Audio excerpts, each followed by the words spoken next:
Joel.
Oh, yeah.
And I remember as Mr. Speaker.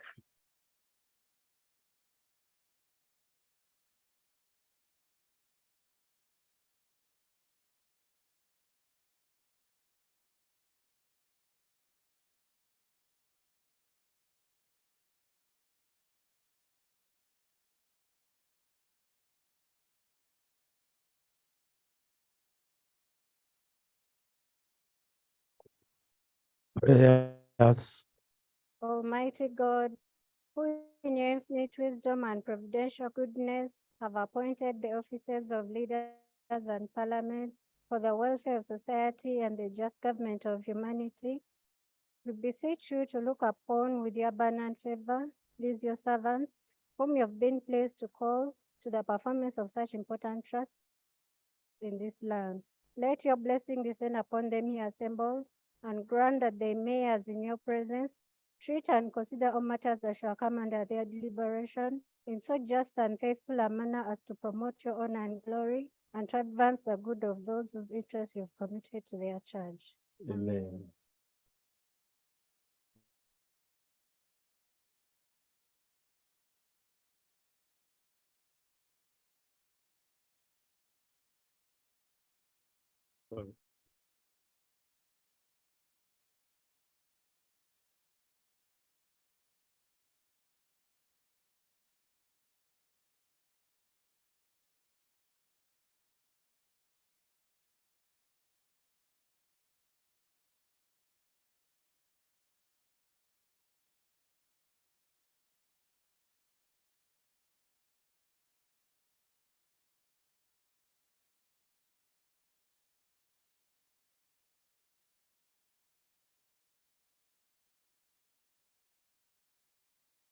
Item 2, on the other paper, communication from the chair. Thank you.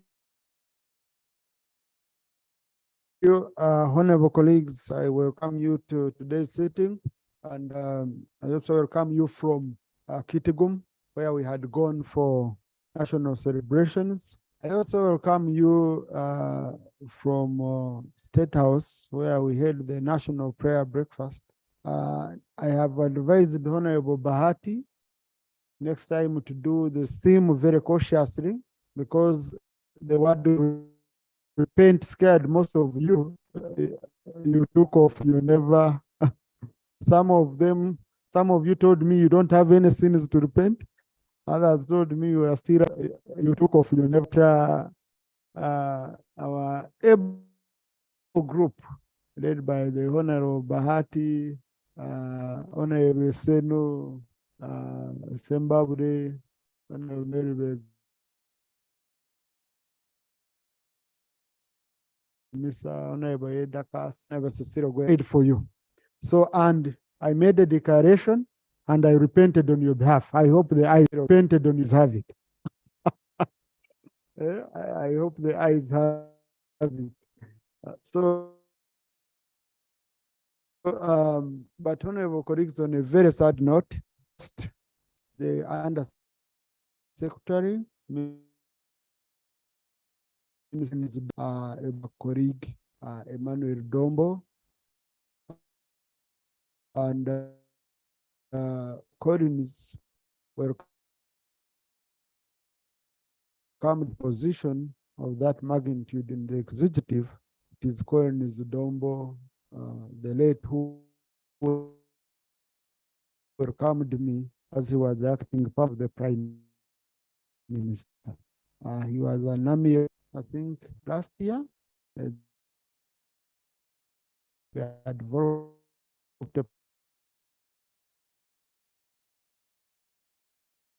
diligently.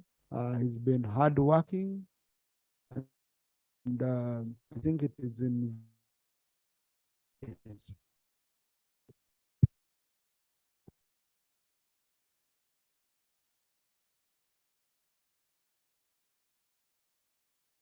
May his soul rest in eternal peace. Condolences to the family, to the Honorable Emmanuel Dombo,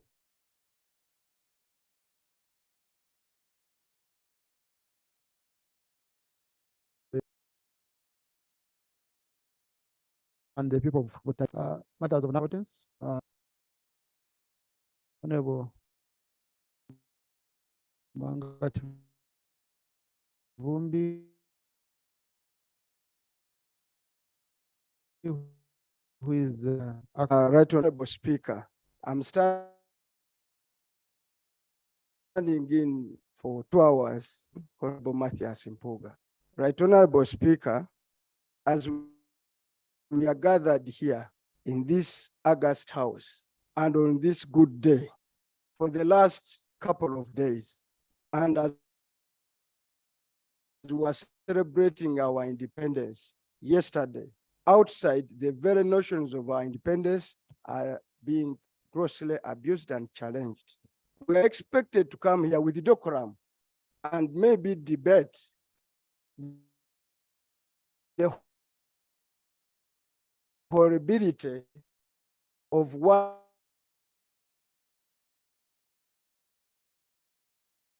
the other day, the Honorable Robert Chagulanyi, you are aware, was kidnapped from a plane and driven. We are not only sealed off, national leaders are arrested,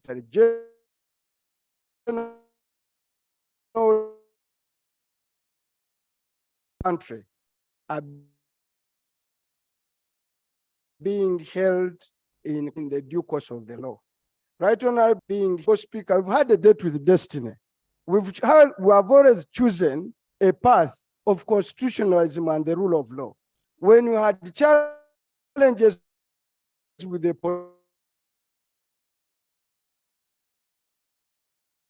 challenges we felt a level of discomfort. We went to the Constitutional Court.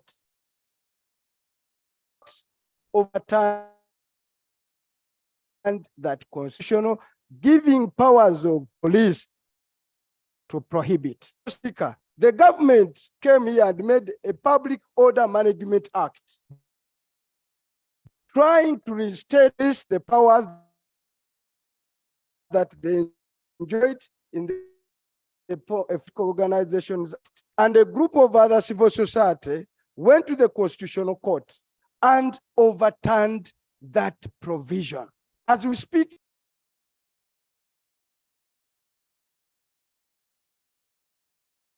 because of the law, it's becoming increasingly difficult.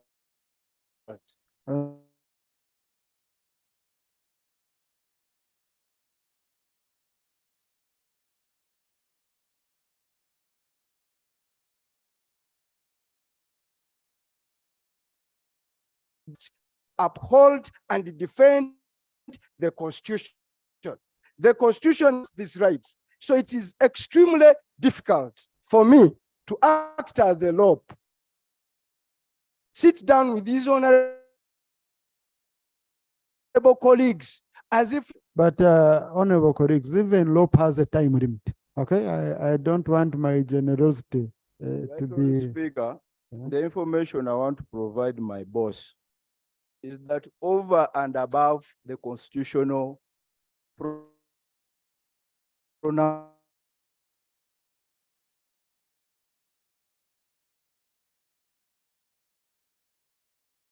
constitutional and the Police Act are dropped from our law books. So as we speak now, the police has no legal justification to stop any political party or any person from conducting business the way they want. This parliament, and it's about 2 months ago. So even this parliament has made a pronouncement on that matter. So the information I wanted to give my boss is that actually, not only did the court pronounce itself on the matter, but even this parliament has. Honorable Speaker, it becomes difficult for me to sit here as an acting law and lead this side into this house without a very clear explanation from the other side, from the minister concerned, about what is taking place, because they are acting outside the law. And this house, that explanation, I'll be very hesitant to sit with honorable colleagues on this side and be in this house with the decorum that it is required. Therefore, our suggestion, receive an immediate explanation from government of their actions and accountability. Or, Right Honorable Speaker, I'll lead these honorable members outside this chamber. Thank you. You know, honorable colleagues, this house is a platform you have to express your views. As a leader of opposition, to reach that level, okay, to reach that level, and most of these I even got from you, my colleague, when I saw how you are done after even presiding officer. You don't presiding officer that way on the floor, because you know how we usually do it. If you come to the presiding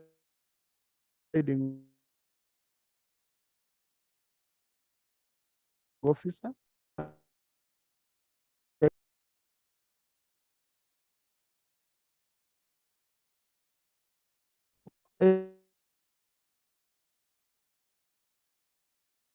and you raise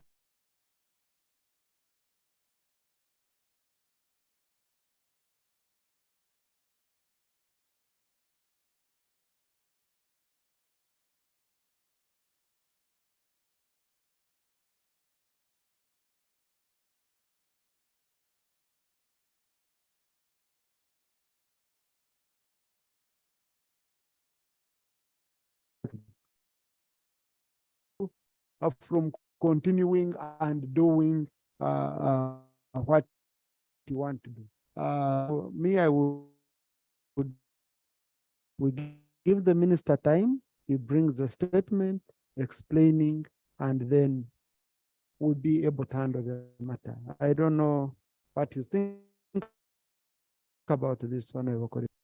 Right, Honorable Speaker. The issues I'm raising are partly He brings the I will receive a statement from the minister now, or I read my troops outside this chamber. Thank you. That is our stand, and you can do nothing. Okay. Now, colleagues, honorable colleagues, when we are in this house, members are usually walking in and out freely. No one asks me permission. No one has given me warning that I'm walking out. So whoever is comfortable to sit and handle business should continue and handle business uncomfortable. Otherwise, I've made my request. So yeah, those who are uncomfortable can move, and we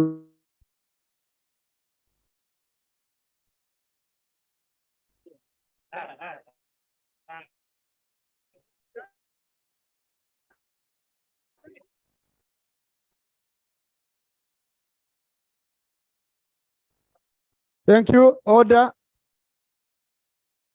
Order, Honorable. Thank you, colleagues. Colleagues, today we have free sitting.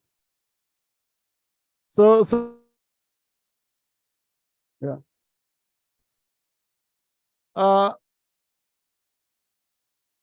Matters of national importance.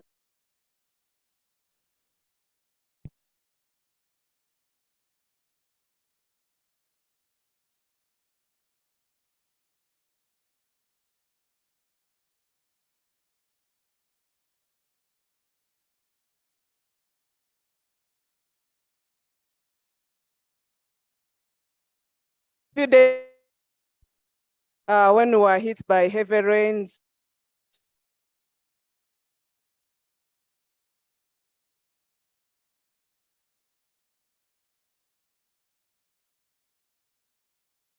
thunderstorms and strong winds in the parish of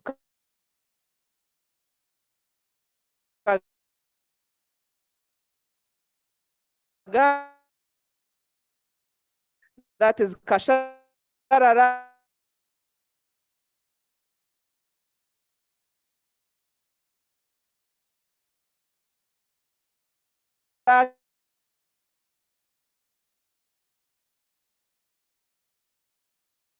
house at the same place, then Kagaga Pentecostal Church, and then Burungamo Pentecostal Church. Also, Right Honorable Speaker, a number of gardens were severely destroyed by the massive rains, rendering Prayers, Honorable. Thank you, Right Honorable Speaker. In the light of the above devastation, I beg to beseech the office of the Prime Minister to come to the aid of these people by providing the following emergency supplies. Number one, iron sheets and other building materials to facilitate reconstruction of the damaged and lost houses. Supply of fast maturing seeds and seedlings for persons whose gardens were severely destroyed. Food rations and other domestic supplies, if they can be available, to support those households that are now running without food. Then lastly, we have a number of roads that were cut off because originally even the roads were not nice, the network was not good, so we request for culverts to support reconstruction of those damaged community roads, most especially in Chakavindi Thank you. village. Thank you, Right Honorable Speaker. I beg to submit. Government. Thank you very much, Right Honorable Speaker. I'm standing here to commit myself to deliver this message, knowing that it's a disaster that government has to handle. The Right Honorable Prime Minister is going to mobilize the other sectors so that we come in and rescue the people. Thank you. Rosa Akero. Thank you, Mr. Speaker. Mr. Speaker, I rise on a very urgent matter of national importance regarding a very glaring headline. Can we have our screens on? I see our visitors are struggling to see who is speaking. Go on, Honorable. Yeah, a very glaring and scaring headline today in the Daily Monitor, which says that girls to get birth control from age 15 in the NEO plan. This means we are reversing the age downwards from 18. We are not scared of the effects the contraceptives will have on these young girls. We are no longer scared of the HIV infection. My prayer is, where is that plan coming from? Have you done a study to find out the implication of contraceptives on young girls who have not given birth? Even me who has given birth, I fear those things. What about young girls? Thank you. Yes, I fear and I don't use them. Yeah. I use natural method, the one God gave me. Thank you. Yes. Can you assure us? Yes, there are many, and you know it. I'm not going to tell you. Can you assure us that our children are safe with this policy that you are coming up with? Thank you. Thank you. Now, Honorable Minister for Harris. Yeah. Honorable Minister for Harris. I saw the headline. It really scared me, to be honest. So I want to first confirm whether it's true what the Monitor has reported. Right, Honorable Speaker, I want to thank you for this opportunity and thank the MP who has asked for this question. Right, Honorable Speaker, today I called the Director, Curative Services in the Ministry of Health, and we discussed it. He said he was suggesting, and then the Monitor wrote as if it was already a policy. He was suggesting, just listen, that we have so many teenage pregnancies. Everybody who is sleeping with these girls knows that they are young and he's defiling them, right? They are being married off to 65-year-old men. You know that in our societies. So he suggested that should we lower the age for family planning to 15, but he was like asking the audience, what do you think? He is a medical doctor. He has seen he weighed actually the options. Let the children get pregnant, die at birth, while giving birth, or let them take family planning if we can't avoid it. So because it is in the society. So Honorable Minister, you are confirming that it's not yet an approved policy? It's not approved at all. Thank you. He just gave a suggestion. Thank you. Thank you. Honorable colleagues, please. I need order. I need order. Now, honorable colleagues, our prayer is that the devil doesn't find a way, and such as thoughts should never even come into minds of our people, because it's giving up. That's formalizing the environment. That's clearly saying we have failed. Therefore, these people had failed. We should even know, because we would now know the recipients, okay, who would be using those substances. So I really pray, Honorable Minister, that we really would rather strengthen the monitoring and ensuring we fight this vice than legitimizing it by giving such a services. Yeah. And I'm glad it's not yet a policy. Colleagues in the public gallery this afternoon, we have students from the Faculty of Special Needs and Rehabilitation, Chambogo University, which is represented by the Honorable Joel Senyonyi and Honorable Marende Shamim. They've come to observe proceedings of this plenary. Please join me in welcoming the students. Thank you. In the public gallery this afternoon, we have students and teachers of Hope Senior School in PG District. They are represented by Honorable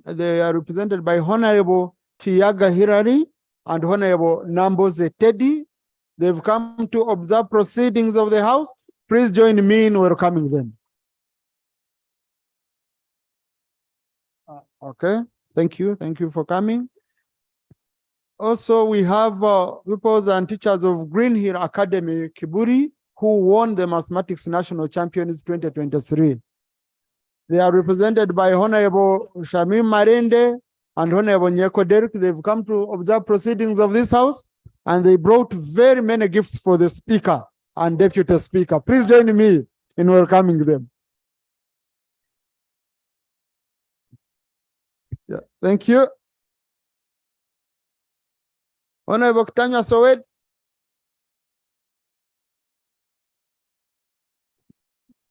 Thank you, Right Honorable Speaker.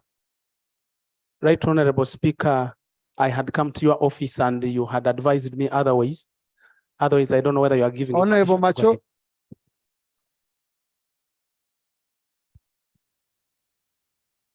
You know, we still have honest people.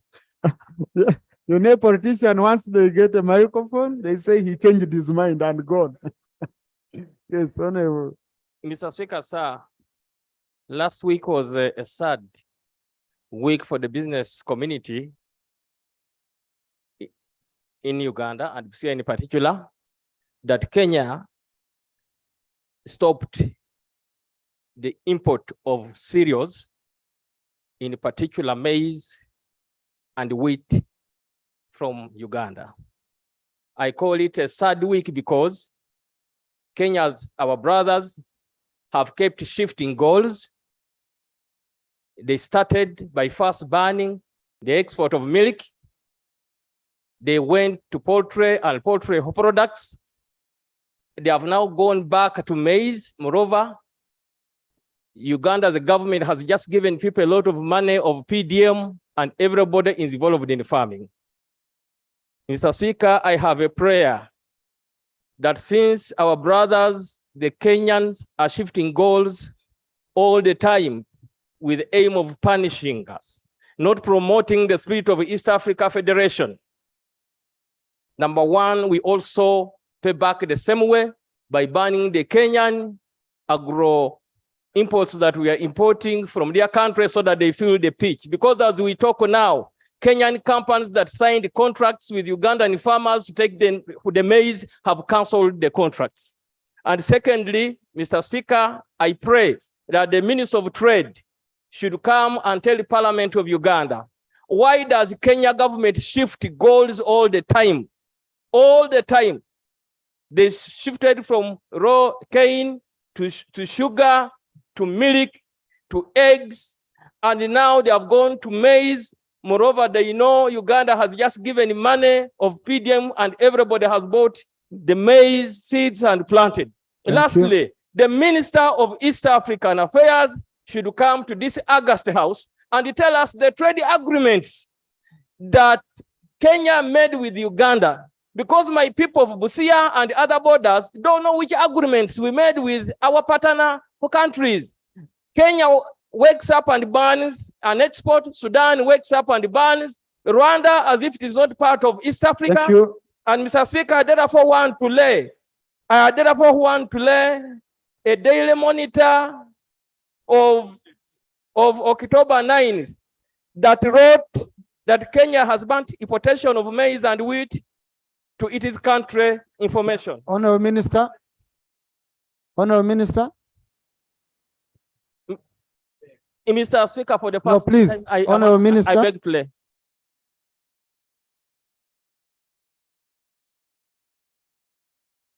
Honorable Minister. Thank you so much, Right Honorable Speaker. Right Honorable Speaker, I want to thank the Member of Parliament, Macho, who has raised this very important issue.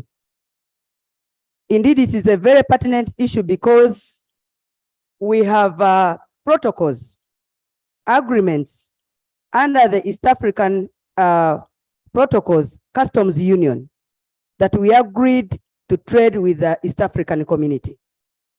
However, Kenya is a sovereign state, and Uganda is also a sovereign state. We have the challenge that we have with our neighbors is that almost the climate is the same. We produce almost the same things in the same weather. So when there is a bumper harvest to our neighbors, they sometimes tend to first finish off what they have produced, like any other country could do. However, the solutions, I'm giving you a solution. I'm giving you a solution. Please, Ministers are supposed to give solutions. Honorable Minister. Yes. Honorable Minister. The Minister of Trade, Industry and Cooperative. Honorable Minister. Right, Honorable. When you're here, you address the speaker. Okay. So if you don't want to give clarification, you don't even hear. You just close your ears. Okay. It's your prerogative. Most obliged. Right, Honorable Speaker, the information that I have, the Ministry of Trade, Industry and Cooperative has gone beyond the East African community in search of markets for issues like milk, issues like beef, issues like eggs, things that were being blocked on by the East African community. Now we are using them to negotiate markets together outside the East African market. Honorable Minister, the Honorable colleague has raised concerns of his It's a very, very important matter. What you should be doing, what you should assure the Honorable colleague, okay, and reassure the constituents is that you're going to handle this matter, you're going to follow up as the person in charge of the docket. Then if necessary, you come back and you update us here. I think it would be, so I would need, no, let the minister finish. But now you honorable colleagues, you've remained alone, you've become more stubborn. What if we had the other side also? So honorable minister first. Thank you so much. I've taken the guidance and I'm going to build on the information already had in the ministry to come up with a communication to this parliament. Report back to this house on Tuesday next week. Yes.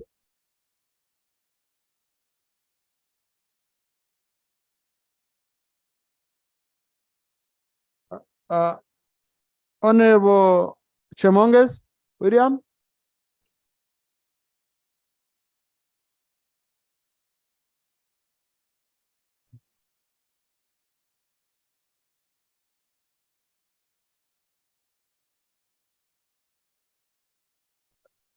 Mr. Speaker, I raise on the matter of national importance concerning the matter that I've been raising since 2021, May, when I came to this parliament. Mr. Speaker, I have always raised the issue of consistent conflicts within the Mount Elgon National Park, and that's in Quen and the entire Sabay region. Mr. Speaker, 3 months ago, I stood in this house when the war officers had gone and started breaking the houses of people who are living along the boundaries of the national park. And Mr. Speaker, I put it clear that those people are not encroachers. Those people were not trespassers. Those are people that the government left them there to wait for resettlement, because there were people who used to stay deep in the forest. But when the forest was turned into a national park, people were brought from deep the forest where they were to the boundary. Mr. Speaker, as we talk now, I have almost 40 people, families, whose houses were broken down, maize were cut down, iris were cut down. And when I raised it in this house, Mr. Speaker, you instructed the Prime Minister to handle that matter. The Prime Minister, the third Deputy Prime Minister, wrote a letter to Minister of Tourism, instructing them to act on the matter. And that letter was also copied to Uganda Wildlife Authority. Prayers, Mr. Honorable, prayers. You're taking My this. prayer, Mr. Speaker, is that the government should give us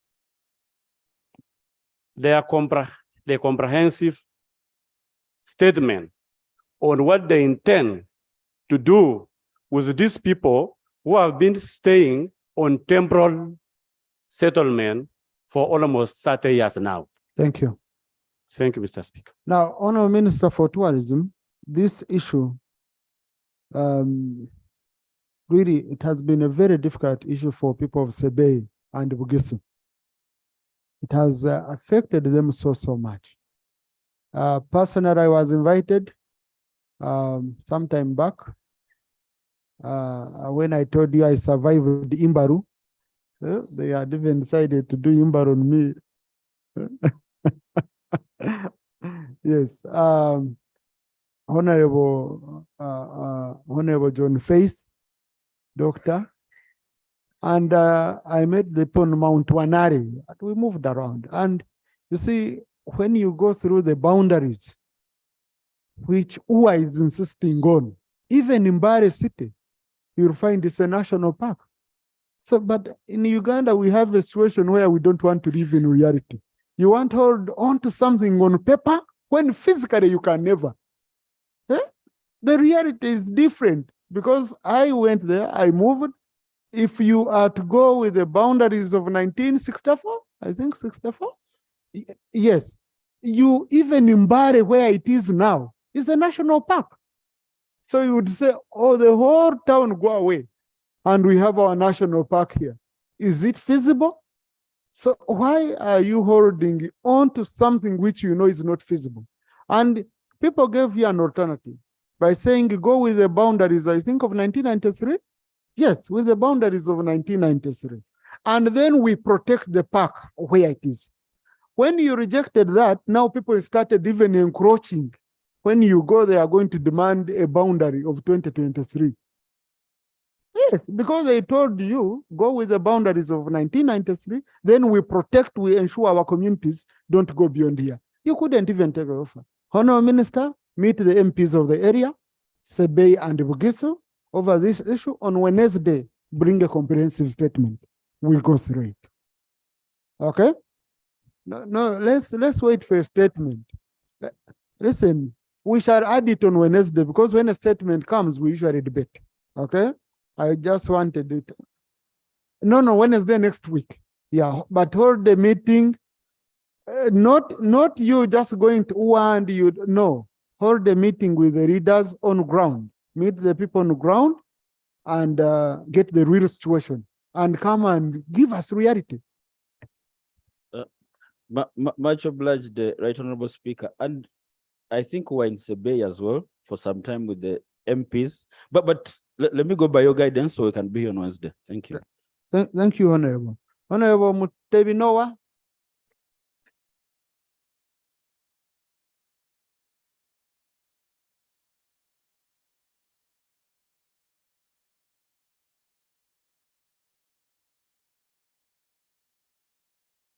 Thank you very much, Right Honorable Speaker. Right Honorable Speaker, I raise on a matter of national importance. Right Honorable Speaker, on 25th September 2023 at 9:30 p.m., unknown assailants murdered 3 people in my constituency by names of Mutimba Julius, his wife by names of Nakaima Reste, and their daughter of 6 months. These assailants used the swords when these people were coming from a place called Narubobia from their clinic, and there go back to their residence in Bamgode where they used to stay. Right Honorable Speaker, Nakaima Immaculate was the woman councillor for Bamgode Parish, and she was the Secretary for Education and Health for Kalongo Sub-County. Right Honorable Speaker, police arrested one suspect, and they have that suspect in the custody in Nakasongola Police Station. But however, the suspect has not been taken to court since 26 September 2023. Prayers, Right Honorable Speaker. police should investigate and arrest the remaining assailants and be brought to book. Right Honorable Speaker, the Minister of Internal Affairs should put police posts in strategic areas. For example, Right Honorable Speaker, when you go to Bamgolde Trading Center, it is equivalent to some town councils. It is a big town without police. Right Honorable Speaker, there are also some other outlets which these assailants are using, but also the thieves. There's one called the Karire, there was a police post, they removed it. There was another one at Karunji was removed, but there's also Seziba Bridge, which is connecting Nakasongola to Kayunga. That place is not secure. We need a police post. Right Honorable Speaker, police should also, the Minister of Internal Affairs, should increase manpower. You go to a police post and find 3 policemen with 3 guns. There's a problem. Right Honorable Speaker, I want to encourage the Minister of Internal Affairs to take it up and add manpower. Thank you. I beg to submit. I thank you. Government.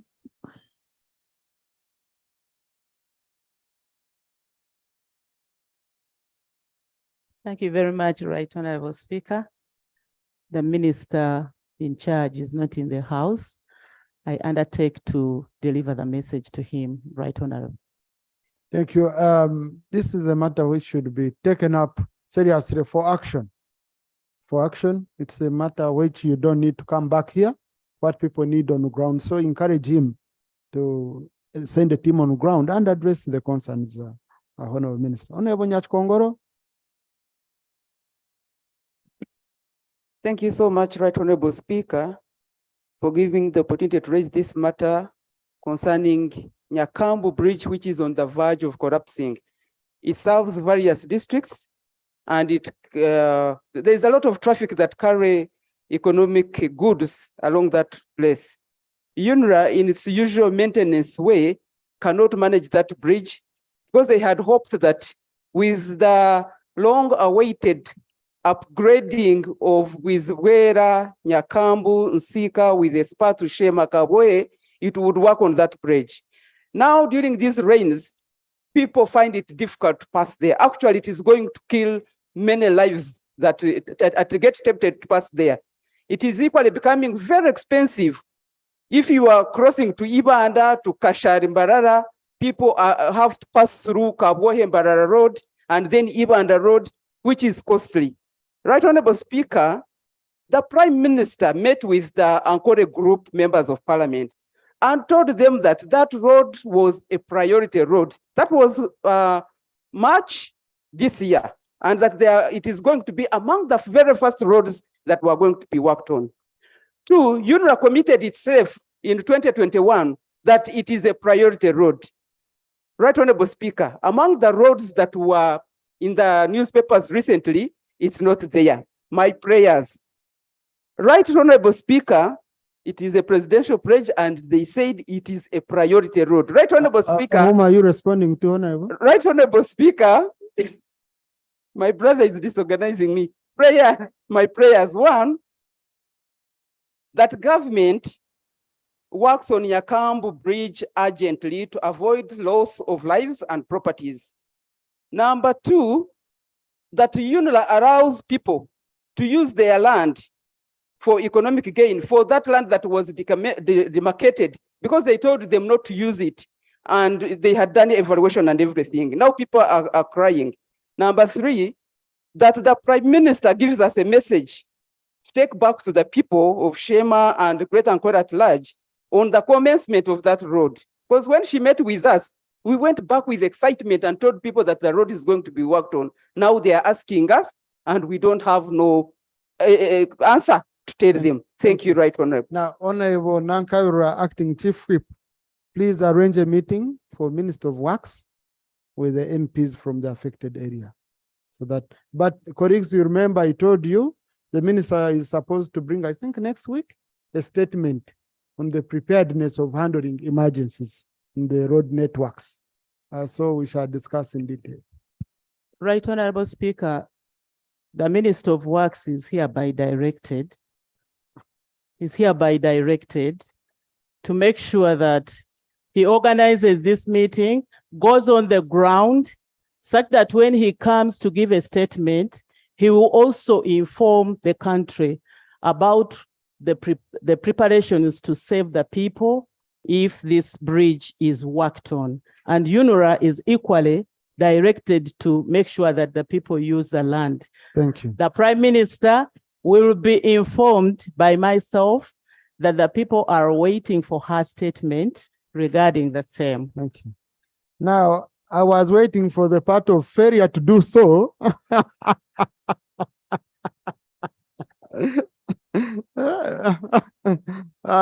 Honorable Godfrey Odero.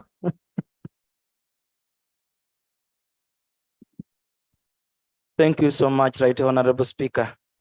I raise up on the matter of national importance regarding the fishing community in Busia in Majanj sub-county. On the 17th of September 2023, Right Honorable Speaker, the Kenyan fishermen crossed over Ugandan land and took off with 14 boats and an engine. And this has raised a lot of tension between the two communities, the Kenyan community and the Ugandan community. Right Honorable Speaker, as a leader, I have tried to intervene by involving both leaders from both sides, the Kenyan side and the Ugandan side. And we agreed unanimously that the boats and the engine which was taken to Kenya forcefully must be returned. Because these people, they came at night, at 2 a.m. at night, when the Ugandan fishermen had gone to sleep. They took over our properties. So at the end of the day, these properties has been destroyed. So, Honorable, you've already solved the problem. Not so yet, what are right, the prayers? Right, Honorable Speaker, my prayers. The Kenyan fishermen should be stopped from crossing over to Ugandan land to take out our fishing gears. 2, Kenyan fishermen who do not possess fishing license as per the law should not be allowed to cross to Ugandan waters. 3, the Ugandan boats and engine which was taken over by the Kenyan thieves should be returned with immediate effect. Failure to do that, Right Honorable Speaker, we are going to reiterate, because as a community, we have lost it for 4 weeks without carrying out any economic activity. Thank you so much, Right Honorable Speaker. Thank you. Now, Honorable Koriga, I would advise you not to put a heavy burden on your head for nothing. People might go do things and then someone say, these were mobilized by Honorable Dero because he declared on the floor that you are going to retaliate. Here we follow order, okay? And retaliation is not part of the order. So next time, Honorable, you can use a much more humble language that can help you to deliver the point. Seriously. Honorable Minister for Fisheries.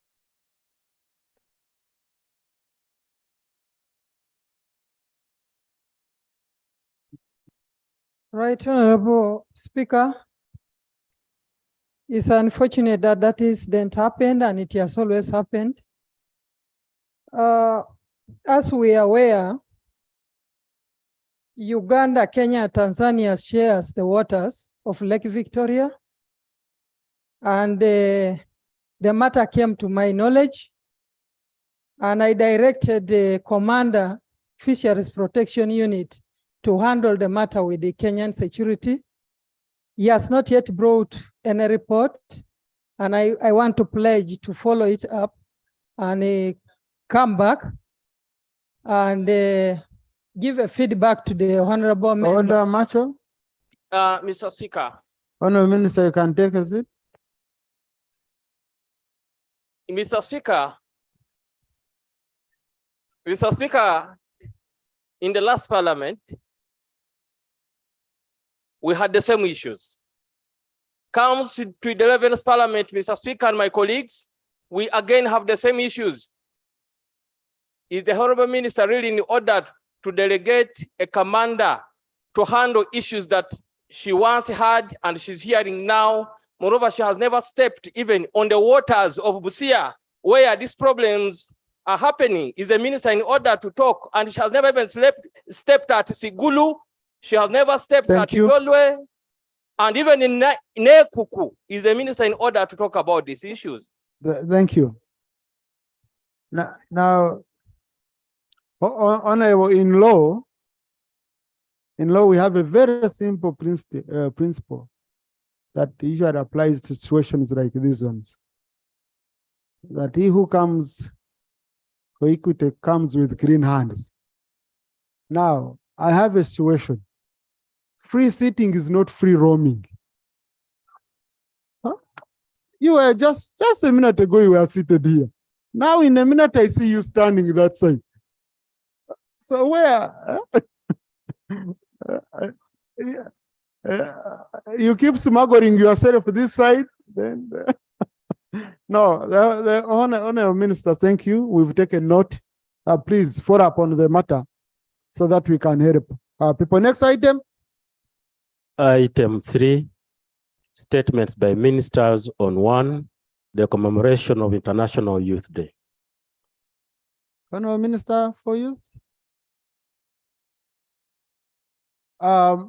Colleagues, this statement was presented. So what we are left with was the debate of the statement. Okay? Yeah. So debate starts now. Honorable Sirwani, Honorable Algon, Honorable Komaket, Honorable Repair. Oh, but before, yes. Yeah, I had forgotten Honorable Repair has a very, very urgent matter.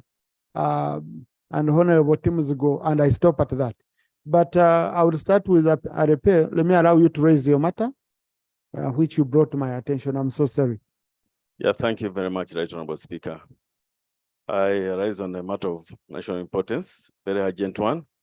And this is a very serious, dire security situation in my constituency, particularly in a sub-county called Kawach and in a parish called Kaiku, where for the past 1 week, there have been incursions by Pokots and Kadam of Mount Kadam, and they have killed actually 1 person and injured 3 others. The injuries just happened last night, and as we speak now, people are getting displaced. They have actually moved away from their settlements to the nearby communities so that they can get settled. As we speak, about 200 households have been displaced this morning. And while I was still here, I got a WhatsApp message and someone said, Honorable Moses, what are you doing? People are being killed. Now, what I'm saying is, I've stood on the floor of this house for the past 9 months. And this has been the issue that I've been raising. And the last time we talked about bombs in this house, I particularly said that I think let's treat security as a matter of security equally with equity across this country. At that particular time, it is because many people raised issues about bombs and the whole country was abuzz. But now we have lost people, and we have been losing people in Chekwi. We have been losing people in Akapipit. We have been losing people in Karamoja. And we are always told to wait. And that's why I asked that particular time, how many more do you want to die? Do you want members of parliament to come and die so that you can take action? Thank you. What is really happening? My prayer is, and I've always prayed, that let actually the institutions of government charged with security muzzle themselves and go and assess the situation, because it can bring a lasting solution to this particular problem. So for those ones who are displaced. I thought you had finished because you have already done your prayers. Yeah, when you finish the prayers, you stop there. It was just the second prayer. Yeah, since people are displaced, it goes without mentioning, definitely they will need some remedies from the ministry, the office of the Prime Minister. That was my second prayer. Thank you. Thank you, Right Honorable Speaker. Right Honorable Speaker, it's unfortunate that we still experience incursions of bad people and we end up lose lives. Right Honorable Speaker, I participated in the disarmament of Karamoja for 8 years. And this government has really tried to make sure that Karamoja gets total peace. Recently, the president had to change leadership of UPDF in Karamoja, and there was peace installed. And I shared with some of our colleagues in Karamoja, and they were happy. I happened to attend meetings, security meetings, So I would like to use this opportunity to inform this August House that government always tries. We did not choose the neighbors that we have.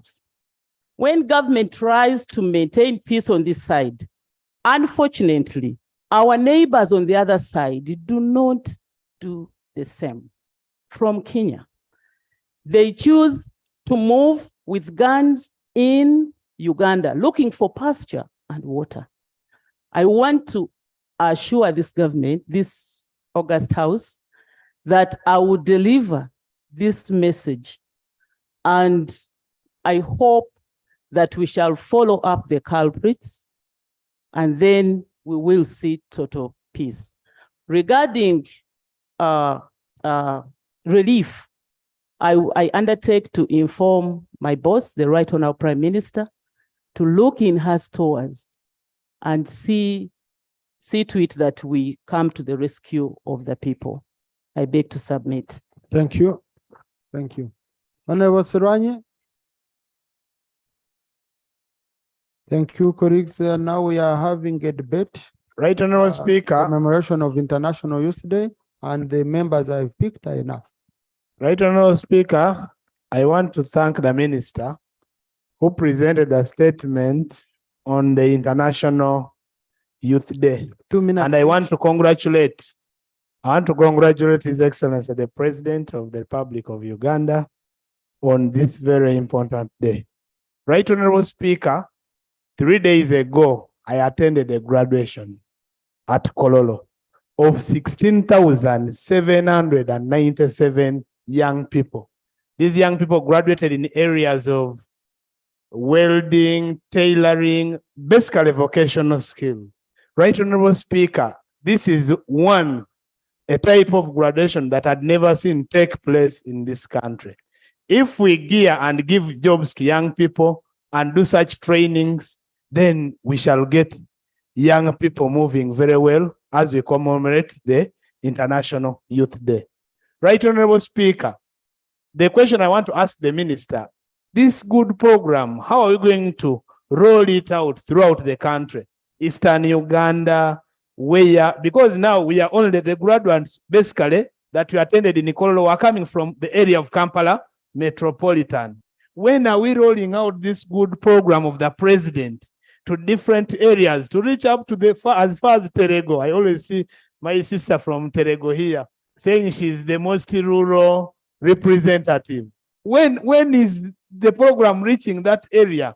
Northern Uganda, Eastern Uganda, Western, far in the other parts of the country, Right Honorable Speaker? That is the question I want the Minister to answer. Otherwise, I want to congratulate the President. I want to thank this government for starting to take care of young people. I think it is something that if we all embrace, as Parliament and the Executive does more and our young people have jobs, there will be stability and the country will move very perfectly well. I beg to submit, Right Honorable Speaker. Thank you. And I think for the record, the Honorable MP from Terego represents a rural area, but she's not rural. Okay? Actually, Right Honorable Speaker, I didn't say she's rural. She represents the most rural. You said the rural representative. I withdraw that one of being a rural representative, but representing the most rural area. Thank you. Yes, I have already picked the colleagues to speak, please.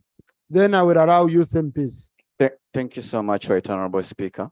Right Honorable Speaker, first and foremost, I want to thank this government for recognizing the youth as an important factor in the development of the country. It is well known for any country to develop, the youths who range from 18 to 35 years play a very monumental role, and this country is taking on that. However, Right Honorable Speaker, there is much more to be done than doing the passive part of it. In Northern Uganda, Right Honorable Speaker, we are faced with the problem of youths who suffered the LRA insurgents. They are locally known as the Agu boys. Living along the Agu boys in central Uganda, years back, central Uganda was bombarded with the Chifesi boys. The Agu boys are a replica of the Chifesi boys.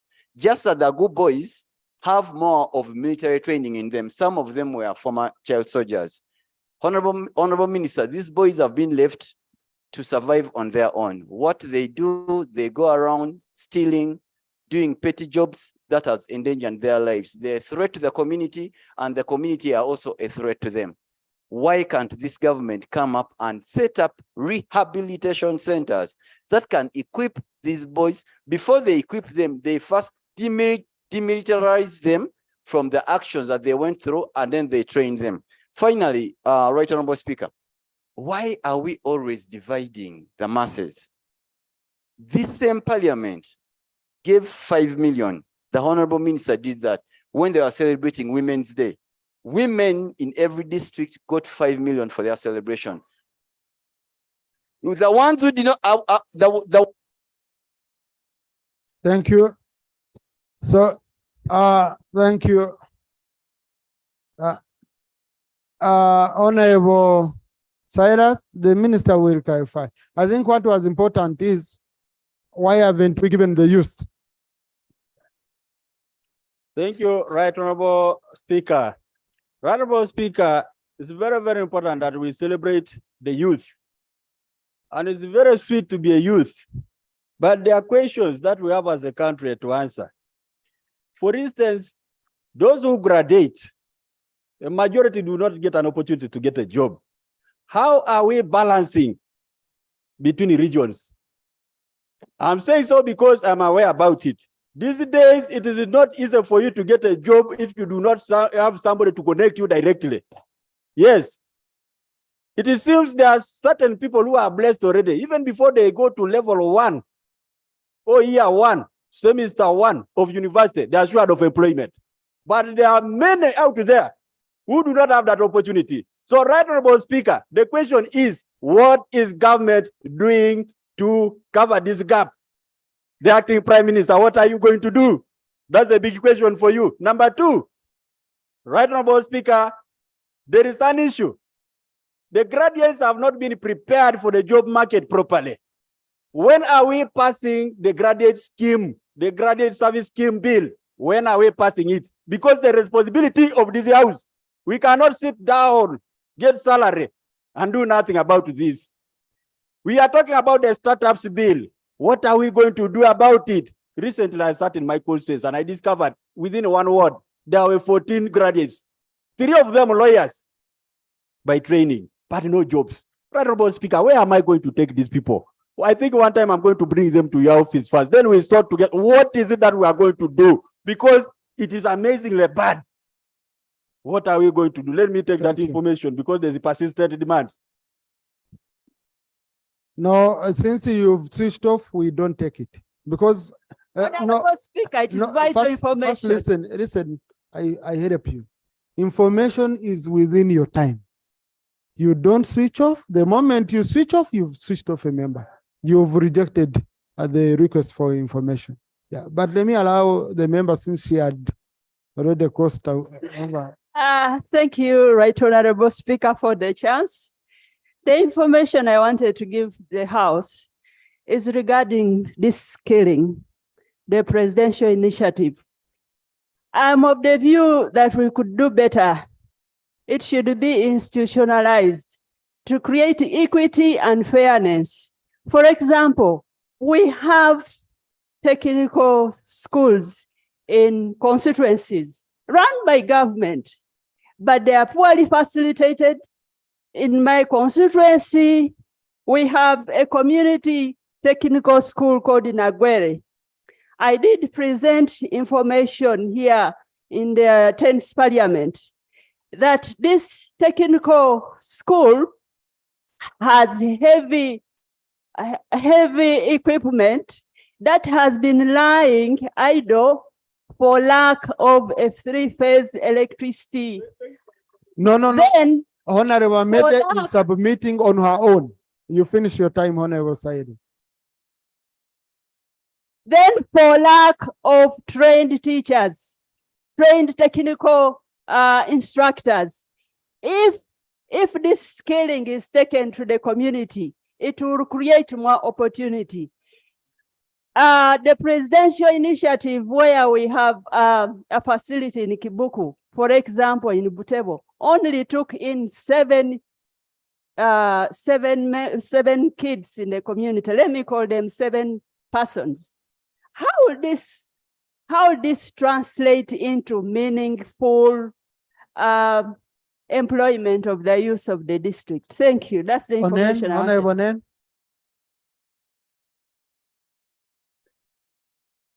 Honorable colleagues, we have very many statements, so I'll be jumping. Some of you contribute on others. We have many statements today. So I want you to use them, please. Thank you, Right Honorable Speaker. As we celebrated the International Youth Day, the norm has been last year and this year, the International Youth Day celebration in this country does not take place on the day that's supposed to take place. One of the reasons is because of the budgetary issues. The question is, why can't we have budget for this very essential activity for the essential core of our population? I want to comment on the skilling project and appreciate the president for the skilling project. Currently, we have 18 youth skilling hubs across the country. The question is, when you've skilled these youths with very good skills, where do you leave them? Why can't we have provision in our laws, the PPDA, that is certain segment of our contract, say below 100 millions or 50 millions, is a preserve for the youth. After we are skilling them, we are preparing them to be better citizens of this country. Thank you. Honorable Chirabagnes. Then Rogumayo. Thank you so much, Right Honorable Speaker. The International Youth Day celebrations were excellent, though there is still a gap in inclusiveness, of which the majority of the youth leaders are left out. The majority of the youth leaders are meaning they are the ones who are not members of the National Youth Council. The National Youth Council only takes the chairperson of the district, the Secretary for Female Affairs, and the Secretary for Finance, and it leaves out the rest. So my appeal to the ministry is to include these other youth leaders who are the majority. At least they should take the 9 executive district youth leaders for the council, for the district council, so that everyone is involved to celebrate this very important day for the young people. Then secondly, I want to add on Honorable Komakechi's submission about the money that is sent to the district for the Women's Day celebrations. Why is it that the youths are not considered in that program, yet we are the majority in the country? So my appeal to the ministry still and to the government is they should also send some little money, even if 5 million or 3 million or even 2 million, so that the districts can also conduct these Youth Day celebrations in the respective districts. Thank you so much. Thank you. Rogumayo. Right Honorable Speaker, I want to express my sincere gratitude to you for allowing this item on the order paper despite passage of time. I also want to thank Right Honorable Speaker, the government of Uganda, for making sure that the resources were made available for the Youth Day to be celebrated. I also want to thank this Parliament, our esteemed members, for consistently appropriating money so that youth-led initiatives are funded. Thank you so much. We really appreciate. Right Honorable Speaker, I want to commend the effort of the President of Uganda. He has been leading the drive of creating jobs through launching various factories. Recently, you had he launched 16 factories. But I find it crucial that, Right Honorable Speaker, every time these factories are launched, it is important that we communicate transparently how many jobs are created and which type of jobs. Right Honorable Speaker, it is imperative that the young people of this country are filled with optimism that the problem of unemployment will be solved effectively. Secondly, Right Honorable Speaker, the theme for this year's International Youth Day was around green technical skills. Honorable Speaker, between me and you and all members of this house, we already know that scholarships in universities play a vital role. But it is also evident, Right Honorable Speaker, that these scholarships go to benefit the people from affluent backgrounds. The children of those who can attend Namugongo, Budo, Seta High, and the rest get to benefit from these scholarships. But the children of those to do with less from lower socio-economic backgrounds don't benefit. Honorable Speaker, I pray that this House, Honorable Speaker, I pray that this House finds it important that we put more incentives in technical vocational education. Lastly, Honorable Speaker, on the issue of labor externalization, I want to draw attention to this House. Honorable Speaker, it deeply saddens me to learn that as we sit here, many of our young people remain languishing in prisons in countries like Saudi Arabia and all those other countries. And yet, Right Honorable Speaker, if this House chose, if we found it important and allocated only 2 billion shillings, would provide legal aid to all our young people in these prisons. I want to ask this House, finds it important that we locate this money and support our young people to leave these prisons and they will feel part and parcel of this country. Thank you very much, Right Honorable Speaker. I saw the Minister for Finance nodding to that. You know, you've touched his heart, the 2 billion for our young people. But no clarification, no one on table. There is no one on the floor. Clarification applies when there is someone on the floor. Yeah. On the issue, please. Yes, colleagues, on the issue of education, I raised that issue and the president responded to me. And Honourable Minister, maybe when you're responding, it would be good if you update us. He said there is a committee, I think a commission he put in place that is doing a review chaired by the Honourable Amanya Mushega. And he said this is one of the issues they should look at. So when you're going to respond, it's one of the issues. We need an update on that. Scholarships are going to children of the rich. That one, it's our children, colleagues, who can, and yet there are many ways you can reward hard work. There are many ways you can reward hard work. But I can tell you, for a student to come from Terego, to come from Mitoma, and score marks for medicine, you know, you have left us for education, social sciences. That's what you have left for children of the poor. And that's why they are not getting even jobs. Then children of the rich are the ones who are in schools that can give you marks for medicine, for engineering. We are widening the gap indirectly, Honourable Minister. We have to look at this deeply. Busia.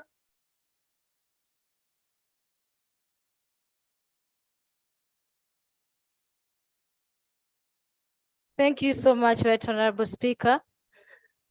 I'm Omane MP, not Youth MP. I take this opportunity to thank the Right Honourable Minister.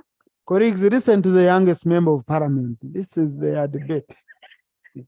Thank you for the statement, Right Honourable Minister.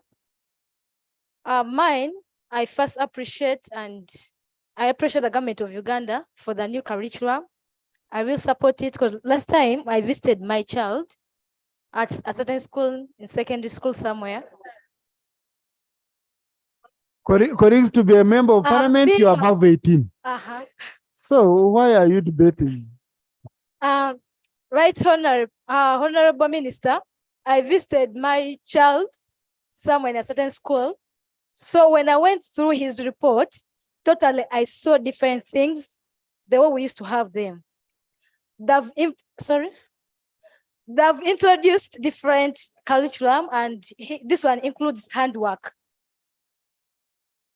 I remember when I was in senior 1, senior 4, I was doing a lot of subjects that even I didn't benefit from. When I reached senior 5, 6, I did only 3: literature, econ, and divinity. When I reached university, I did econs, different things that were not matching. So if the government introduced this new curriculum, it's going to be supportive to our young children in this country today. Secondly, I'll talk about social media. Yes, my fellow colleagues have said a lot, and employment, so on, so on. So I'm going to talk about social media. Social media is one of the acts that has spoiled our young children today. We are saying the government, so we have seen a lot of social media, mostly TikTok, Facebook, Instagram. Thank you. Honorable Minister. Honorable Minister for Youth.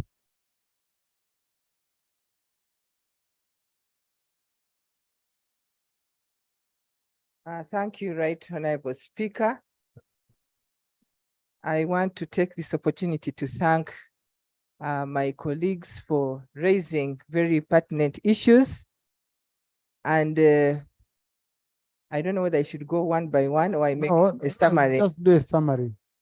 Right Honorable Speaker, I'll raise some few, then I do a summary. On the You have issue, 3 minutes, Honorable Minister. yes, on the issue of money for the women or the women MPs, it is for Women's Day, and that one is sent to the districts through the National Women Council. On the issue of the youth, 3 million. That is only once in a year. For the youth, every quarter, we send 1 million to the districts to help the district executive committee for the youth to do their work. So every year we send there 4 million.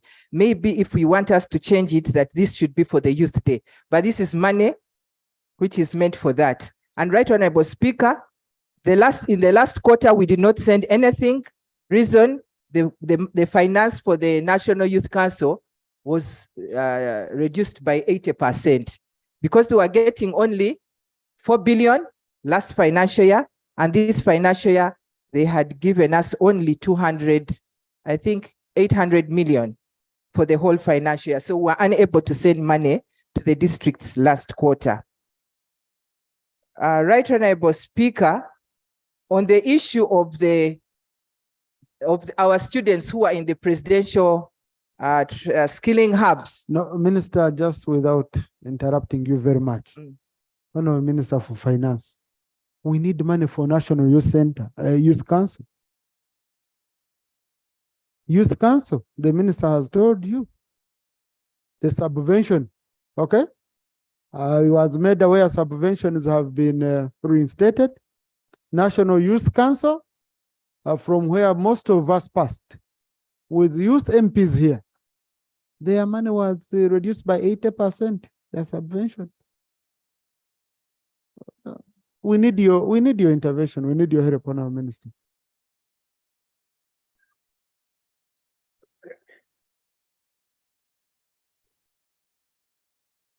Right Honorable Speaker, thank you, friends who have raised this issue.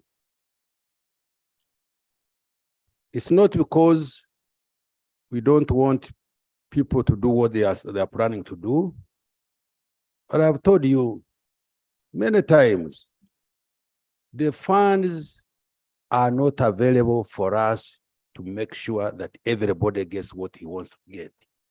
It's not possible. Maybe join with me. I was one time, Mr. Speaker and colleagues, in a committee. I said, show me the way I can increase revenue. Show me how I can increase revenue. I will give you all the money that we want. So, Honorable Speaker and the colleagues, the problem is the inavailability of sufficient funds to fund each and every project. Thank you. Now, Honorable Minister for Youth, how much have we given and how much do we need for National Youth Councils? Thank you, Right Honorable And for Speaker. Women Council, I think, also. For the youth, Right Honorable Speaker, last quarter they gave us 200 million. Yet we were supposed to receive 1 billion. Because it's supposed to be 4 billion per financial year. And that was an agreed position, and we have not received the money. Women Council? Women Council, I don't have it offhand. Now, Naib. yes, I was moving very well with you. Now, Honorable Minister, you see, sometimes we invite trouble for ourselves. When you look at the youth leaders we have from all over the country, and you look at the young MPs you have here, and they cannot defend 4 billion. And Honorable Minister, you become honest, because I like you for being a honest man. But I'm waiting for your 3% supplementary, and you will see where you will have put money. And you'll ask yourself a question whether you could not get 4 billion. Just 3 more billion. 3 more billion. And you address issues to do with 75% of this population. You get it, Honorable Minister? Just looking at, being included means a lot. This money doesn't mean, it can't have even a very big impact. But the fact that you feel you're included and you're respected, you have youth council structures across the whole country. In the next election, we are adding on 7 million new voters who are young people. And you reach here, they tell you, no, you went on a floor, UMPs, and you said you couldn't get for us 3 billion. We look bad. I beseech you, say a word of intervening, Honorable Minister, please.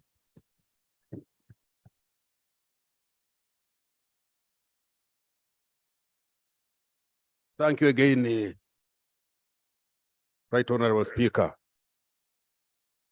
Anything that touches the future of this country should be very deep on the heart of us. And the children we are talking about are the future. I will go back to the ministry, suppress somewhere. Thank you. So that the youth are facilitated. Thank you. Thank you, Honorable Minister. Thank you.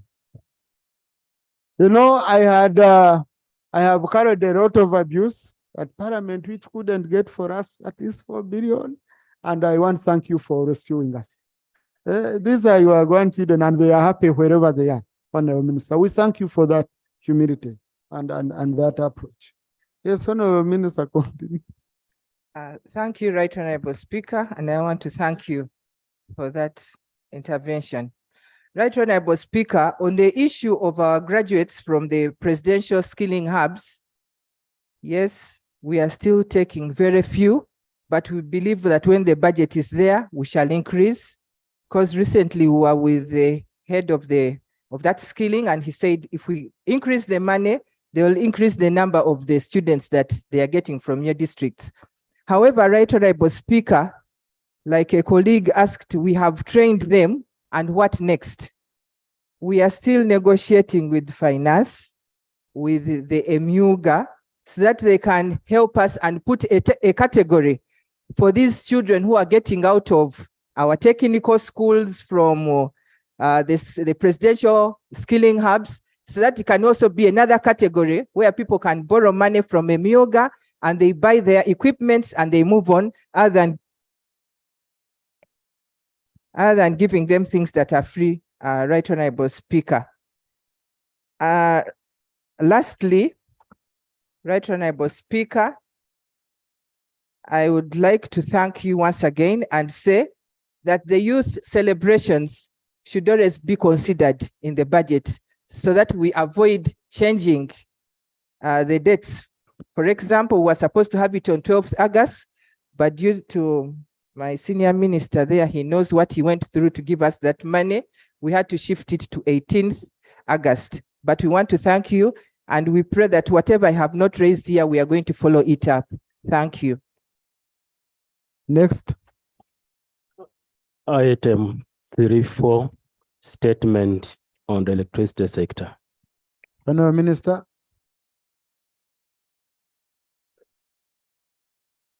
All statements will be captured, will be addressed today. I have them. Thank you very much, Right Honorable Speaker, my honorable colleagues. I'm standing here to give a statement on the electricity sector. As it appears on the order paper, Right Honorable Speaker and colleagues, the electricity sector is very, very wide. But myself and my technical people have tried to summarize. And we will not stop at this statement. I know that more information will be required, so we shall be ready to keep on giving more information, but the sector is very wide. This sector moves from electricity generation. And let me mention briefly on how we stand on electricity generation. Under generation, Right Honorable Speaker, the capacity has increased from 1,378.1 megawatts to 1,778.1 megawatts after technical commissioning of 4 units of Karuma. Each unit generates 100 megawatts. But Karuma power plant has a capacity of 600 megawatts. This increase has been as a result of synchronization of 300 megawatts from 3 units from Karuma hydropower plant.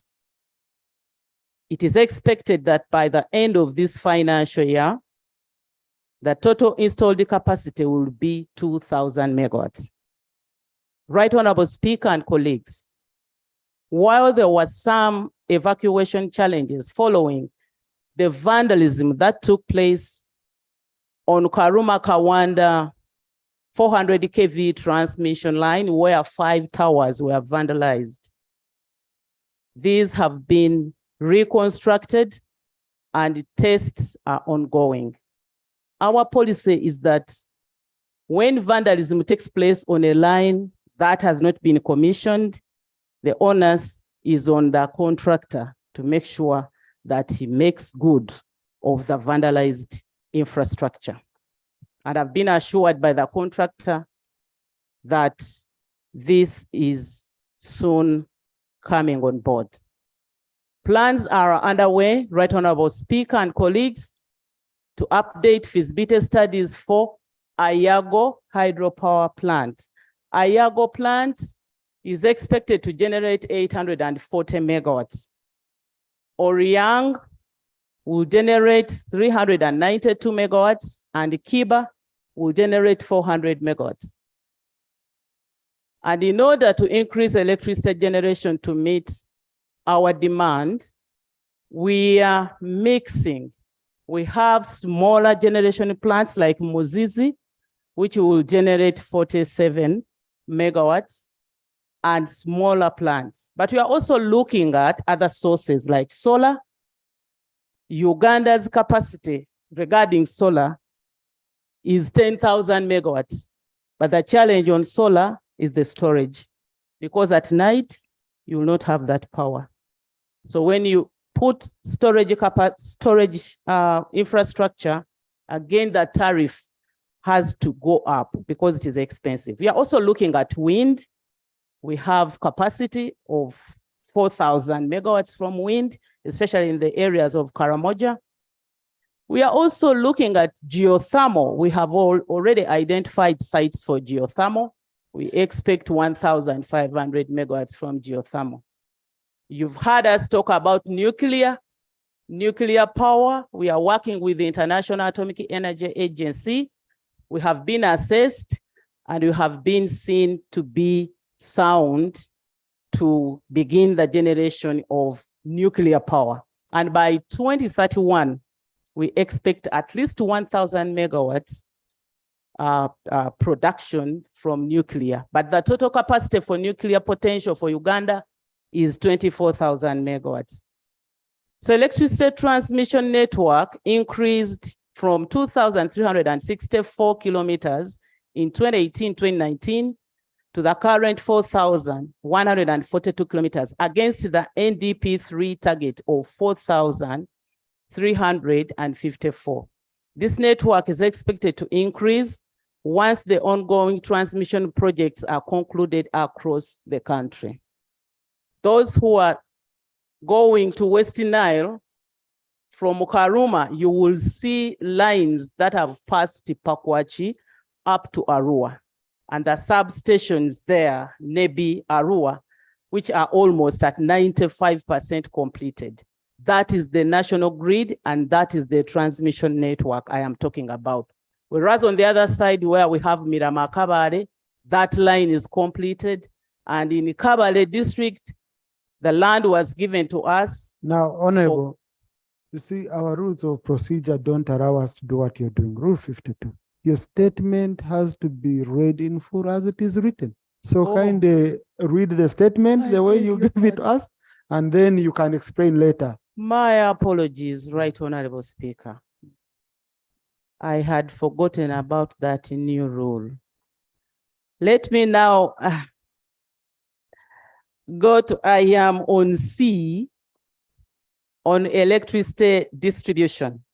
Electricity distribution increased from 6,496 kilometers in 2005 to 16,532 kilometers in 2015, and increased to the current coverage of 59,038 kilometers.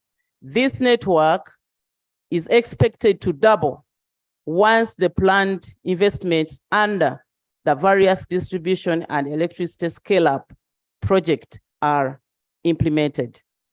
On the electricity access, Right Honorable Speaker and colleagues, electricity access stood at 57%, where 19% is on grid and 38% is off grid. The implementation of the electricity connections policy has contributed to attaining 1,827.036, 1,827,036 connections by 2022. This was largely on account of slowed down implementation of the policy for the last 2 financial years, following repurposing of budgets to address COVID-19 challenge, where budget cuts affected all ministries, 40% budget cut. However, the ministry has secured funding from the World Bank under the Electricity Scale-Up Project, EASP, and I want to thank this August House for the support. This will be utilized partially for free connections across the country. This is expected to increase connections by 1 million.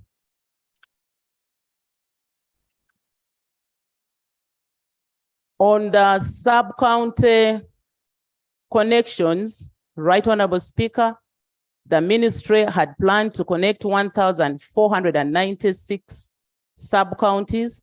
However, 1,063 have been connected, and the balance of 433 will be connected in the due course.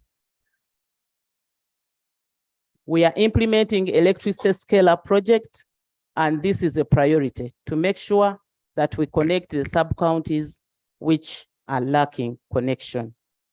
Right Honorable Speaker, in conclusion, the country is targeting to achieve 100% access by 2030. Given the progress so far, the sector requires funds to implement projects to take us to this target. I want to thank you, Right Honorable Speaker, for giving me the opportunity. I thank my committee of natural resources for the support, and the entire August House for your continued support. I beg to submit. Thank you. Now, Honorable Minister, you can see. Okay, you can see. Just colleagues, a minute. Honorable Minister, I think every day I receive a good number of colleagues, and the one question they are raising those ones who already have projects ongoing in their constituencies.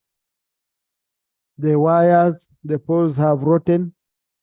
The wires, I don't know what has happened. The transformers, okay? Including the one who is speaking here. And some of these projects were loans. So it wasn't the issue of money. It's the issue of performance. Then also the Tibea loan.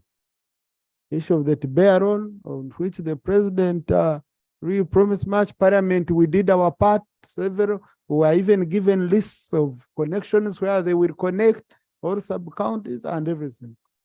But nothing is going on. Honorable Minister, if you could touch on that, and then I open up to honorable colleagues, because most of the questions are around that issue. No, just let the minister first touch on it, and then I open up to you, honorable colleagues. We need your intervention.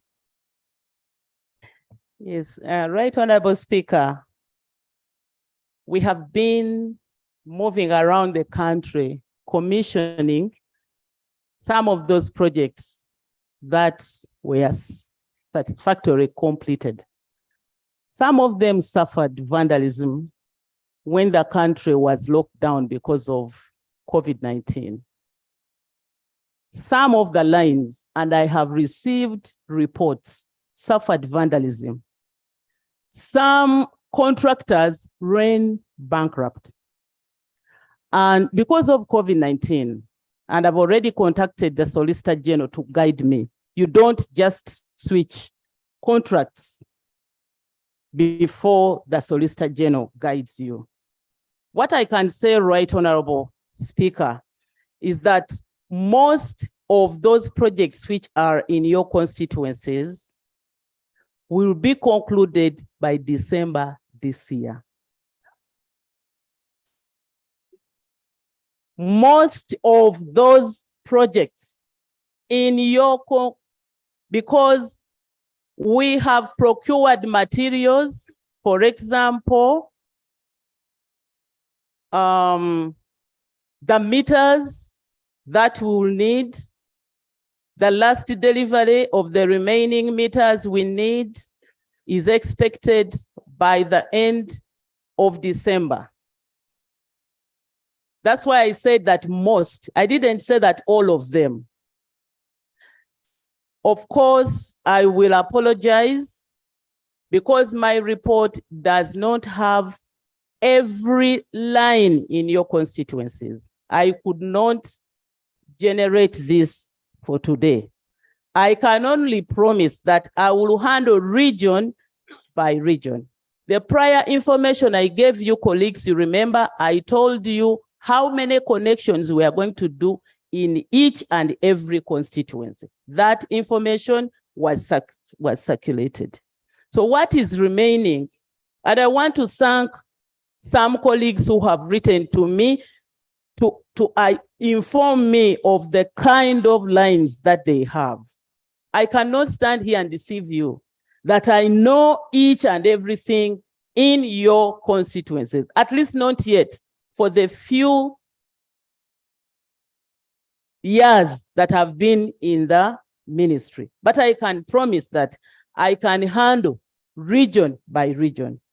But it will be very helpful for me if you know that you have not submitted those stranded projects in your constituency to submit, so that now I task my technical team to give me specific status on specific lines.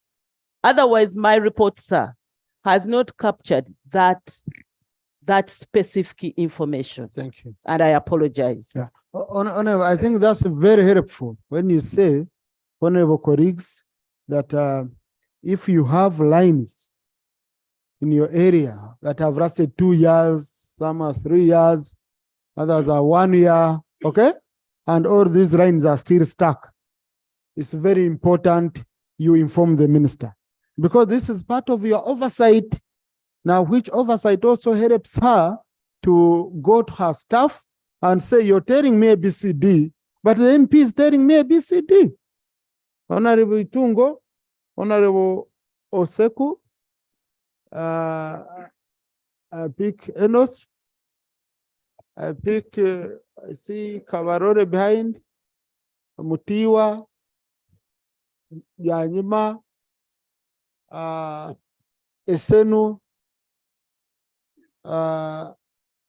Kanungu here,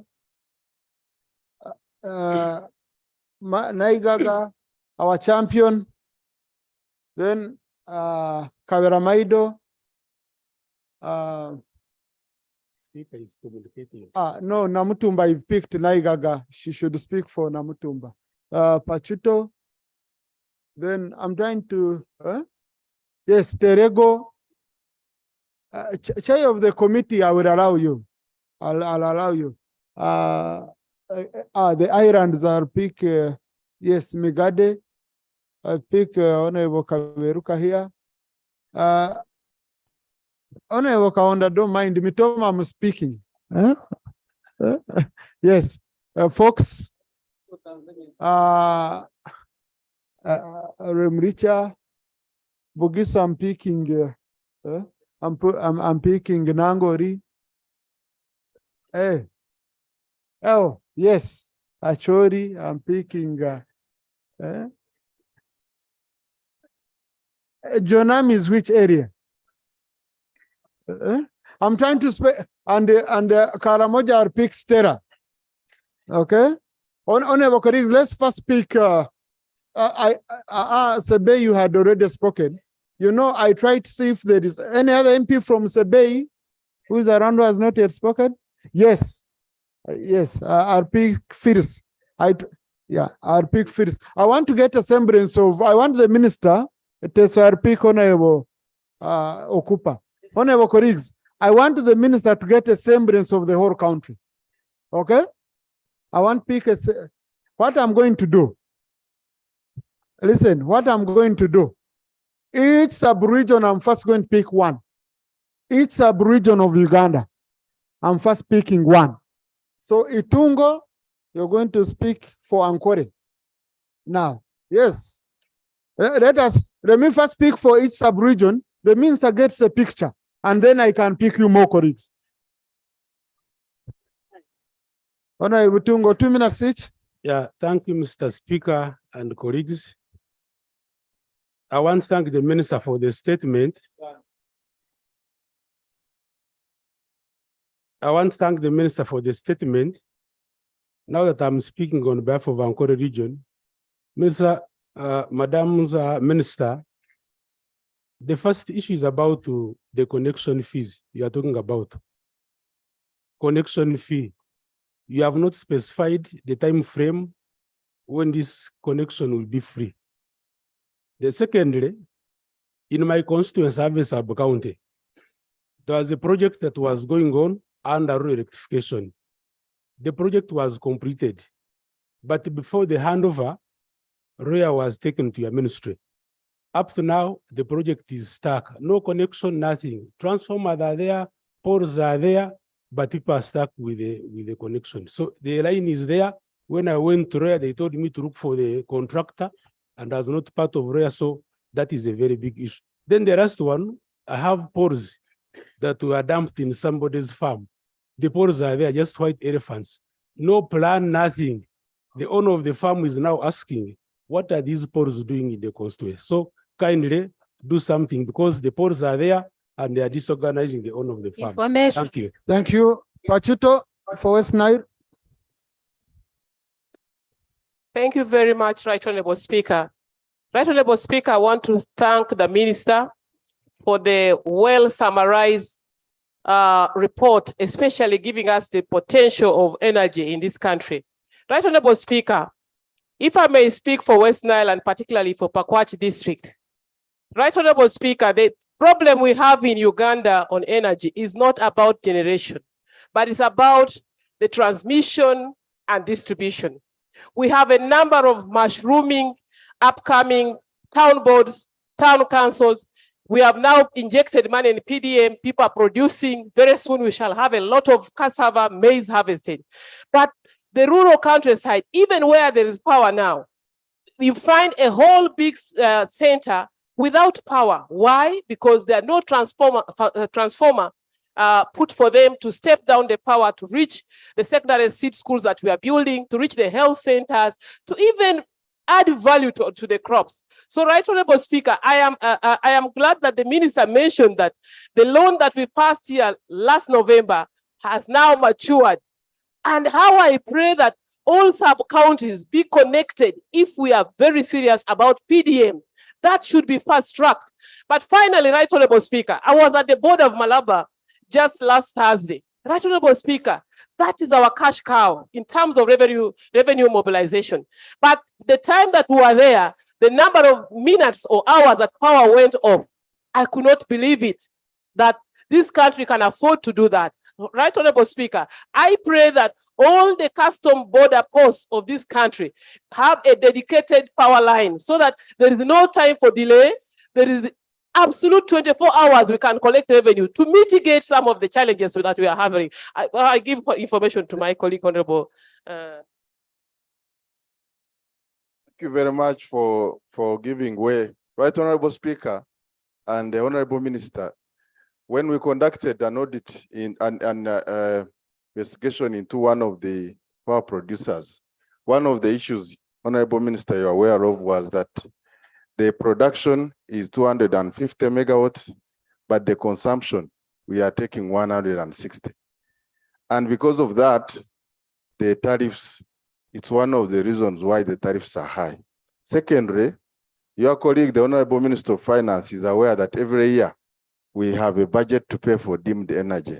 May you tell this House when we shall have a zero budget for dimmed energy and instead use that energy to connect all the households that we need to connect. That's the information I want to give. Thank you. Now, honorable colleagues, I would want to propose that we use this time to bring issues to do with your areas in terms of the issues you are facing. Because now when you start becoming general, yet you have been here saying you have lines in your constituencies which have not been connected. Transformers are down.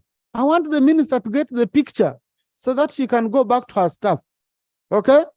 Mutawe for Bukedi. Thank you very much. Right. I had allowed those so I would allow both of you. Sorry. Yes, thank you very much, Right Honorable Speaker.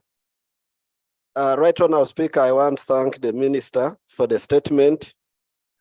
However, I have a number of polls that are lying in my constituency. We had a number of projects that were going on. Some of the projects were under World Bank, and there was also a project under the TPAIR. Right Honorable Speaker, I have polls in about 5 sub-counties. That's a sub-count of Busaba, sub-count of Budumba, Busole Town Council, and Busole Rural. All projects in these sub-counties are at a standstill. Then, Right Honorable Speaker, I also have a sub-county which doesn't have power completely. That's a sub-count of Nawanjofu. And I have raised my matters with the ministry. One time we had a meeting with the state minister in the ministry, and they promised that works were going to resume by September. Right Honorable Speaker, we are now in October and nothing has taken place, and the minister is telling us that still work is going to take place. I want to request the ministry to put focus, especially on the projects that were ongoing, because we are finding a lot of difficulties when we are moving around. She talked about vandalism. The reason is that these poles have been there for a very long time. So there are people who take advantage and they go and they take up, they steal the wires, and some of them steal the poles. Right Honorable Speaker, in my particular constituency, even the contractors, when there was a shift from REA to the Ministry of Energy, some contractors come back and pick poles. And when I tried to follow up, they tell us we have not been paid and we have other pending projects where we want to take our poles. Thank you. Oseku conclude on. Thank you, Right Honorable Speaker. In 2021, under REA, we had some linings of power in our areas. But since that time, after they put the lines, they have not given us transformers. So that is one of the problems, and people are crying. They are saying, why did you bring these poles and put here?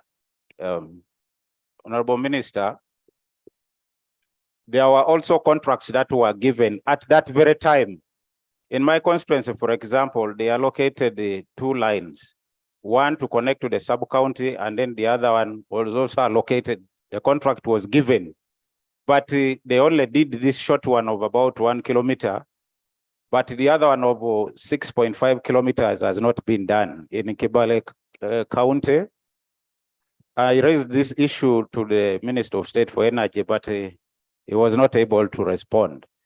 Finally, Right Honorable Speaker, Honorable Minister, we have been having engagements at regional levels with the Minister of State for Energy.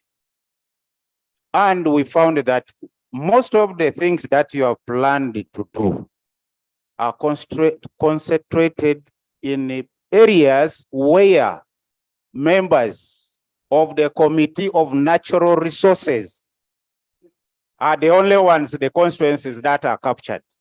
And we made a proposal that, please, can you halt the plan to implement these projects? And then we sit and reorganize these projects. That thing has not yet come to light. And it is my strong appeal again that, Honorable Minister, you meet us. And then we realign. Thank you. Kadra Maido. Thank you, Right Honorable Speaker. Speaker, my concern is mainly with the Churu constituency. It's a constituency in my district, but out of the whole constituency, there is no power. I have written to the ministry, have talked to Honorable Kasai, but ever since then, nothing has been done. I pray that really you take it as something very serious. Each time I pass there, I have a lot of pressure to answer questions. And then secondly, even in my own constituency, Kabramaido, there are very many sub-counties of Alwa, Kabramaido, Aperkira. They just have poles, but they don't have what? Connections.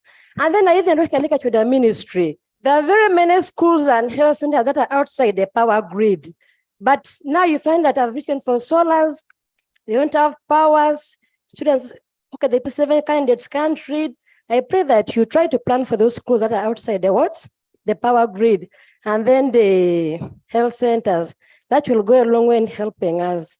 Thank you so much. Okotogong.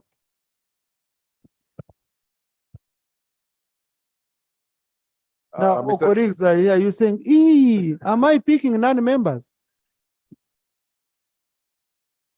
What? No, you just advise me if I'm picking strangers. Then, of course. Then, you know. Of course, the longest. No, I'm picking a region. Per sub-region, I'm picking one person first to get a picture. Please just switch off. Felix, switch off and switch on again so that your time counts.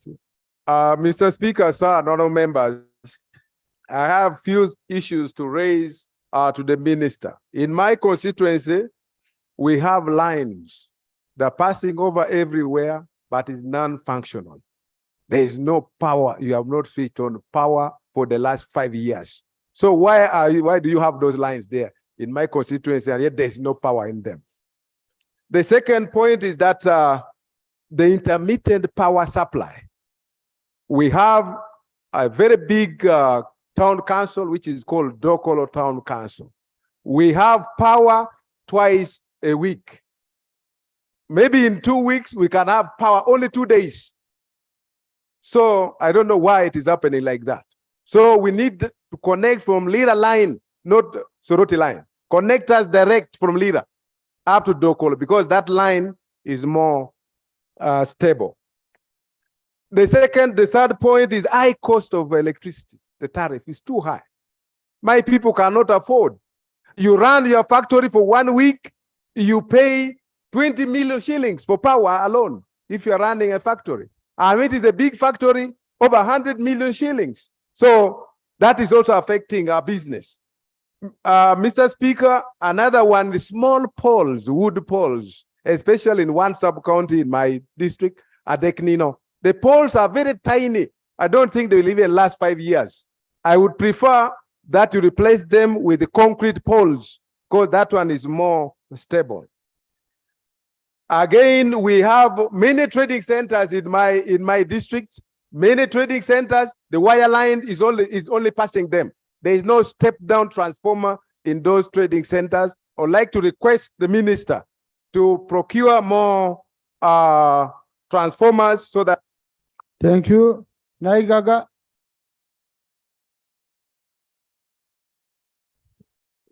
Thank you very much, Right Honorable Speaker. In the interest of time, I'll go straight to my issues. Honorable Minister for Energy, my biggest issue is to do with the scope that is being worked on vis-a-vis the scope that was surveyed. We've realized that when your team came on the ground, they surveyed so many town centers, so many schools, and the contractor is just working on limited areas, saying that is what is in the agreement. We want to have the whole scope as it was surveyed, handled. Secondly, it is in addition to what Honorable Kotogong has submitted. The old lines, the wood poles are no longer sustaining the environment. They are falling every day.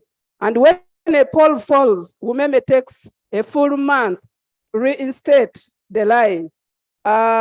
Lastly is to do with the transformers. Information to Honorable Akamba Paul. Yeah. Thank you, Right Honorable Speaker. The information I would like to give to my Umani Member of Parliament is that Namutumba, it's like we are in load shedding. The electricity is so intermittent to the extent that in a week we can have power like 2 days, and it is due to the power lines that needs to be refurbished. For instance, the lines that supply power to Namutumba goes via Kariro, then to Namutumba, yet you would have gone straight to Namutumba. And these lines are too old that they need to be refurbished. So that's the information I wanted to give. Megade.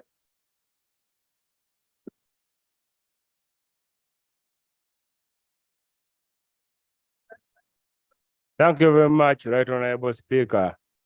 Right Honorable Speaker, I don't have any pending line, no the poles, not even wires. But in the NRM manifesto, since 2011, the president has been indicating that there are 2 districts without power, and the Buvuma is one of them.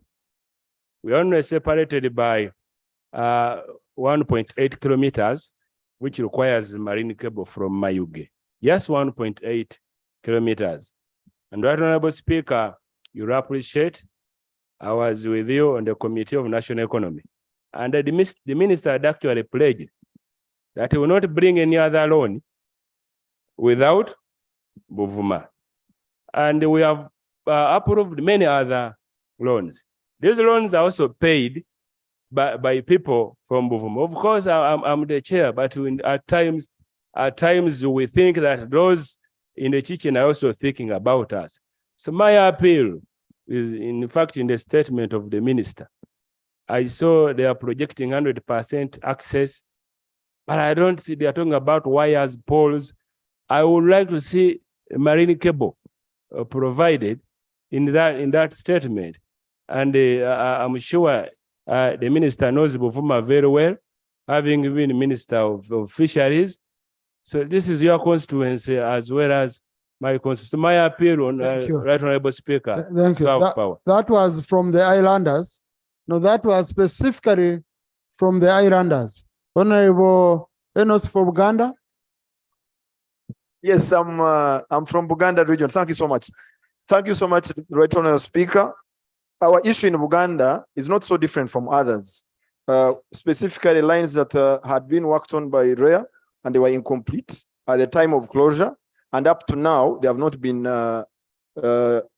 connected. And actually, some of them have been vandalized. That's one of the major issues. The second issue, Right Honorable Speaker, is about, of course, electricity connection, which I had mentioned, but some of my colleagues are mentioning it. Some districts are actually saying they do not, some of their areas are not connected, and they have written to the ministry, but no response yet. You can take note of that. The other issue, Right Honourable Speaker, which is a bit specific to Antonio district, we have a line that was brought down by power, by rains. It's almost now 2 years down the road. It has never been reinstated. The problem starts with land issues.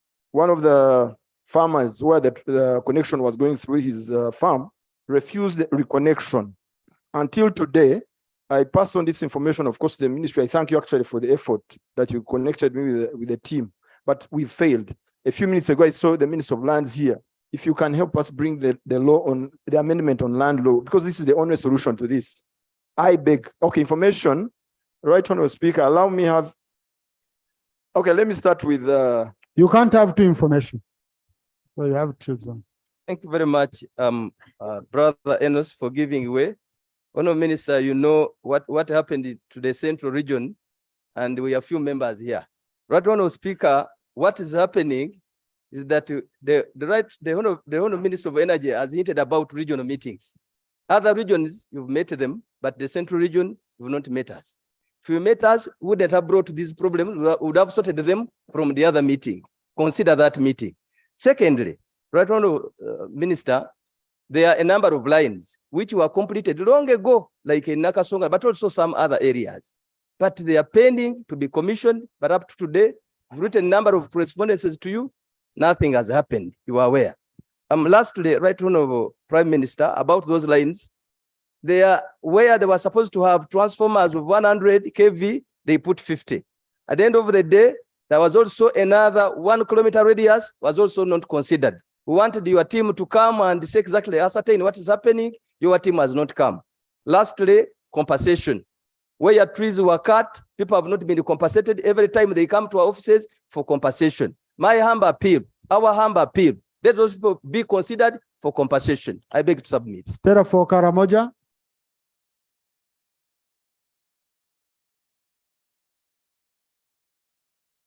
Thank you, Right Honourable Speaker.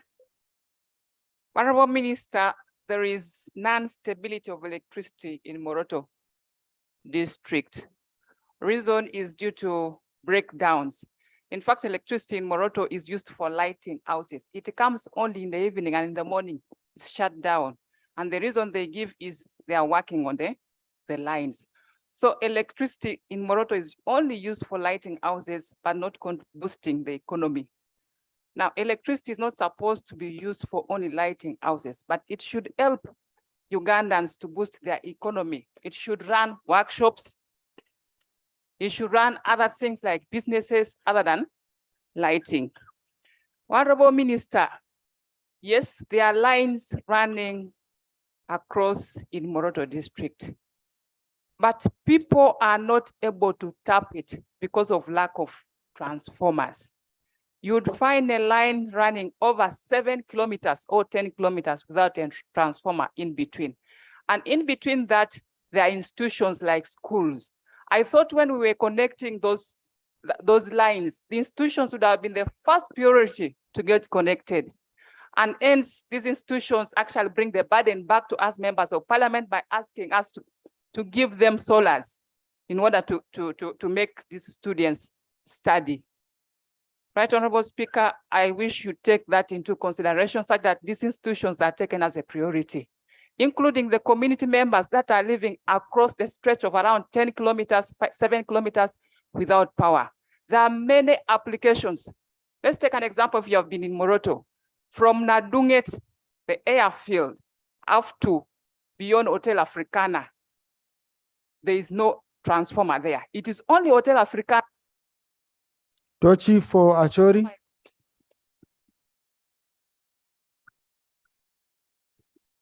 Thank you very much, Right Honourable Speaker.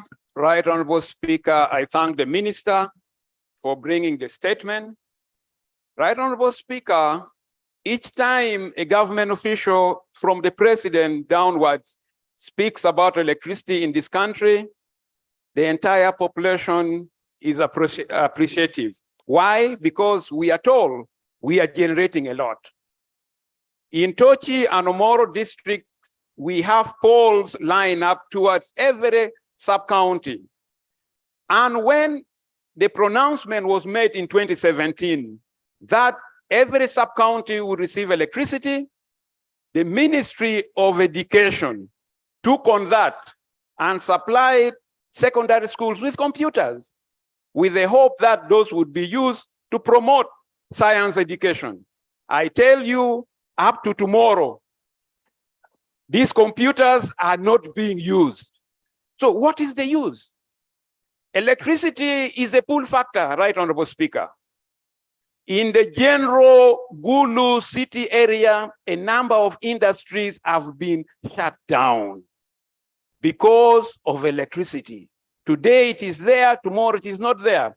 That makes cost of doing business very high. And that has brought a lot of unemployment. Because once these industries shut down, the staff are sent home. So, Madam Minister, yes, I give information to my nephew over there.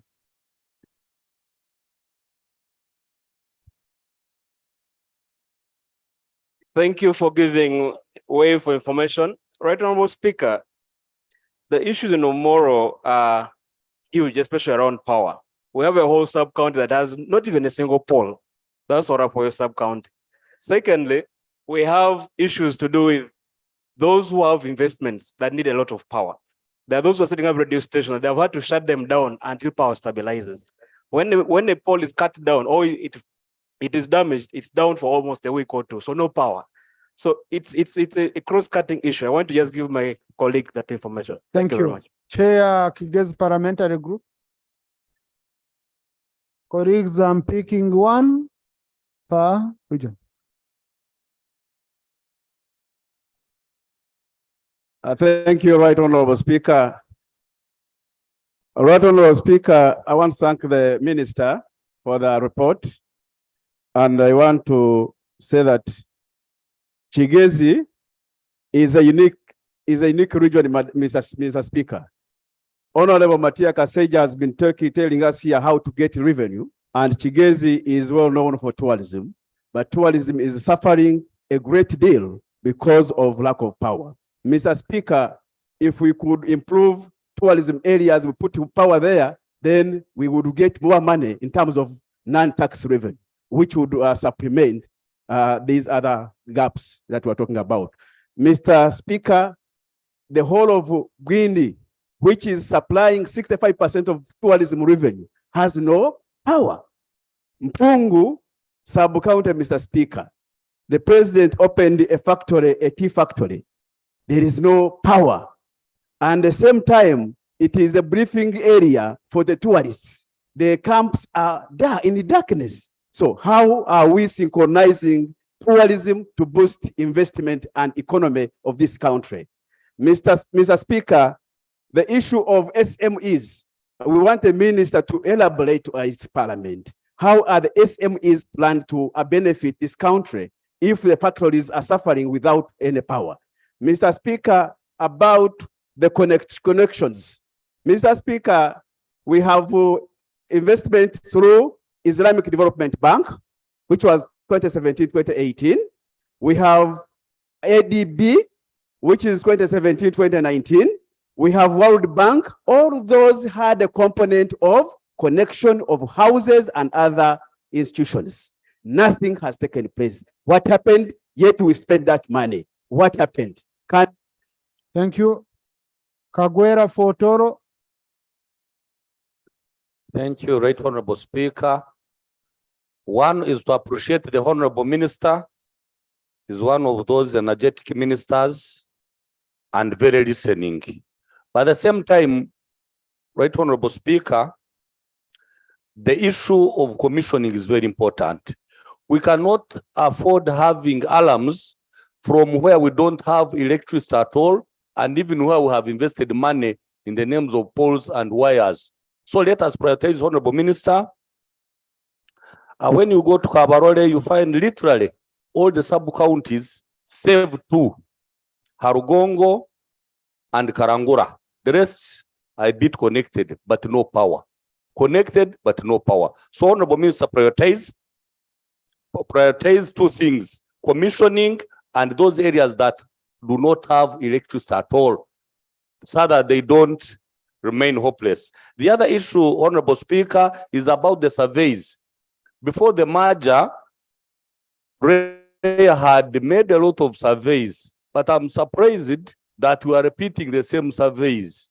So the merger should not mean complete forgetting of REA, because they had done their work. The other issue, Madam Speaker, Honorable Speaker, Honorable Minister, the issue of COVID, it keeps coming up in most ministries, but we shall not always listen, because COVID is almost gone. It should no longer be an excuse. Let us have double effort. If you know we had COVID, like all we know, we should now forget about talking COVID as an excuse and work a double harder. We work a double harder because the problem was there. Yes. Right, Honorable Speaker, the other issue is about prices. Thank you. Phyllis Chemutai for Sebei.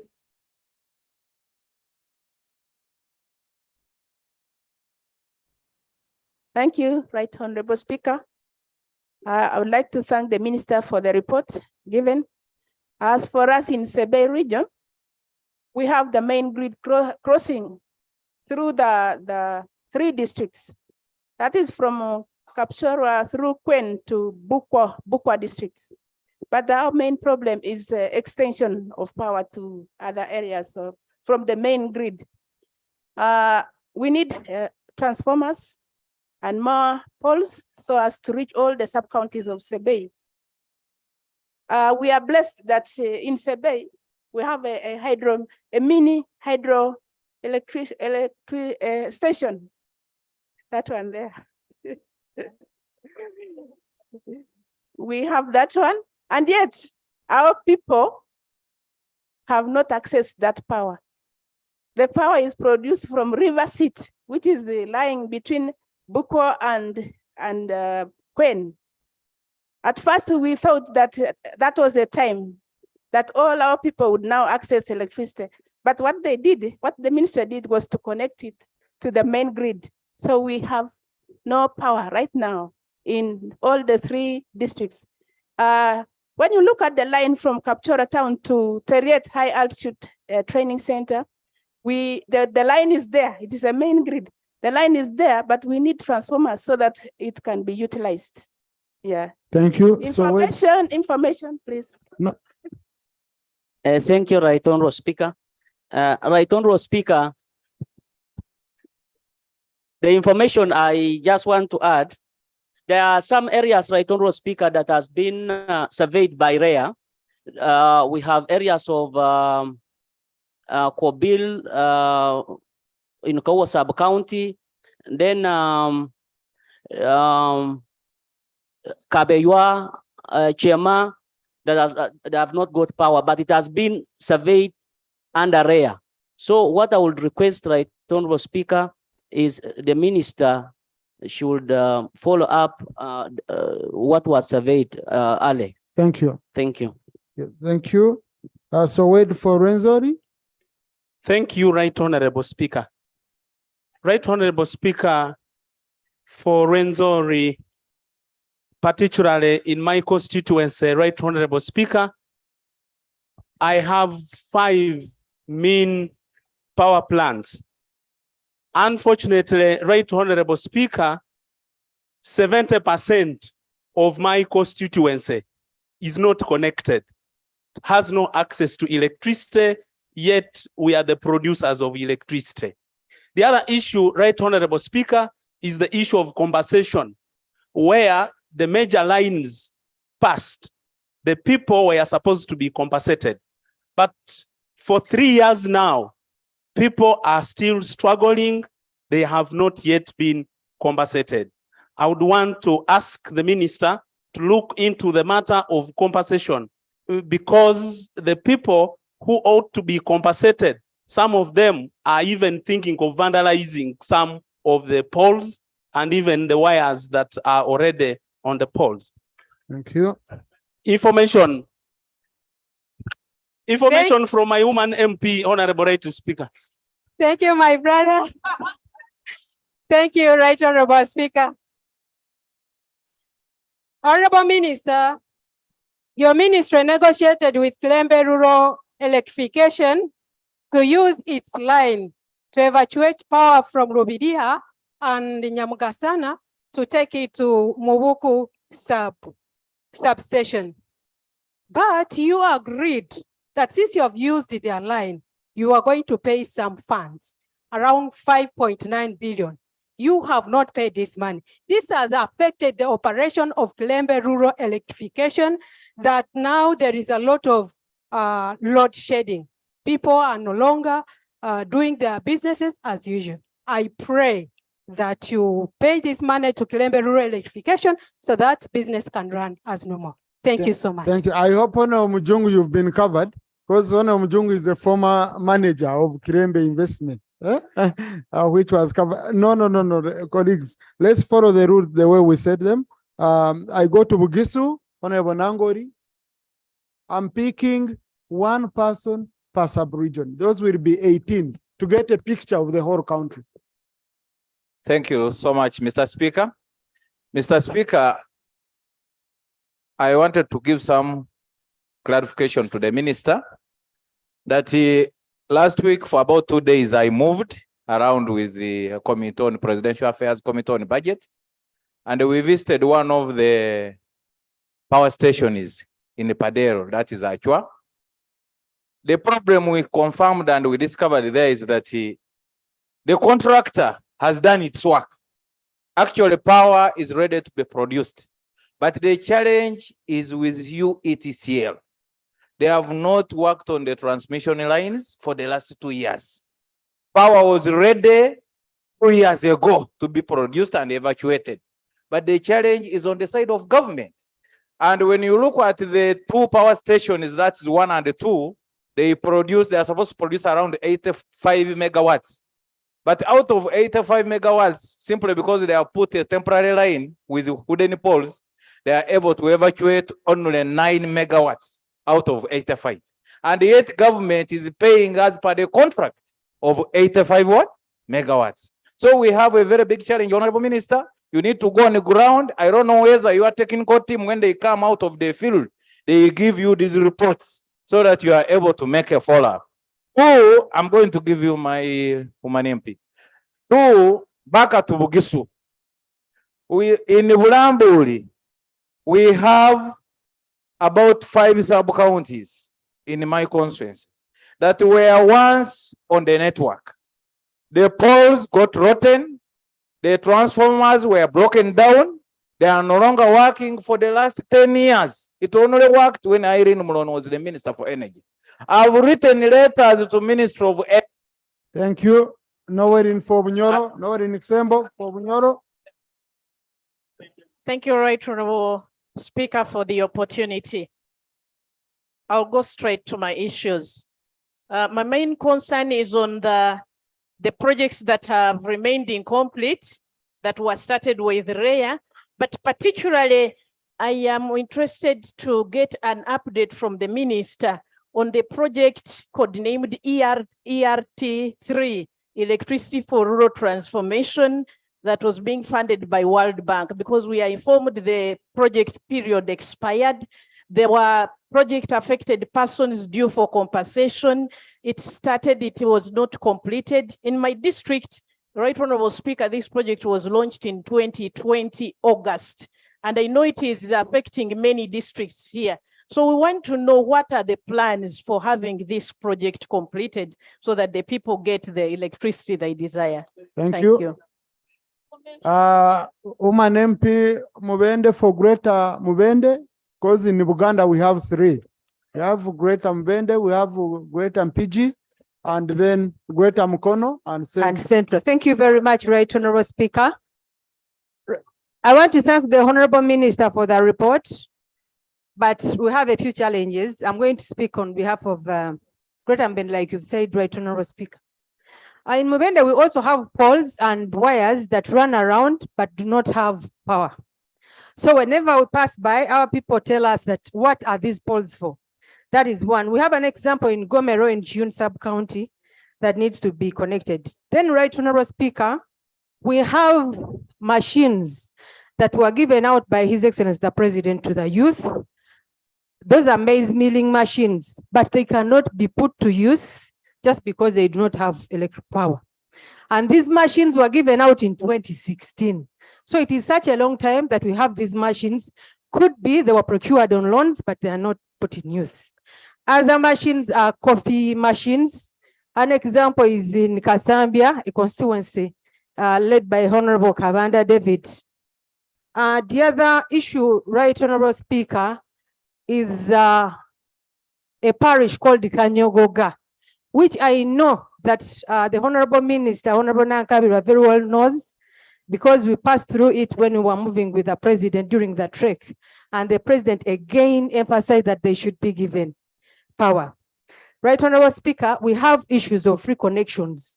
We have always told our people to apply for these free connections, but whenever they go to Umeme, they tell them they are not the right people to give them those free connections. Information from Honorable Kenya. Gomba for greater MPG. Because Honorable colleagues, you see, when I say 2 minutes and you say information and you switch on, then you get another 2 minutes and you cheat other regions. So it will only apply if you're using the same microphone, so that we continue counting the same time. I want transparency. Thank you so much, Right Honorable Speaker. Most of the issues have been raised by colleagues. I have like 2. Right Honorable Speaker, I would like to hear from the Minister on government's plan on the deemed energy or unused energy. Government has spent 87 billion on that commitment, and I think that money would have used for something else if government had not committed. So I would like to know from the Minister, what's the plan? Then, Right Honorable Speaker, going back to Gomba, I have a line of 120 kilometers coming from Butambala. It's a World Bank line to Gomba. That whole entire line, we have been lucky. Some lines have been productive, others have not been productive due to the halt by REA. Right Honorable Speaker, I would like the Minister also to commit. We have areas in my district where they connected power, but they have not commissioned.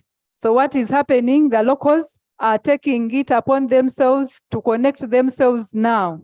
Recently, we even had an accident. A child died from illegal connections. So it would be very important for them to connect and commission so the locals can use it.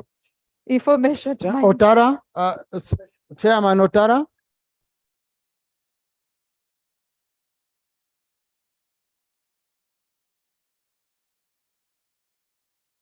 Thank you very much, Right Honorable Speaker. Right Honorable Speaker and colleagues, I want to begin by thanking the Minister for her statement that was succinct and clearly gave us a roadmap where the ministry is headed in the electricity subsector. But allow me, Right Honorable Speaker, to say one major thing that I identified from the submissions of most of the colleagues. All these submissions center around financing. And I must say, Right Honorable Speaker, that as chair of this committee, I am greatly honored to have chaired this committee for now 3 years. But I want to assure this House that without adequate financing to this subsector, we are not going to move forward. Worse still, Right Honorable Speaker, when we were passing the budget for this year, we made the fundamental mistake of removing the 100 billion. This was the money that was meant. Honorable colleague, you cannot go on the floor of Parliament to choose a house in which you belong. And the decision was made, but because you don't agree with the decision that was made, you call it a mistake. Okay? So please, no, take your seat, please. Take your seat. Honorable Cooper. Thank you, Right Honorable Speaker. Right Honorable Speaker, let me start with on the issue of the financing. May we know, because we know this money was coming from ADB, World Bank, Badea, Islamic Banking, that did this body stop giving the money or what? Because they have kept raising the issues of monies. Because I know, Right Honorable Speaker, in the previous parliaments, we passed this money, this issue of taking power up to the sub-county, to each and every sub-county, were loans and they were passed. Have these financial institutions stopped paying this money or what? We need a clarification from that. Before we go into any new areas, what has that money done? To Right Honorable Speaker, Honorable Minister, you need to help us. Why is the ministry now asking to do surveying afresh? Because REA had done survey. I can speak for parts of Teso, like the whole Serere district. I have a big book. Why would you go back for another survey? And it's not only limited to Serere. Other regions also did it. He said this is a wastage of money.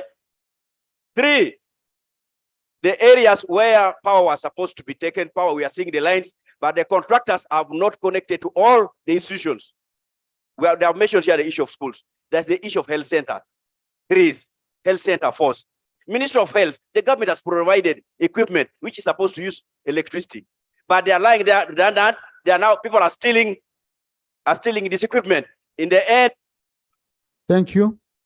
Now, Honorable Minister, the members are saying maybe you publish the status of electrification per area, and then you show the affirmative action you are taking, so that some of the people of the MPs are not accused of being able to lobby and others not.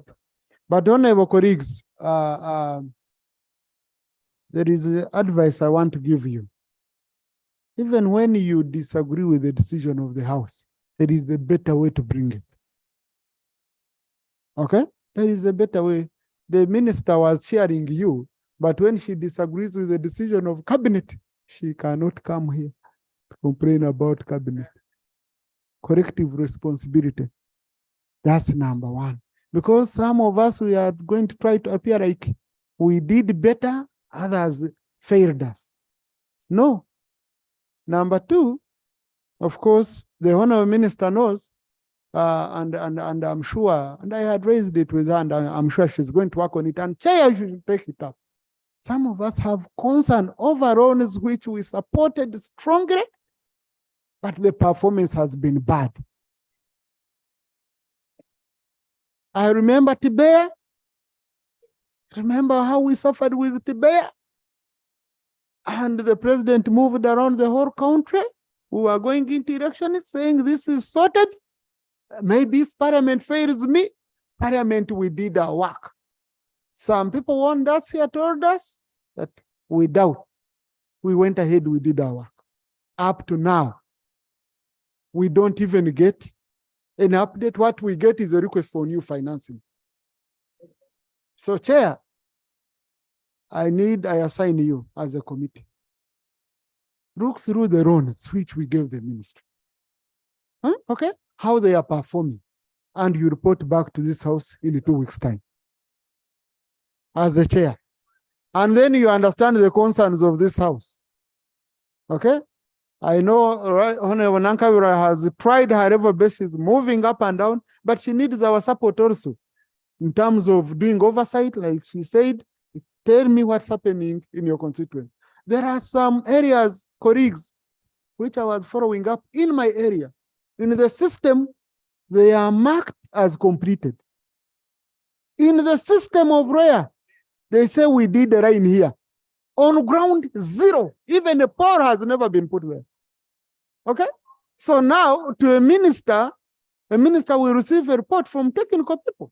And you can't blame her because she cannot go to each and every village in the country. But on ground, when you check, I request you check your areas and you raise it with the minister so that she's able to take on people. Now, honorable colleagues, I've never faced a situation like today. Every one of you wants to speak. And I know the issues you have are very critical. but I have an order paper to run. Okay, and as the chair of this important meeting, I have to address other issues on the order paper. That's why I decided to say, to get a picture of the whole country, let us pick per sub-region. We pick one person so that the minister gets a picture, and then the committee takes it on from here, and the minister has picked a picture. So, Honourable Minister, please respond to these issues. We go to other items. Thank you very much, Right Honorable Speaker. Right Honorable Speaker, I sincerely want to thank you so much for this opportunity that you've given this House to discuss matters of electricity. These are matters of life. I know that the period we are going in is a period of accountability. And I know the importance of delivering electricity in your constituencies.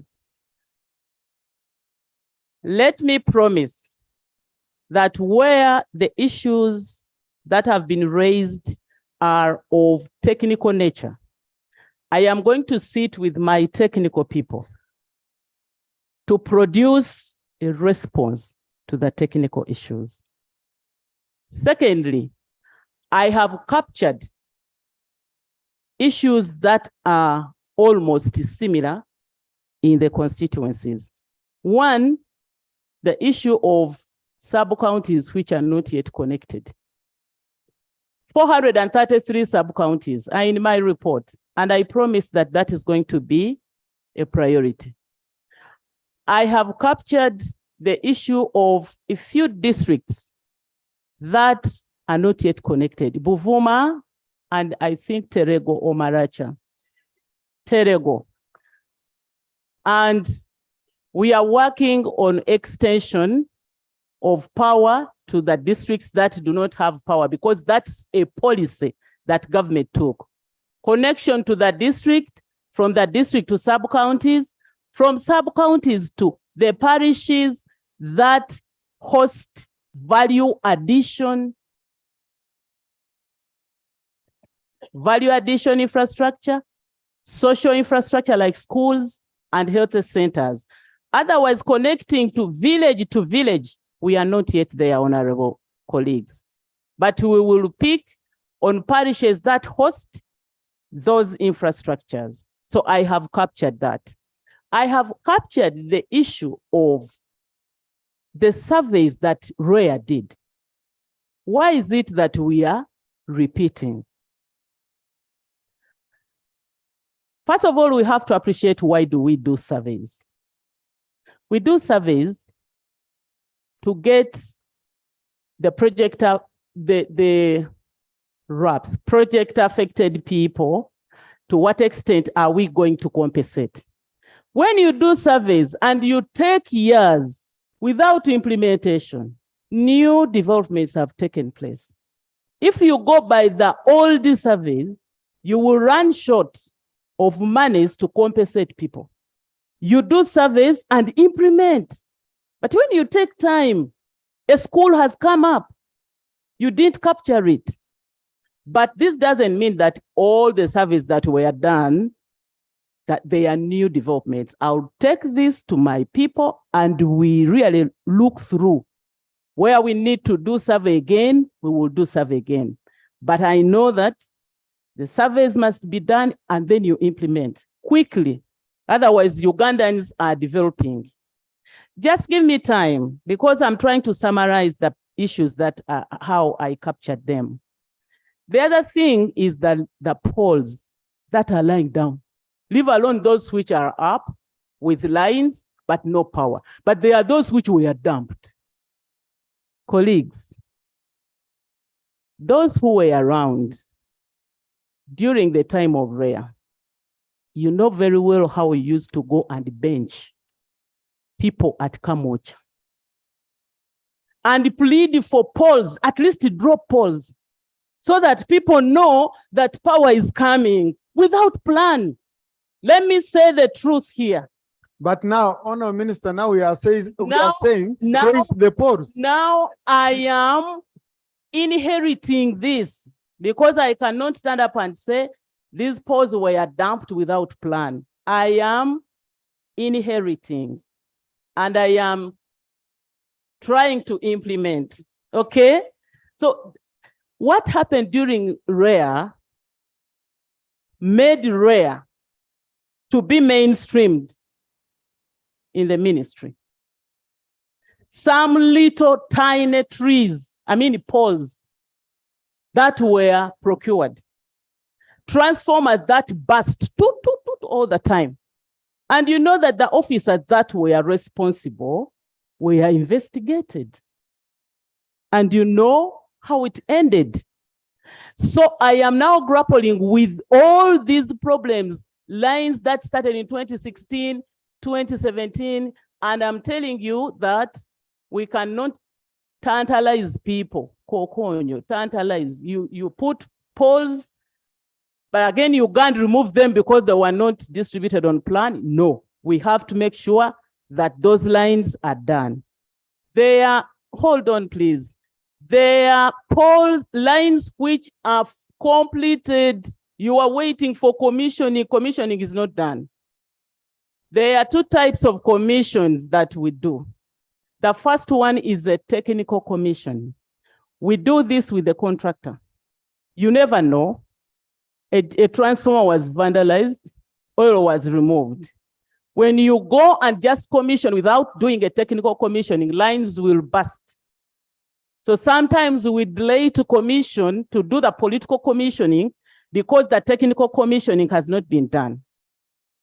But colleagues, you know, that have been to your constituencies, and I have invitations, numerous. Some of them are personal. You want Nankabirwa to come to your constituents and do the political commissioning. And I've promised most of you that I will be coming, and I have visited some of your constituencies. So on commissioning, lines that are completed, you are going now to see intensified activities. We've agreed with my colleagues, the ministers of state, to divide the country.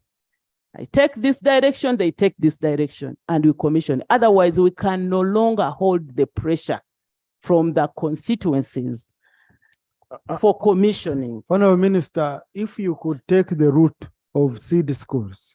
I remember I was still a member of cabinet at that time, whereby cabinet you shared responsibility and you gave ministers, different ministers. And in around 1 week, you commissioned seed schools in the whole country, because again, we need you here to address concerns. So you want to be moving in the whole country. So if you could work with your ministers and you draw a schedule and you distribute the ministers in different parts of the country you commission. Yes, I have done that. Honorable Senator was one of those that I normally, request to do that. I'll do that. I hope I'll get the money, because commissioning also requires a small budget to allow the technical people to go on the ground. So, but we will make sure that we do that. So that is one area that I captured where poles are up. Some of them don't have wires. Some have wires, but no power. On that one, sir, Right Honorable, especially where many of you have requested for transformers, we have part of the work that we are going to do under ESP as intensification and densification.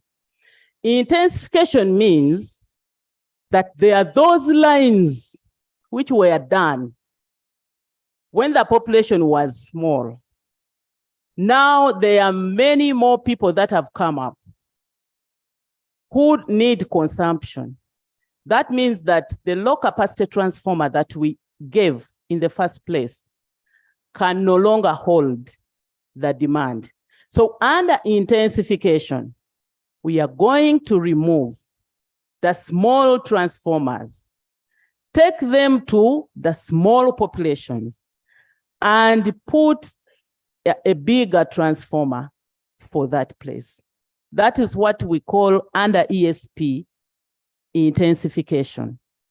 We also have densification under ESP.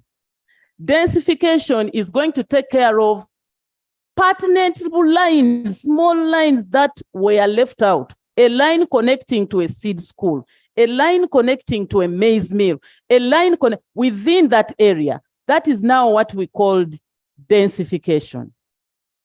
This ESP and other monies that come from World Bank require that you have to satisfy the project affected people. Now, this brings me to another area which I captured, where compensation has delayed. Okay? Under a project which is under World Bank, we have suffered because there are PAPs who refuse the value given by the chief government valuer. Two people can cause us pay for deemed energy because we can't raise a pylon because of that person who chooses to refuse the value that the chief government valuer has given. I have approached the Attorney General and I have written to the Minister of Lands. I want to switch into compulsory acquisition. Compulsory acquisition. Because compulsory acquisition is in the Constitution. For public interest, you can't make the country lose money. You can't cause the country lose money. We borrowed money, we can't move because you said you don't want to move away. The Attorney General has guided me on the procedure. We shall gazette 14 days and I will compulsorily acquire that area and I will deploy security and I will erect the pylon. And people will get electricity. This is not, you are not at liberty to... Honorable colleagues, just let's listen to the minister because this is provided for under the law. And that doesn't take away your right for compensation. You can still go to court. But now imagine a situation where we lose 200 billion in deemed energy. Deemed energy. Because someone is saying you cannot pass here a line. And someone like a situation where we had a situation, I think, was it on the expressway, Honorable Katuntu, where someone said you can't pass in my area, I have a rock, I need 48 billion. So when government went and bypassed the rock and passed somewhere else, then he was again suing the government. Why didn't you pass through my land? I was waiting for you to pass on my rock and you pay. Eh? So this is an abuse. Honorable Minister, when you look at the money we've lost on that, is it a Gago dam? Is it a Gago? Aswa dam. Aswa dam. I think we've lost over 200 billion now because every year we pay like 100 towards 100. Huh? Yes, 87 billion. Now, 87 billion paid every year because someone was refusing that a line cannot pass here. I had to organize a meeting between an MP and UETCL. No, Minister, sometimes we do your work. And UETCL, because a certain MP was mobilizing a community for that line of Achori connecting to West Nile, Rango, to Rango. I called the MP, we sat down and we went through things, and the MP went and told people to calm down, and the line was allowed to move. Now imagine how much people would be losing. So, Honorable Minister, involve leaders. Sometimes the leaders are under pressure from the community. When we involve and the leaders know they have your backing, they go back and they mobilize the community. Otherwise, the community thinks, but your people go in without even informing an MP hears, then the double cabins were in your area, measuring, doing this, you don't know anything.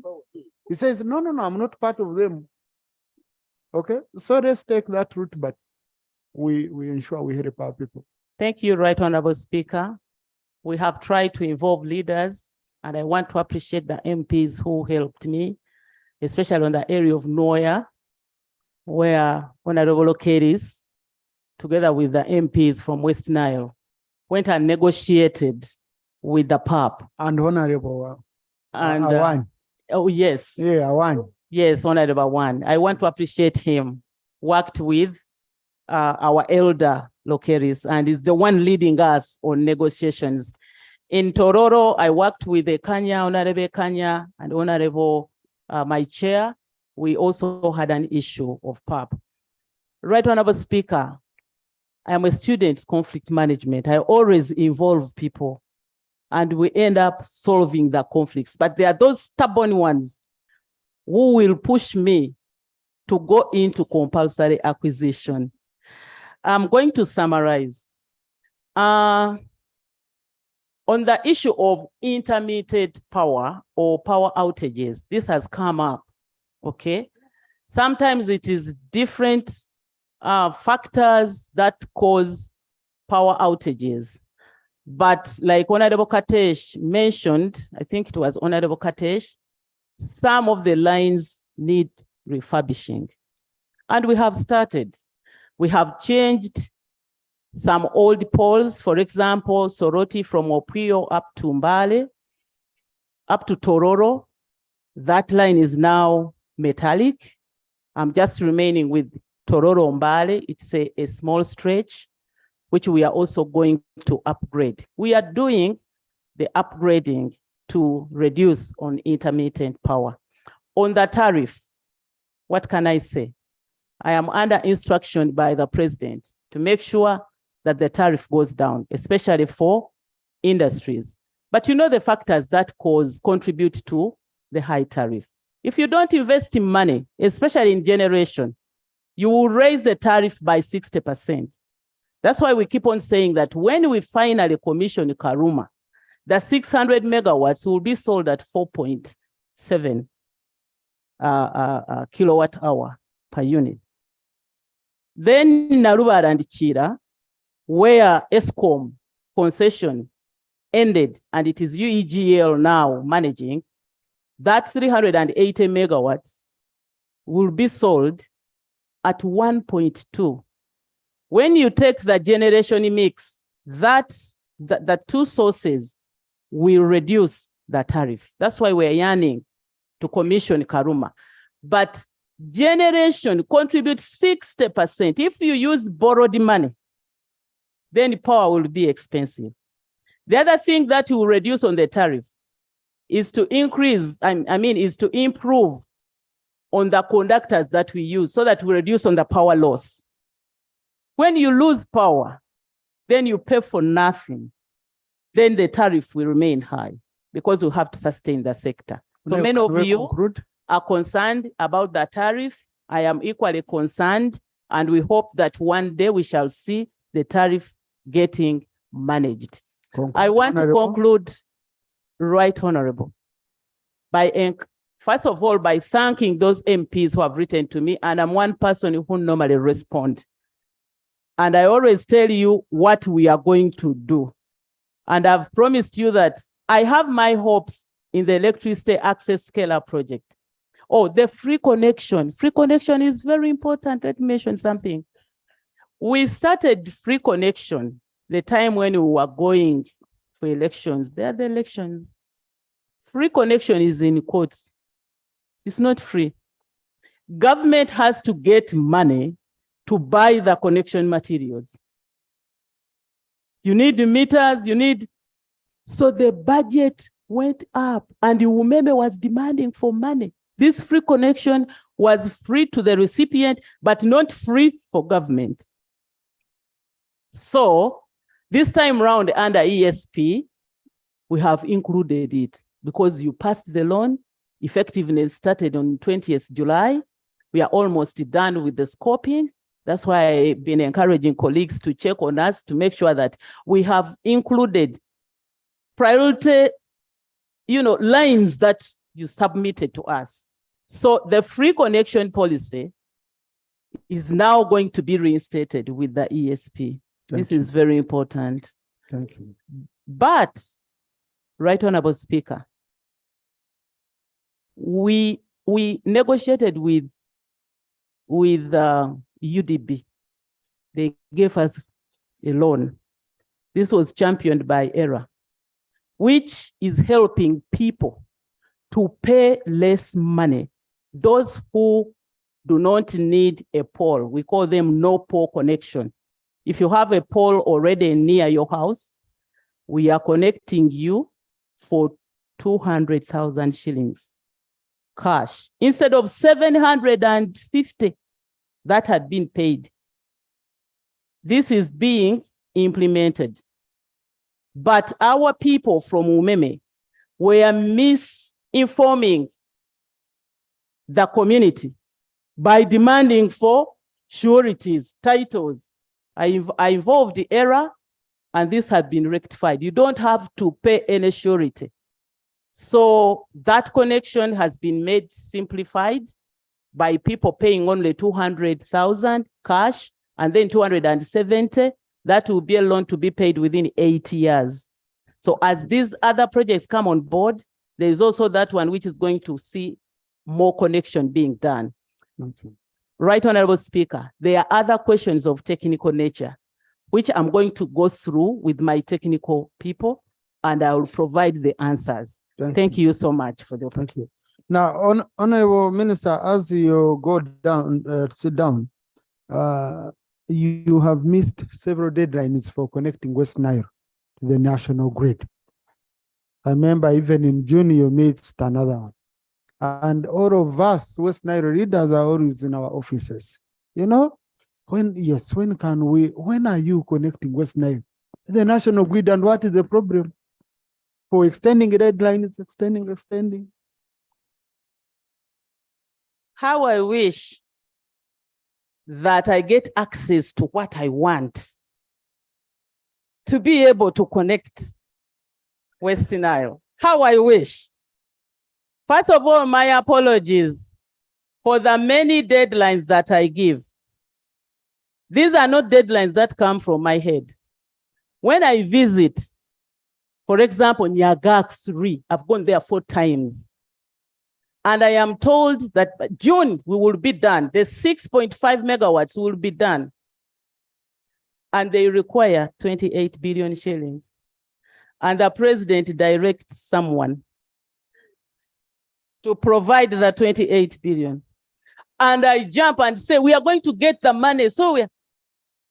And I don't get that money up to now. What do I do? Otherwise, Right Honorable Speaker, let me inform the people of West Nile that there is light at the end of the tunnel. When you see pylons going up to Arua, okay?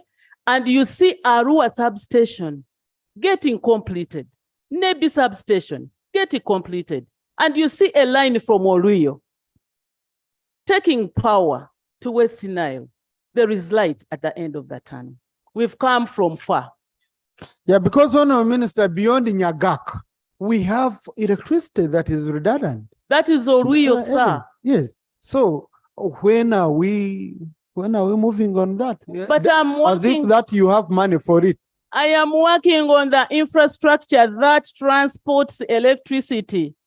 There is no other alternative other than transmission lines. It is not by border. It is not by bus. It is through a transmission line, which we are working on, sir. So do you have a new deadline?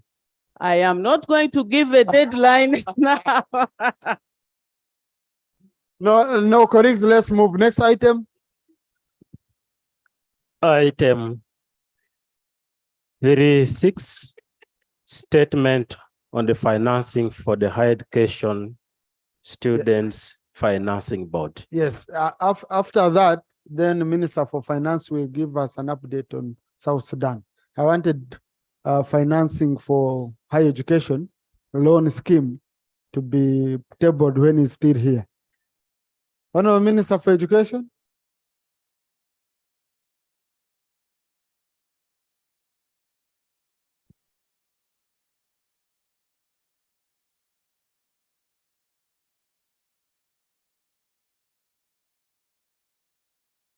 Oh, it's finance also, yes.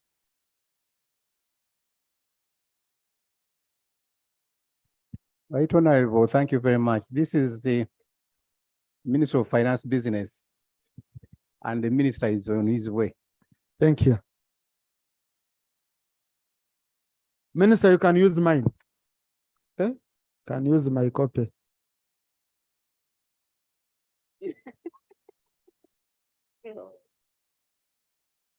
I hope I've given you the right document. Right Honorable Speaker and colleagues, it's right. It is the right document. Somebody has disorganized my papers.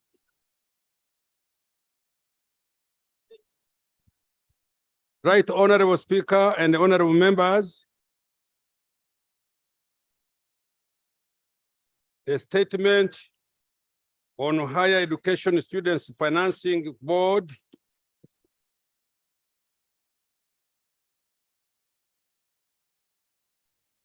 this arrangement was established in February 2014 by an act of parliament, HESFB Act number 2 of 2014, with a mandate to provide loans and scholarships to Ugandan students to pursue higher education. HESBFB is intended to provide loans and scholarships to Ugandan students who have qualified to pursue accredited courses of study or programs in the recognized higher education institutions in Uganda, but are unable to support themselves financially. HESBF implements the Students' Loan Scheme. In financial year 22-23, HESBFB provided loans and scholarships to 625 students. Now, the budget performance. Right Honorable Speaker and members, since its establishment, the board has received shillings 123.76 billion and supported 155 students. In financial 22-23, a budget of shillings 29.520 billion was appropriated to support 3,764 students. However, on account of revenue shortfalls, only shillings 23 billion or 100 million was released. Right, Honorable Speaker and members, taking into account the total number of new students to be funded, ongoing students, the operation expenses, the total funds required for financial 23-24 are shillings 44.9 billion. However, on account of limited resources that were available at the time of concluding the financial 23-24 budget, only shillings 31.007 billion is available to the board, leading to a shortfall of shillings 13.958 billion that include funding for new students and arrears as detailed in the table below. Now, I don't know, Speaker, should I read this through this table? Oh, it's on our screen. The document is uploaded, yeah. So please, you can look at the screen and see the figures. To address the issue of funding shortfalls, we are organizing a supplementary budget to be submitted to this House at an appropriate time. The performance of the board for financial 23-24. The board has received shillings 14.545 billion in the first half of this financial year, equivalent to a budget outturn of 52% of shillings 27.521 appropriated by Parliament. Mr. Speaker and colleagues, that ends my statement. Thank you. Thank you. Thank you, Honorable Minister. And this is a very critical information. What I've picked out, the issue of the new students. Right, Honorable Minister, this loan scheme is some sort of an equalizer. It's a debt, but it's some sort, this is the only opportunity where a student from Karamoja will go for medicine. Okay? Especially on critical courses. Because you see, I was checking, for example, the students you have given me, you give me for government sponsorship in Mitoma. I get education, SWASA, social sciences. I try to check. No, that's under district quota because every district gets under district quota. So every district gets. So I try to see whether you can have in a student for medicine. Never. I try to see whether you have a student for engineering. Never. And these are the courses for which you are rewarding people handsomely as a government by saying scientists are going to be well paid. Okay? Then courses for our poor people. Those ones you've made it a policy, they have to wait until you get more money. But these courses are being taken by people who are doing well. So this is the only course where I can know that I might not get marks of Makerere, but I will get for KIU and I study medicine. That I get for Ndeje and I study engineering. This is why you see us, Honorable Minister, very serious. But I'm concerned by your statement where you're saying you will bring a supplementary. Have you reached out to these institutions to say, don't chase our students, we are going to give you the money? Because the students have been chased out of school. The new ones have not been admitted. They are stuck. So what are you doing about it? Number two, you are allowed to use 3%. You are allowed to spend money under 3%, you report Parliament. Why don't you consider this a very important priority? You use 3% supplementary, you release money. Then you will come here, we give you approval instead of giving it prior approval. You see, honorable colleagues, you see, honorable minister, last time, and you know, when we are interacting with you, we and you, we interact well and we like each other so much. We show you where you're clever. And now, very critical items, which they know that cannot fail past this house, are put under supplementary for prior approval. Very questionable items are put under 3%. You come here when you've already spent. Now, you look at Honorable Kasai just saying you refuse to approve 1 trillion. You say, even if you refuse, we're going to Kasai to pay back 1 trillion. It's a practice year after year. On this one, where our students are being chased and not allowed in schools, why don't you utilize 3% since you've committed on supplementary? No, let me just pick a few colleagues. I'm going to pick Karamoja. I pick Teso. I pick Bunyoro. I pick For Youth. I pick Esenu. I pick Choma. I pick which district is that? Honorable, sorry. Yes, say Docas. I've taken long without seeing the honorable.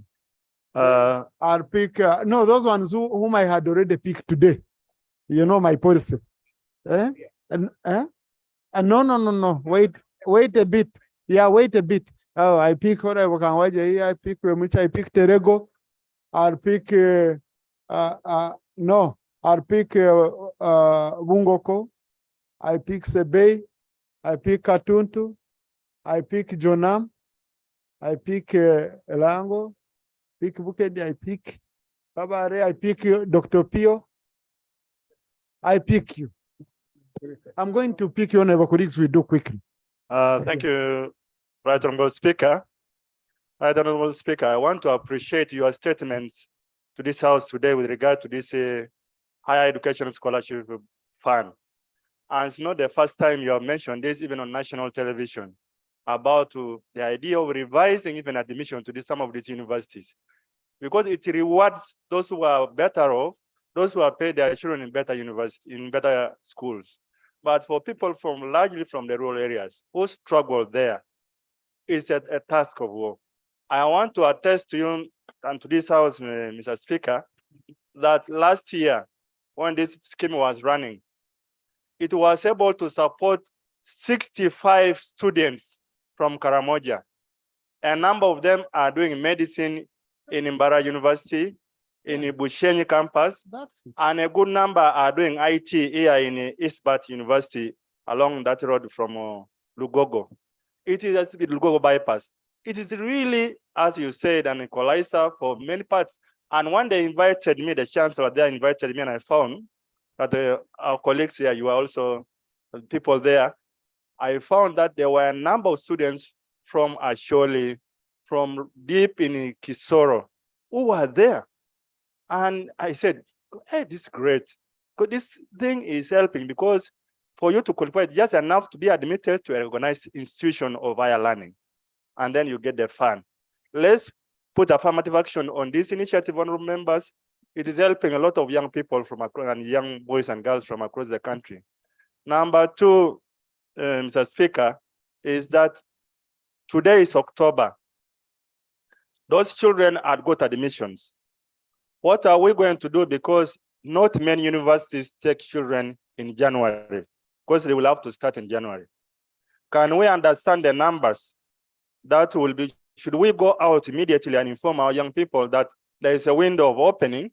And those of you who have got admissions from any organized university in the science area, can we collect these numbers, prepare them for January intake? That's the further clarification I want to get from the minister.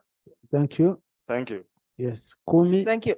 Thank you so much, Right Honorable Speaker. I want to add my voice to actually applaud you for your consistency in the need to support the children of the poor with these government programs.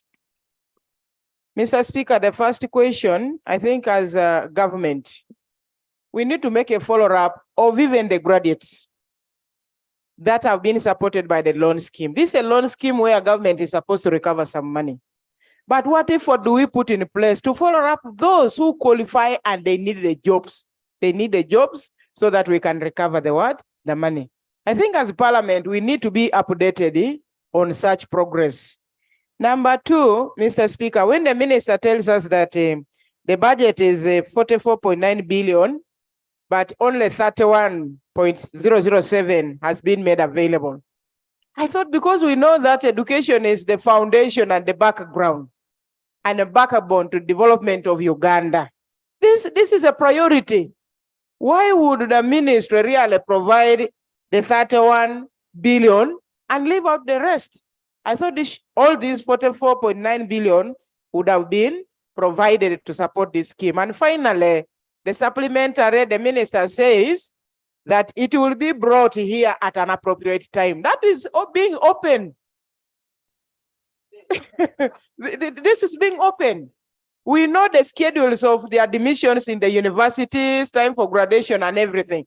Let the minister tell us the specific time when he will bring the supplementary on the floor of Parliament so that we support, other than bringing supplementaries late and they don't benefit the Ugandans. Thank you. No, Honorable Christine, I guided very well. This is a supplementary, okay? The minister has power to spend from July, to spend up to 3% and report by December. That is for 4 months. So we are saying instead of this money being under the supplementary, which needs processing by the House that takes long, let him spend it within 3% and then we shall approve when he brings it here. This one, once he decides, even tomorrow, we can release money. Yeah. If he still Honorable Minister, he is itching to say something about that. I'm not a minister, Is he in order?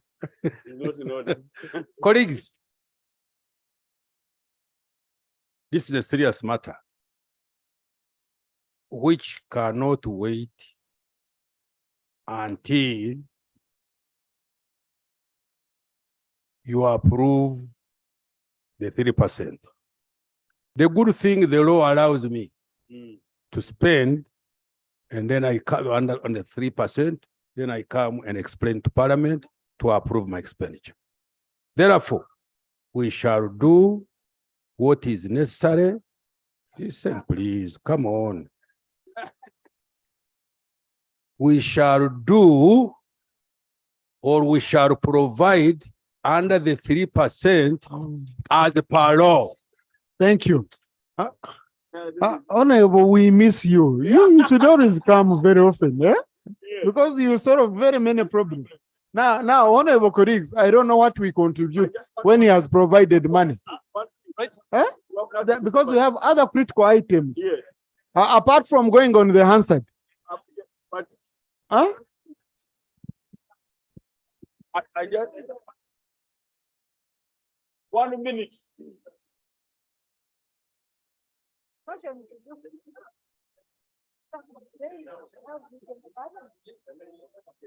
Let us first handle item number 4. Item 4, 1, Lengo Papers proposal to borrow up to United States dollars 295 million from the Islamic Development Bank and the United States dollars 30 million from the OPEC Fund for the International Development for the upgrading of National Bus Project in Uganda. Honorable Minister. Colleagues, it's on the order paper. If you have not read the order paper. Thank you, Honorable Speaker and colleagues. Again, allow me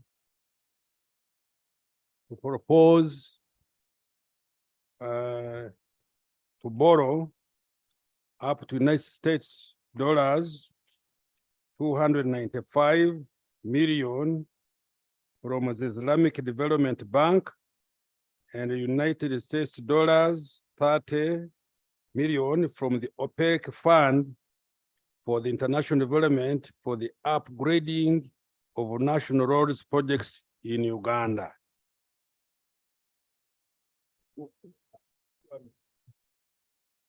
Thank you. I beg to lay. Thank you. Thank you. Thank you, Honorable. Thank you, Honorable Minister. The request is referred to the Committee on National Economy and the relevant sector committee as per Rule 155 of our Rules of Procedure.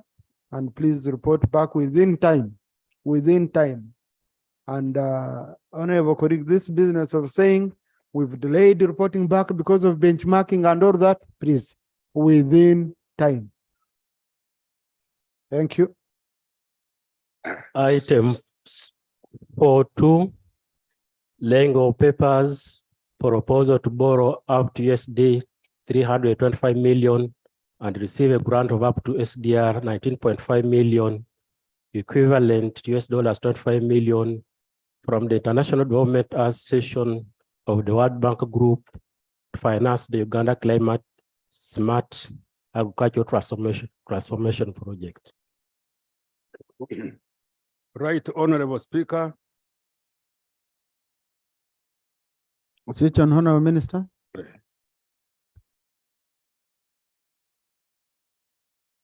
I am bringing a proposal to borrow up to USD dollars 325 million and receive a grant of up to special drawing rights 19.5 million, equivalent to US dollars 25 million from the International Development Association, IDA, of the World Bank Group to finance the Uganda Climate Smart Agricultural Transformation Project, UCSARTP.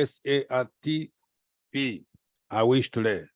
Thank you, Honorable Minister. The request is referred to the Committee on National Economy to be processed as per Rule 155 and the relevant sector committee. Please report back in time like the previous one. And then we go back, we handle the statement for older persons. Yeah.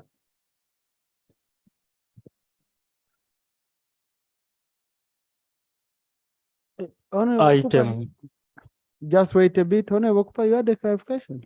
Yeah, thank And you. then Honorable Seku. Yeah, thank you, Right Honorable Speaker, for your indulgence. Right Honorable Speaker, the first loan proposal the minister has laid here for upgrading national roads. Right Honorable Speaker, for purposes of equity, we have had issues here. The Minister of Finance, wherever they bring loans here, in order to members to understand properly, brings with the specific roads mentioned. Right Honorable Speaker, this time, I don't know why he has changed to generalize that the loan is for upgrading national roads without going into specifics. Right Honorable Speaker, we have had outstanding issues on some roads that needed upgrading, which the president has kept missing, like Kumi, Serere, Kasilo, Kagwara Road, Serere, Soroti. It was in the program, it was moved out. Apart from that, but Right Honorable Speaker, there are others in other regions. So it's very important that let other areas also benefit equally. I remember at one point, they shifted money. No, Honorable Cooper, these are the details which the committee will handle and report here. The way the minister has brought it, okay, is how they captured it when they were negotiating. So the other details, let's wait for them here.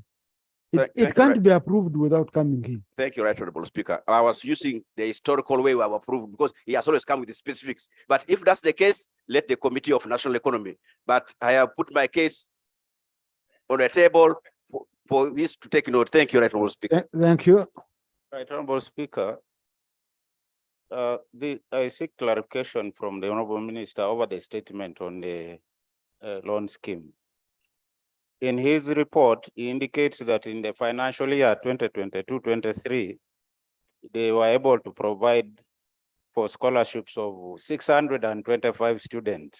However, when he goes down to talk about the budget performance, he indicates that in the same financial year, they had planned to support 3,764, but and using 29 billion shillings.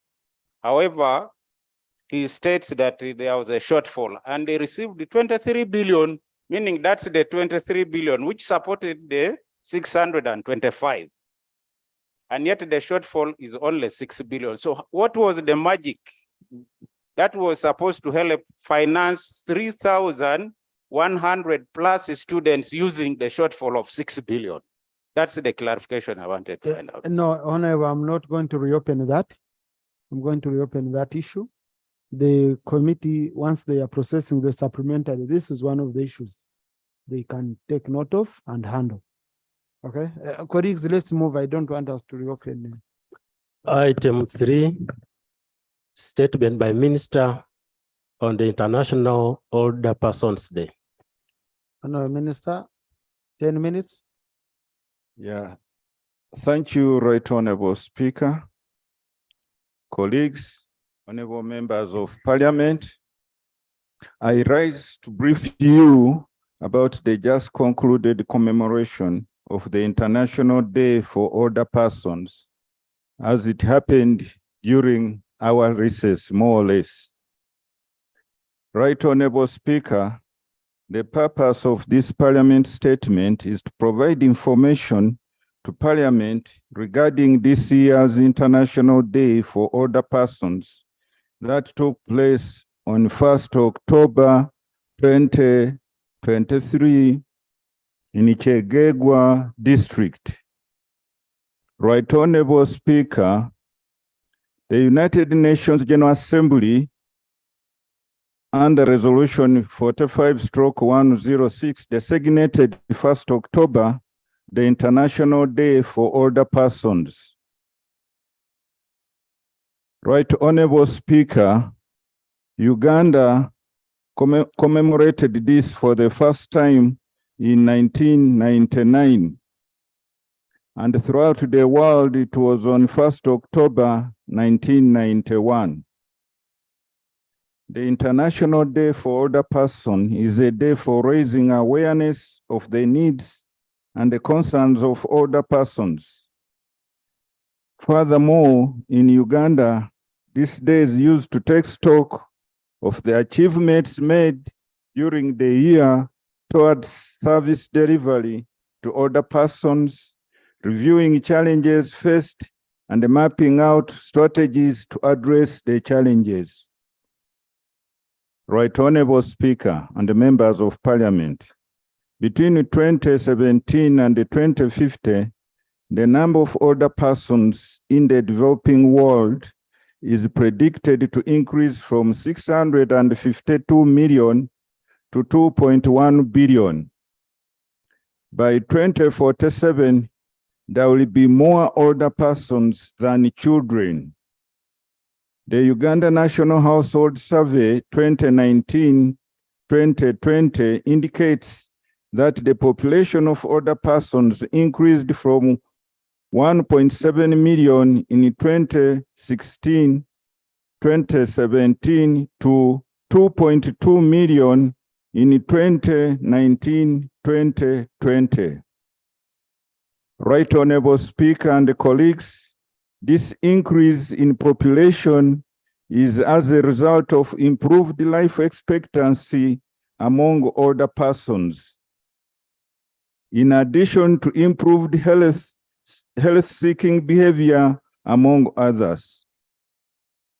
Colleagues, government is committed and prepared to address the concerns and the needs that come with increased older persons population by eliminating all forms of neglect, abuse, violence as provided for under Article 32 of the Constitution, while promoting recognition of their contribution to national development. This year's International Day for Older Persons brought together stakeholders across ministries, departments, agencies, given the multisectoral nature of aging issues. Most importantly, the day brought together older persons in celebration of their achievement and the contributions to national development, while highlighting emerging challenges and identifying solutions to them. Right Honorable Speaker and colleagues, the objectives of this statement therefore are: 1, inform Parliament that Uganda joined the rest of the world to celebrate the International Day for Older Persons on 1st October 2023. 2, inform Parliament that the theme for the International Day of Older Persons 2023 was Health Aging, a call for action. 3, inform Parliament that the venue for the national celebrations was Humura Primary School Playground, Chegegwa District. 4, inform Parliament that the Right Honorable Prime Minister of the Republic of Uganda, Robin Anabanja, presided over the celebrations. Theme for the International Day for Older Persons 2023, Right Honorable Speaker, is Health Aging, a call for action. The theme was derived from the United Nations Decade of Health Aging 2020 to 2023, which envisages a world where everyone can live a long and healthy life. Colleagues, government has progressively advanced in enhancing access to health for Ugandans, as evidenced in the increased life expectancy from 45 years in 2000 to the current 64 years in 2023. It should be noted that as people age, their intrinsic and functional capacities decline, and the environment where older persons live determine their capacity to enhance their functional abilities. For instance, older persons can effectively access health facilities if they are physically accessible with ramps and staffed with health workers skilled to handle old age diseases. Right Honorable Speaker and the members, several studies indicate that older persons aged 75 years and above reported the highest number of sick days, an average of 11 days in a month. Indeed, the aging process increases vulnerability to certain non-communicable diseases, NCDs, which include heart disease, cancer, arthritis, dementia, eye disease, diabetes, hypertension, among others. Unfortunately, the requests from lower health facilities, especially health center 3s, for drugs from national medical stores do not include supplies to manage these old age-related complications. Many older persons are forced to travel long distances to regional and national referral hospitals with associated high costs to obtain these services, while others remain in their homes to die due to lack of medical supplies for the major old age-related diseases in their localities. Colleagues, the challenge older persons face is accessing specialized health care is also evidenced by lack of geriatricians in our National Health Service structure, with only one stationed at Mulago. Therefore, majority of older persons do not receive the specialized health care needed, in addition to negative perceptions where older persons are in most cases perceived to be suffering from old age. Colleagues, in 2021, His Excellency the President directed my ministry to develop guidelines on health aging to guide the community workers on how to support older persons live healthy lives. The guidelines are ready and they were developed in partnership with Ministry and World Health Organization. His Excellency the President had also directed the Ministry of Health to ensure old age-related diseases are provided for in the request for drugs by lower health facilities. That old age medical specialists, also known as geriatricians, are recruited and awareness on diagnosis for older age diseases is prioritized. This year's theme enabled government to understand the unique health needs of older persons and plan how to provide inclusive health services to improve the well-being of older persons. Right Honorable Speaker and the members of Parliament, during the commemoration, key achievements, challenges, and advocacy actions were reported in relation to upholding the rights and welfare of older persons. The reported status was as follows. 1. Under SAGE, the senior citizens grant for older persons above 80 years was sustained. The Parliament appropriate a total of Uganda shillings 121 billion, and this program is now fully funded by the government of Uganda. Over 300,000 older persons continue to receive their monthly social pension, and this has been transformative in their lives. Biannual progress briefs to honorable members will be shared. 2. Makerere University School of Public Health commenced on the graduate curriculum for a geriatrics course. The course is expected to build a cadre of doctors to transform health service delivery in terms of proper diagnosis for older persons' health conditions. 3. Government of Uganda approved the ratification of the African Union Protocol on the rights of older persons. This is a fundamental tool in terms of concretizing African solidarity in the protection of African values and the restoration of respect for other persons in Africa.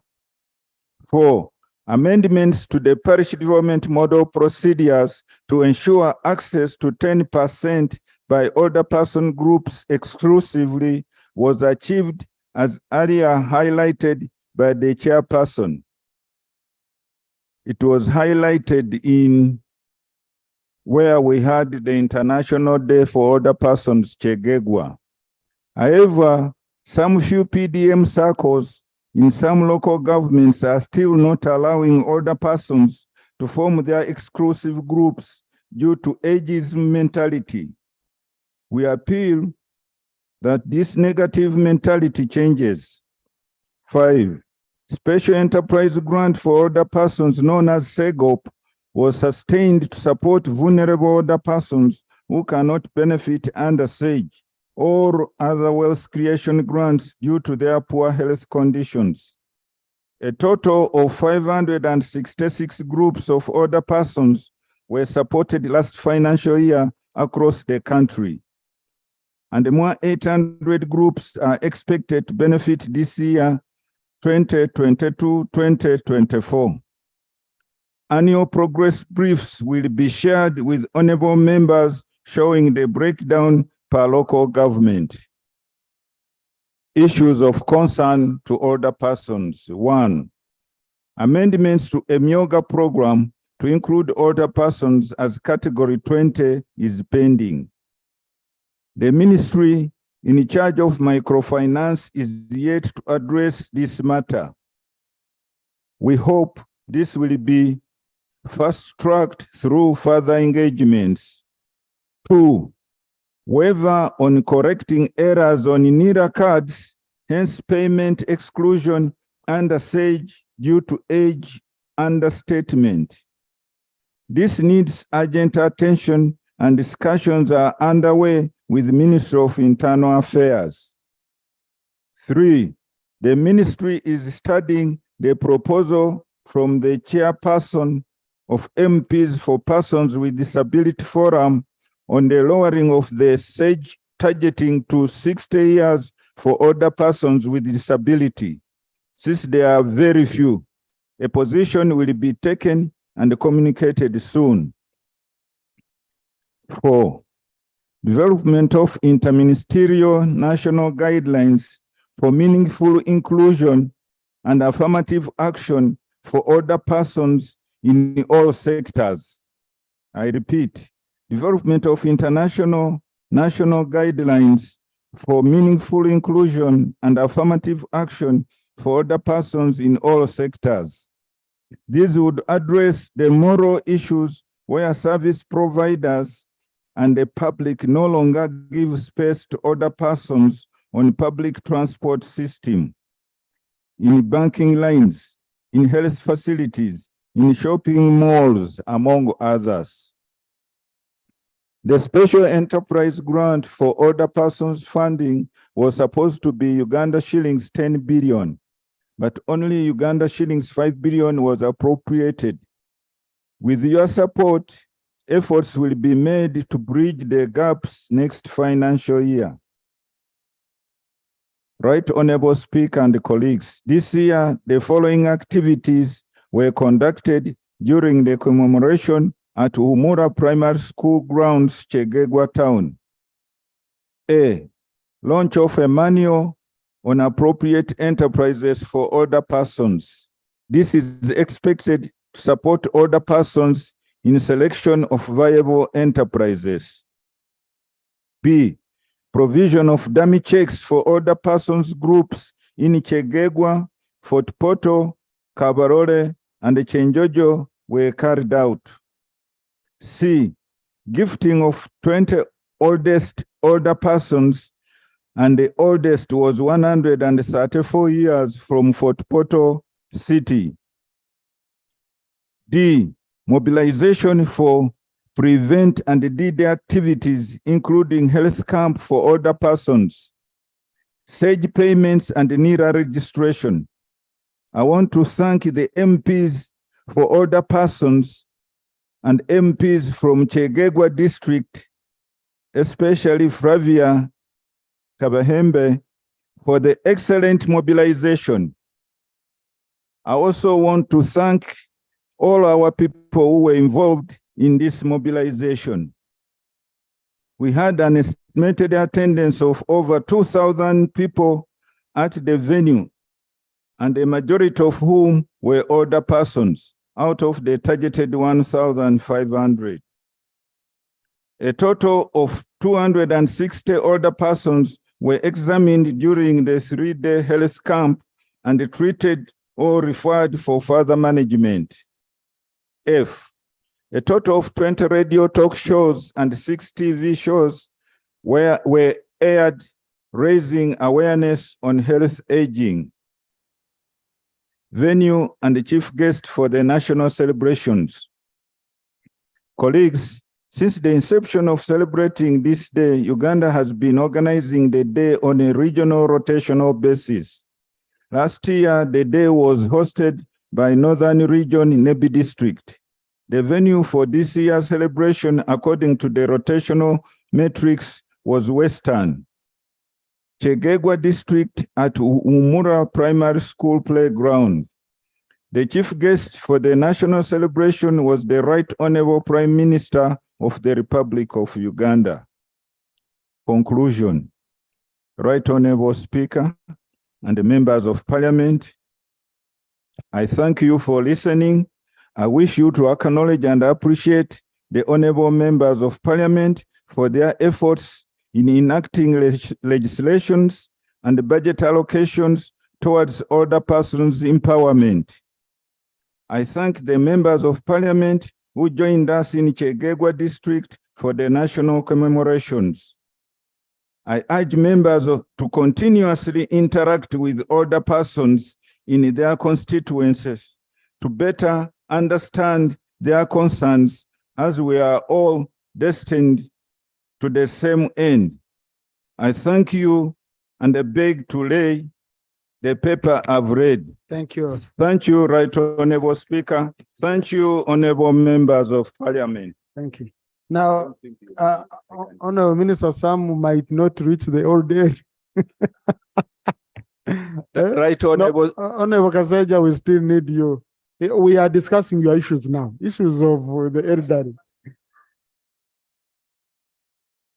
Right Honorable Speaker, during our celebrations, we blessed all the MPs current.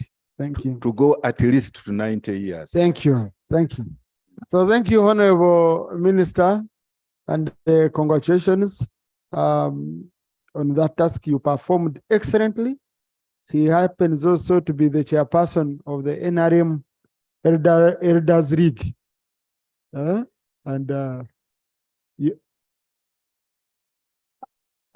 a member of Parliament for the elderly. Right Honorable members, I'm just committed to the strategies of older persons. And my tenure is brief, it's only 2 terms. And after 2 terms, I will retire. Thank you. That's an indirect way of asking for another term. Now, Honorable Minister, I want to make a humble request, and I hope my colleagues are around, that this person, whom you have said is 134 years, the old person, the oldest person in the country, Parliament makes special arrangements of bringing him or her here, and we pay tribute to such a person. Huh? Right Honorable Speaker, actually, let's listen, colleagues. She's actually frail, and she's from Fort Portal. The journey is long.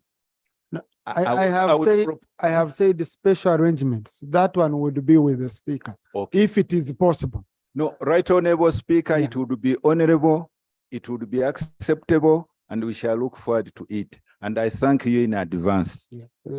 Because honorable colleagues, this is it's a real big record. You know, living up to that age, someone who is 100 years 100+ years older than Rugumayo, than Kawanda here, so Honorable Kawanda, now you need to learn the trick of living up to that age. Number two, Honorable Minister, I saw on the activities, I am concerned. You said you provided dummy checks, but you are complaining about money. Were they matched with money? Right, Honorable Speaker, I didn't complain about money. What I said, first of all, I thanked you, whatever you had given, but at the same time, it's inadequate. So the people you gave dummy checks also got money? The people we gave dummy checks are under the SEGO, the Special Enterprise Grant for Other Persons. And we wanted them, since they had come from the whole country, to know that government is doing something. And we made sure that those districts in Western region got these dummy checks. No, a dummy is a dummy. Yes. Now me, I'm interested in real cash. What I'm saying, they have got real cash, but we wanted to. No, you've sorted me. Yeah. Because one can stop at a dummy. So now, colleagues, I want to give you a chance. There are colleagues I had picked. I had picked earlier on.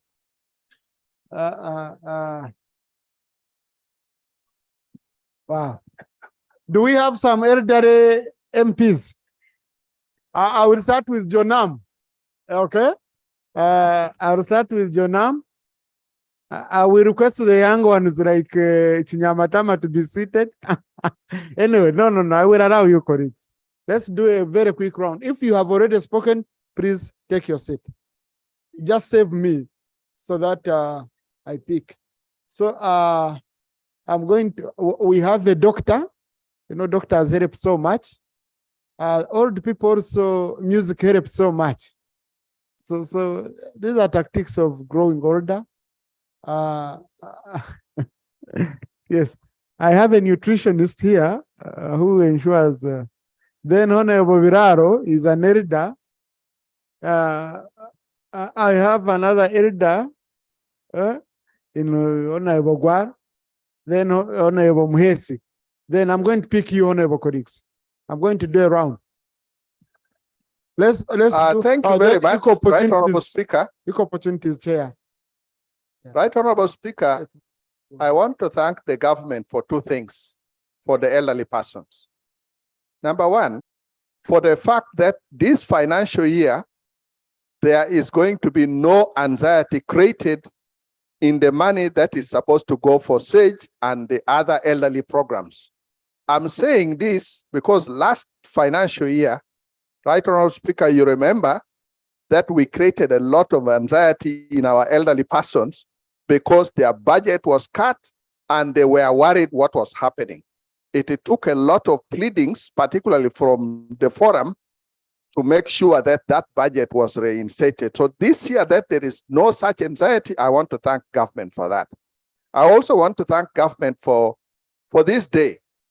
And the other year it was in Nebi. I can tell you, you would see into the eyes of the elderly persons how happy they were celebrating their day. Although, of course, in Nebi there was that disappointment. You know, it was on the very day that we got to know that His Excellency was not coming. But initially, people were prepared and the elderly were very, very happy. Now, because of that kind of happiness, we know that the national celebration, which is only one, we can't take all the elderly persons to that venue. And I am requesting, if possible, we start to think about having such a day in districts so that every year, and Right Honorable Speaker, I want you to also know that sometimes some of these elderly persons, that is the only opportunity they have for coming out of their homes. A lot of times they are just in their homes, but if an opportunity comes that they can move out of their homes, it. Thank you. Honorable colleagues, as you might have seen on social media, I visited one of our senior elders, Honorable Rhoda Karima, whom I would encourage all female MPs. I would encourage you.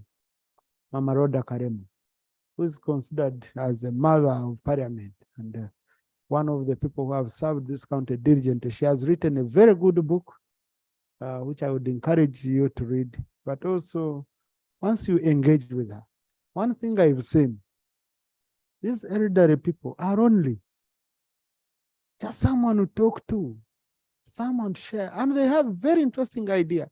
She shared with me ideas on the issue of the girl child. She took me through the emancipation of the women campaign she underwent. I'm sure Honorable Naomi Kawasharira equally played a critical role. She was in the CA, she was a minister.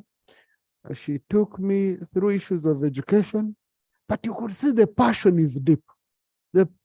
You know, for us, we are still hungry for world things, but now these ones are concerned on where they are leaving the country. Where am I leaving you, my children? Where am I leaving you, my grandchildren? So whenever you have an opportunity, reach out to the old people, check on them. It really, really means, a lot to them. Okay? Dr. Tahigwa? Thank you, Right Honorable Speaker.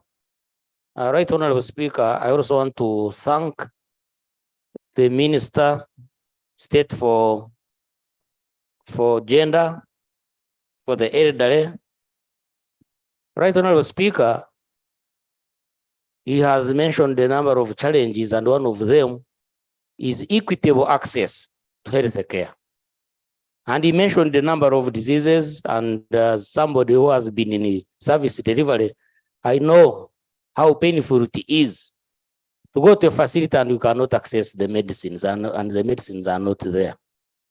I'm wondering of recent, Right Honorable Speaker, His Excellency the President gave a directive on recruitment of doctors at a level of health center 3. And that can solve a lot, because availability of certain medicines at certain levels of care will depend on staffing. I would want to know, since the Minister of Health is here, Finance and maybe Public Service, they need to take the directive, the President's directive, quicker than they are doing. Otherwise, the doctors are available, but once they are recruited and at the health center 3, a lot of things, service delivery will definitely improve. Thank you, Right Honorable Speaker. Dr. Tahigwa was sharing with Honorable Achia here. You see, the doctors are available, the medicine is available, but affordability. Where is the health insurance scheme? No, Honorable Minister, you need to update us, because that's what the elderly need. Not only the elderly, but even all of us. Okay? Yes, even members of parliament, the health insurance scheme, if it could cover, Dr. Tahigwa, I'm sure your clinic now, you can even triple the doctors you have, because you would expand it, you employ people, as you would be getting revenue, business would be big. So, Honorable Minister, when we are doing responses, we will touch on the issue of health insurance. You update us. Rachel? And then Tim will. Right, Honorable Speaker, thank you for the opportunity. I'd like to thank the Minister for the statement he gave this evening. One thing that I have noticed, because I'm taking care of an elderly mother, there is only one geriatrician in Uganda. So the emergency for training people to specialize, there might be many doctors, but those who have specialized in taking care of older persons, I know only one in Kampala. Now, if there's only one in Kampala, what's happening to the rest of the country? So we really need to speed up on the progress to get people to train and start taking care of older persons. Also, activities for older persons in the communities. When we prepare activities, there is nothing that involves in the social community development programs that are made. So older persons are lonely, and they suffer more from loneliness and depression than real disease that come up. So I request that that is looked into so that our older people get better care. Thank you. Thank you. Isaac, and then Dr. Kamara, then Judith Adiek. Thank you, Right Honorable Speaker. I would like again to thank the Right Honorable Minister of State for Older Persons for the passionate care he has actually to the elderly. Last year in Nebi, There was a very good turn up and he was very passionate about it. Regarding this year's theme, healthy aging, there's actually no better way of aging than good nutrition to our elderly. But unfortunately, due to the budgetary constraints, that is not something that actually we can take on as government to monitor what our elderly persons actually have. But if there was a way, this would actually go a long way in ensuring that our elderly persons actually live a healthy life. Secondly, Right Honorable Speaker, it is sad, but in one of the recent studies showed that there was a prevalence of almost 89% of abuse towards our elderly persons.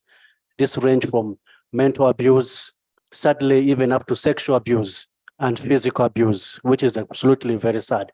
So I would actually urge that we intensify, especially with the people like the VHTs that we have, to increase the amount of times they pay a visit to our elderly people, just to have some words or two. And lastly, Right Honorable Speaker, on the issue which was mentioned in the report, the issue of NIRA. Most of the elderly persons actually suffer a lot on the issue of changing their details on NIRA, especially regarding the age.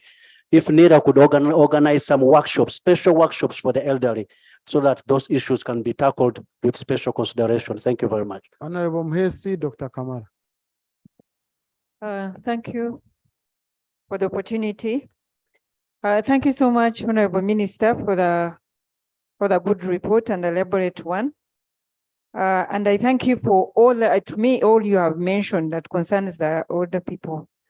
But on the issue of geriatric doctors, yes, if we can even slow down to the nurses, especially the VHTs, because these people, they really don't, there are those that cannot move, like the one you mentioned, the 134, cannot move from her home or his home to the nearest health center.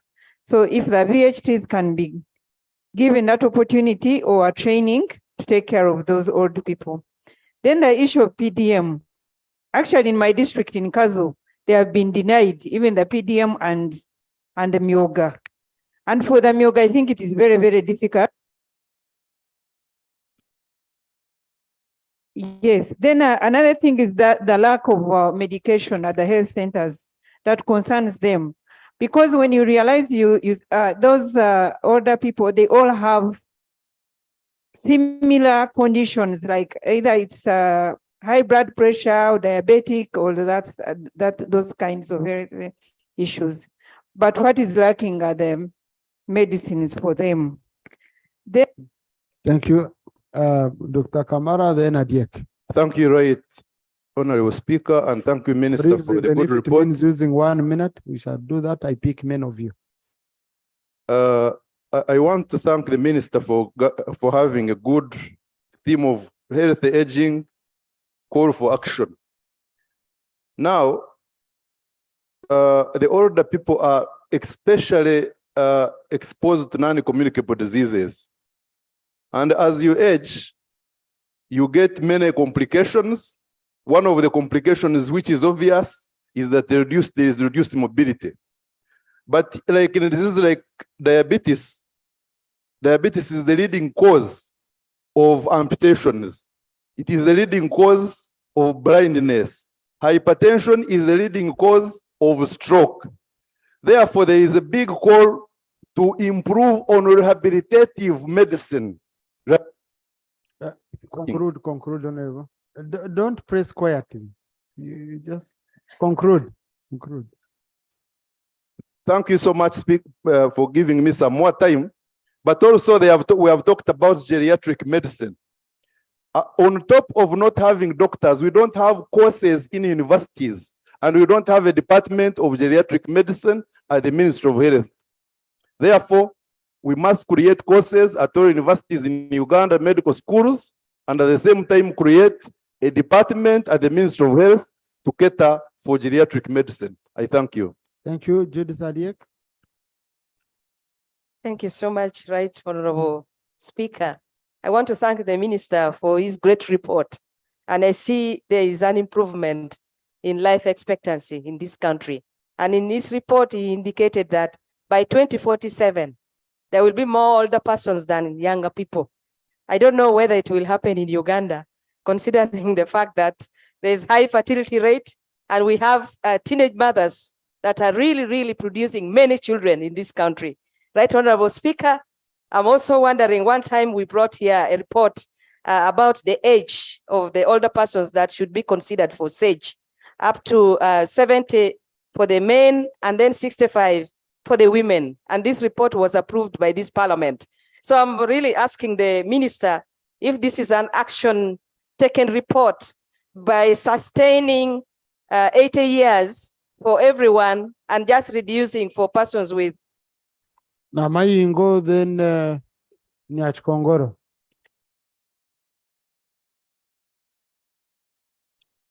Thank you, Right Honorable Speaker, for giving me the opportunity. I want to thank the minister for the statement. However, Right Honorable Speaker, my concern is on the elders who are on the streets now begging. We've been knowing the street children, but it's now becoming a common practice to see elders on the streets of this country begging. That signifies that there is a big problem. And it is our duty either to sensitize our communities so that they can learn to take care of these old persons in their communities. And also if government can think of coming up with the homes of the elderly so that instead of someone dying on the street like a dog, they can have some hope of at least being somewhere catered for by government. So it is. Thank you. Now, honorable colleagues, just calm down. When you start putting me on pressure through signs and what, my feeling is you want to speak and go. Okay? Number two, if a session is still going on, why the panic? Number three, not every day you come here, you must speak. There are days you won't speak. I want to put it on record. Because if I was to pick the same people every day, then other people will not speak. So sometimes you see me, I'm trying to check around, I give opportunity to other colleagues to also go on record because they also have views of their constituents. Number four, even if I don't pick you, don't take it personally. Even me, if you sat in my seat here, if you sat here and you see, because on average, if I'm to pick 20 people, 1 hour is gone. Okay? And then I have another paper to finish. So really, I want to be, you must know, I'll be accepting your punches, your anger, your what, okay? But I try to balance the boat in whichever way possible I can see. So whenever you Kongoro, and then I was coming to Gwar. Thank you so much, Right Honorable Speaker. I want to appreciate the Minister for the report, but also to say that we appreciate the government for providing SAGE money and some other grants. However, I've realized that even this money does not necessarily benefit the elderly people. They look after their grandchildren, their great-grandchildren, and they don't care about themselves to the extent that they are no longer even eating well. The elderly are ignored, they are neglected. Actually, hunger is going to kill them. When you go into the villages and get interacting with them, they don't even give them food. So I think as government, I don't know what we are going to do to employ, because they really worked hard, they have their land, the children are struggling with their land, they want to kill them. Thank you, Ogwar. And then Thank you very much, Right Honorable Speaker. Thank you very much for the presentation, Honorable Minister. I think the major issues which I want to reemphasize, which you made, is on the edge. You clearly mentioned that it is life expectancy is 64. Then if you say 80, who is going to be alive to enjoy the SAGE? So consider reducing it as we have recommended. The other issue is on PDM. Right Honorable Speaker, I consulted with some of the elderly. Their perception was, since under PDM, you have to refund, and they have seen how people have been handled while trying to pay back loans. Then they told me that, are you? Conclude. Honorable. Are you planning to steal our land? Because we have seen the style at which they go for people who have not paid other loans, because they are confusing the two. They have challenges. My recommendation is for government to consider if some other incentive could be given. Possibly we think of, even if they're giving them PDM, they just pay the principal without interest. Thank you. Taleja, and then Oyam. Thank you, Right Honorable Speaker. I would like to join my colleagues in thanking the Minister for the good statement in commemoration of the International Older Persons Day. I would also like to make a recommendation that the number he mentioned by 2040, we shall hit a time bomb. As government, we need to plan very, very, very seriously. Why? Many of the older persons have suffered abuse and exclusion in their communities and in their own same families. And I would like to recommend and ask the Minister of Health to go to work together with the Minister of Older Persons if they can set up care homes. From these care homes, that's where we shall get the people who be trained to look after these people, and the people who are having their pensions, by the way, but they don't know where to spend their pension. Their children are fighting for the same pension, and like Honorable Nachkongo has said, they are spending the money on their grandchildren. So they have been really. Thank you, Oyam. Then our Ed Abiraro. Thank And you so then much. we come to Kasoro.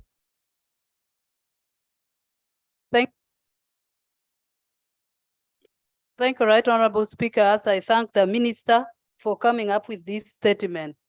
My first question, Honorable Minister, you have talked of bringing a report here soon about the reduction of hedge from 80, because really they are not there. When is this coming? Because this is one of the questions that we face in our constituencies.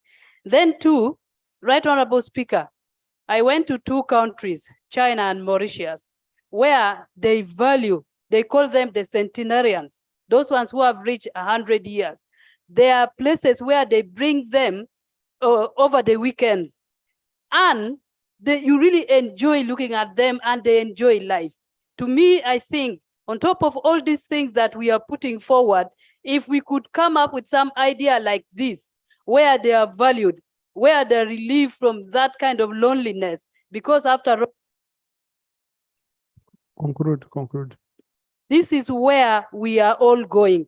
These are the people who have made tremendous contribution to this country and to the world. We are because they did something very important towards us. I want to thank you. Thank you, Biraro. Then Honorable Kasoro. Thank you, Right Honorable Speaker. I want to thank the Minister very, very much for the good and elaborate report. Right Honorable Speaker, I also want to thank you for suggesting and asking that the oldest person be brought here. May you allow me, Right Honorable Speaker, also to ask you to allow, say, 20 people, the oldest 20 people in the country, be brought here today. Very nice day for us to see and enjoy. Say like the 20 oldest people. Right Honorable Speaker, health aging, our health centers really leave a lot to be desired. May I propose, Right Honorable Speaker, that when our elderly people, say above 60 years, reach a health facility, they are given special attention, a special desk to receive them and give them treatment. Lastly, Right Honorable Speaker, in my area, the elderly are killed by stress. There are a lot of thieves who come steal their sheep, their goats, their everything. And whenever they report police, Conclude, Honorable. Whenever they report police, it is business as usual. Can there be special tribunals to try people who stress the elderly in terms of bad manners? Thank you, Right Honorable Speaker. Thank you. Yes, Thank you, Right Honorable Speaker. I just want to appreciate the report of the Minister. It was very catching because he highlighted most of the issues and he touched them. My colleagues he has just hinted on the matter. One of the challenges which the Minister forgot, these old persons have a challenge that most they are being deprived out their properties. When you look at the news, both print and the electronic media, you see there is a problem that the Honorable Minister, you need to move an extra mile and save the elderly. They are usually deprived of their properties by their clan people, the sons and everybody. It's a general problem, and the trend is worrying. This is an old person, but he had the property, but these people are fighting for the property and they want him to be killed. Honorable Minister, that's a net. Conclude. Thank you. Yes, Rakai, then Terego, then Toroko. Thank you so much, Right Honorable Speaker. Thank you, Honorable Minister, for this wonderful report. Since Central Region could be the next to host the Elders Day, we request that Rakai District hosts it next. And secondly, depression is the major cause, or unfitness is the major cause of the NCDs that we have. I am thinking that if we have our VHTs trained and create village clubs for our elders to always go maybe every Sunday or Saturday for just an exercise, for just dancing, we have had some of these activities and the elders really get so excited and you treat the NCDs in the process. Sports inclusive. And secondly, we do not have easy access to NCD treatment or drugs in our health centers. So we request that government looks into. Conclude, Honorable, conclude. Switch on, conclude. I conclude by requesting that there should be an update of the elderly that are not yet on the beneficiary lists, because we see the previous ones that were there, even when they make 8 years, NERA is not updating the list of beneficiaries. Thank you so much. Thank you. Terego? Yeah, thank you so much, Right Honorable Speaker. Right Honorable Speaker, I want to appreciate government for the Social Protection Fund. This has brought our elderly from very far. Most of our elderly have children that are abandoned by their maybe children also. Instead of being a grandparent, you now become a babysitter. It is really bad. I think we need to go an extra mile, especially the district officials in the probation area that is under Ministry of Gender to help the elderly. Some of their money is taken away.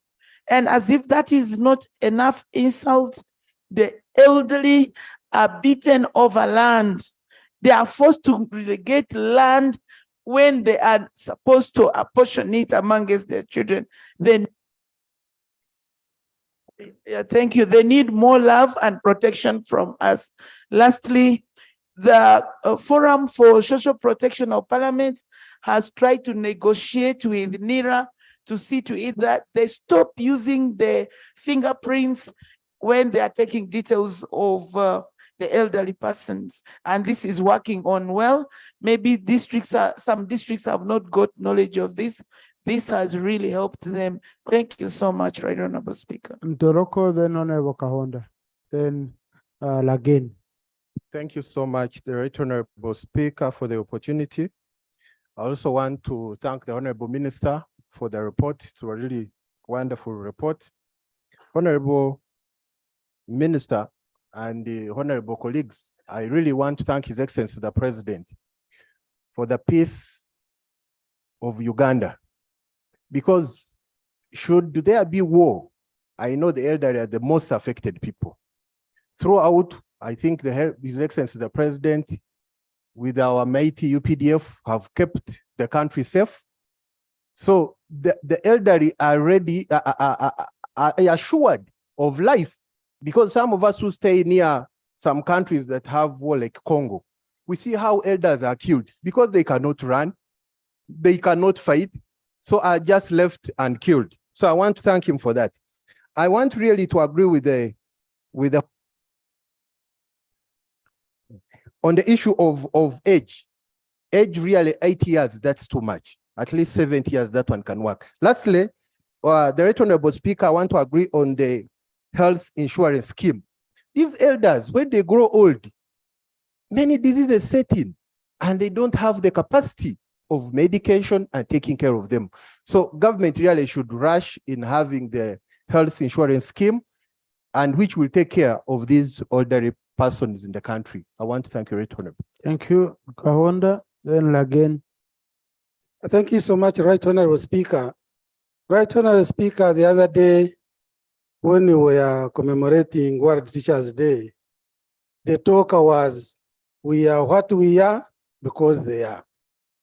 And Right Honorable Speaker and colleagues, for our parents, for our grandfathers and grandmothers, we are what we are because they are there.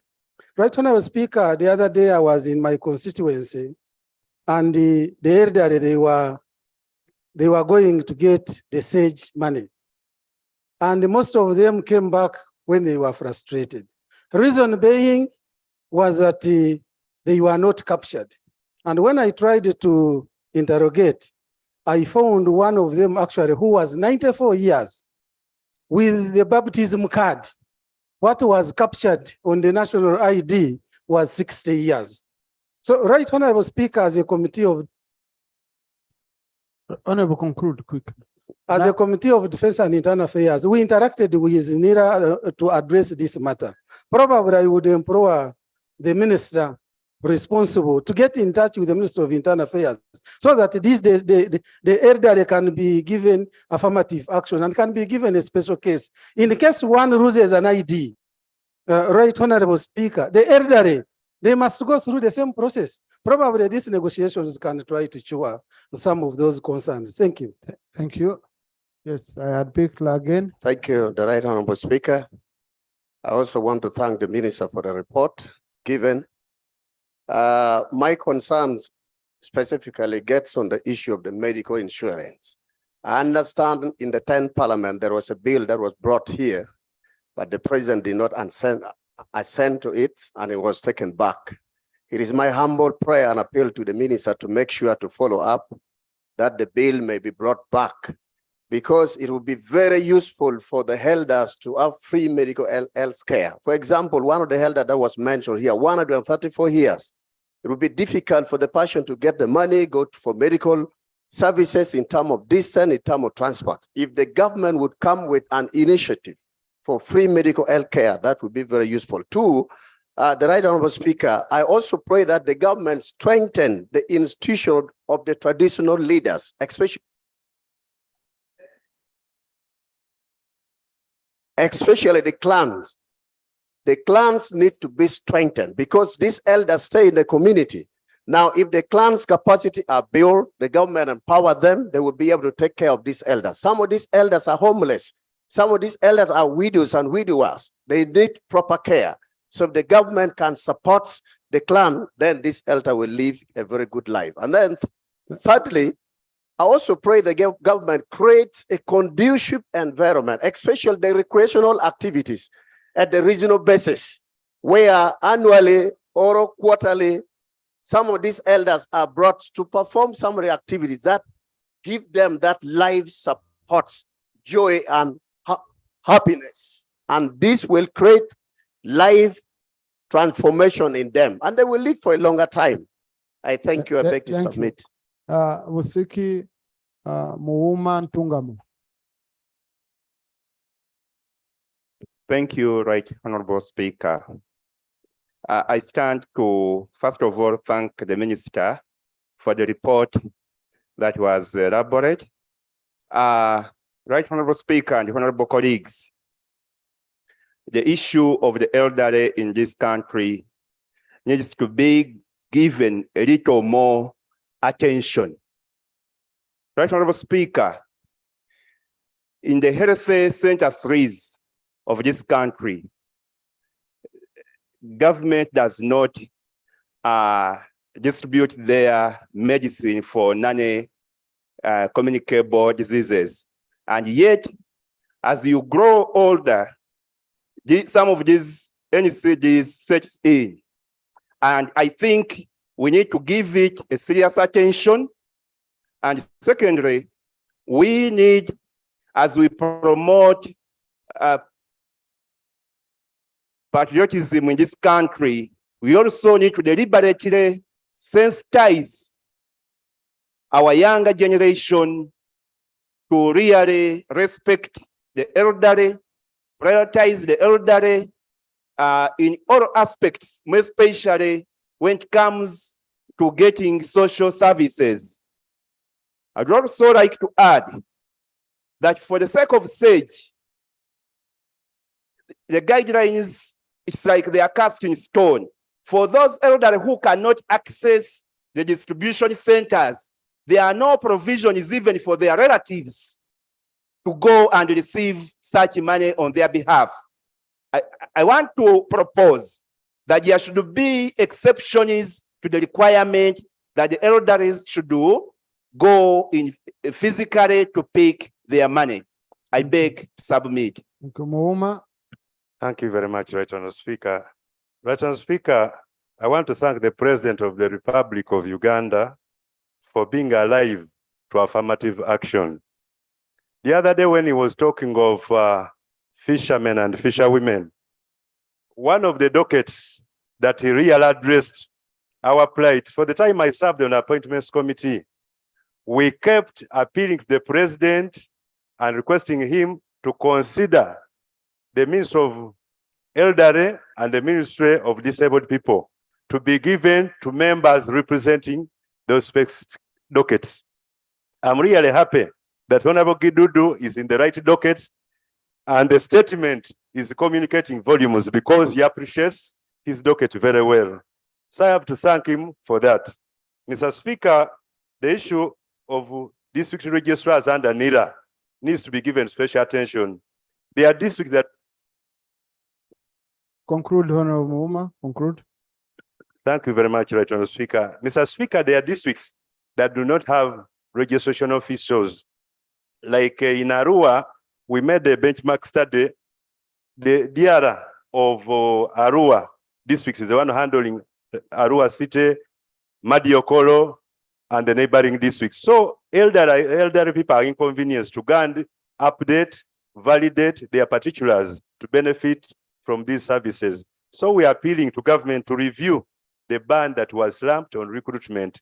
NIRA needs special attention. I thank you, Right Honourable Speaker. Thank you. Honorable colleagues in the VIP gallery this afternoon. I think it's already evening. Yes. Oh, I have other colleagues coming in. Yes, let me just do one round. I had allowed in Tungamo. Thank you so much, Right Honorable Speaker. I take this opportunity to thank our minister for the comprehensive report. I really thank this government for taking care of older persons by giving them this man of SAGE and special grant for older persons. Right Honorable Speaker, if we can help the older persons, especially on health care, we can make it a deliberate effort. We do outreaches at health center 3s and sometimes health center 2s. Because like in my district, you find health center 3s are very far from parishes because our sub-counties are too big. We can also help them by providing some medicines or drugs, especially for pressure, diabetes, and those who have cancer, especially prostate cancer for older men. So I really ask this government and this parliament, if we can provide this, our older persons will live a happy life. Thank you so much. Thank you, colleagues. I'm excited to introduce our guests, the VIP gallery this afternoon. We have the Honorable Silvanus Osolo, the Majority Whip, Parliament of Kenya, is an equivalent of the Chief Whip here, Parliament of Kenya, and our very good brother. He led a delegation from Kenya to come and work with us around the National Prayer Breakfast. They've been with us. He went with us to Kitgum yesterday, He attended the independence celebrations. So we are really glad to be here. We also have Honorable Dr. Lilian Gogo, ODM. You can see how matters of the nation are matters of the nation. Yes, and she's also a member of parliament for National Assembly of Kenya. And she also joined us. She's been with us. They had a very big delegation which joined us for National Prayer Breakfast. We also have Mary Murinde, and she works with World Vision in Kenya. She was part of the delegation. I was supposed to join them this afternoon to pay courtesy to His Excellency the President, but Honorable Bahati did a good job. So we welcome you, colleagues, and thank you for joining us. We are brothers, sisters with Kenya. I wish Honorable Macho was here when he was raising issues to do with Kenya. But I'll pass them on this evening, the issues we raised to do with Kenya. So I had, I need Dr. Opio. I pick Dr. Opio. I pick Honorable Nambozo. And I pick Yeri, Honorable Yeri Ofono. I'm going to give you a chance, colleagues. I'm going to give you a chance. Thank you, Right Honorable Speaker. Most of us were former youth, but we're all upcoming older persons. And in Uganda, many people fear to become older persons. Yet in the developed countries, people are happy to be older persons because you'll be paying less taxes, better medical care, better access to social services itself. I pray that we can be able to achieve that dream here in Uganda. Right Honorable Speaker, I want to thank the Minister for the proposals made on health, specifically in terms of better access to health facilities. When you look at the private sector, medical insurance in Uganda, if you're above 70 years, you do not qualify. And yet that is the age where the most diseases and the most medical need is required. When you look at the public sector, in terms of the NMS drugs, we have a budget line for ARVs. Conclude, Doctor. We have a budget line for anti-cancers, but no budget line for geriatric medicines. Right Honorable Speaker, I want to recommend, since today is a day for a call for action, can we also have action as Parliament of Uganda? And the action I propose is that the Committee of Social Services and Gender looks into the status of older persons in this country. And also the Committee of Health looks into the status of geriatric medical service in this country, comes up with strong recommendations. We have action taken reports. Right Honorable Speaker, that will be the call to action that would have heeded today. Thank you. Thank you. Now, Honorable colleagues, some of these are issues which can be handled through appropriation. You find the ministry has proposals, has everything, but appropriation, no money is allocated. So I would guide that once we are processing the budget framework paper, consider some of these issues, track and consider them so that at appropriation stage, we give them the due attention. Okay? So I had already Honorable numbers, and then Honorable Yeri Ofono.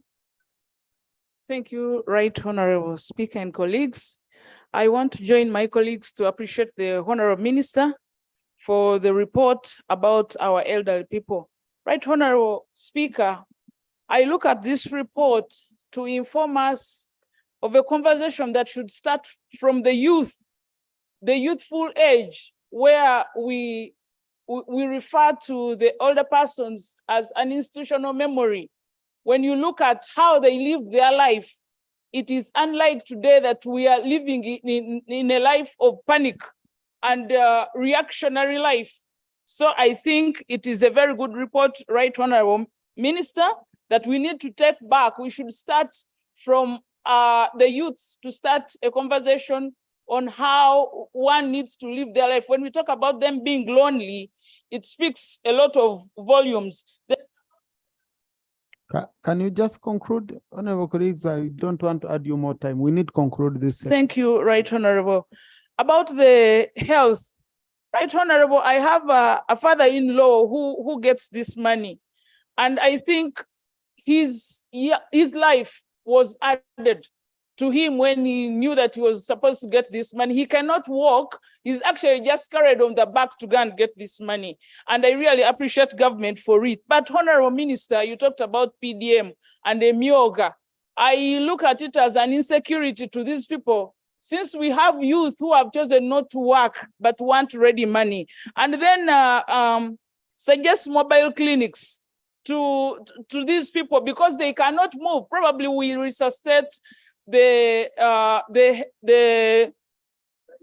village health workers to start a mobile clinic to go and visit these people at their homes, because some of them are actually staying with grand. Thank you. Honorable Yeri Ofono.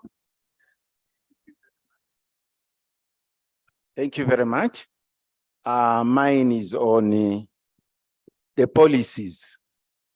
The policies, the banks don't want to attend to the elderly, the insurance. But you have been getting money.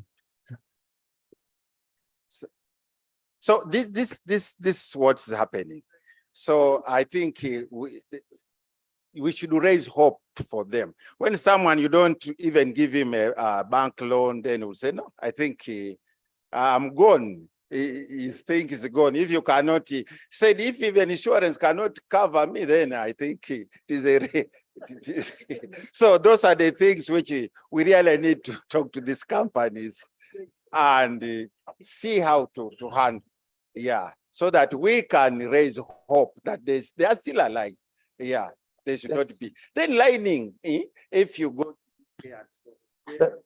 Thank you. Mitoma Kajwenje. And then Nyangweso. Thank you so much, Right Honorable Speaker. I also want to thank the Minister for the good presentation. I have a concern in my constituency. You find that time these elderly are getting their money.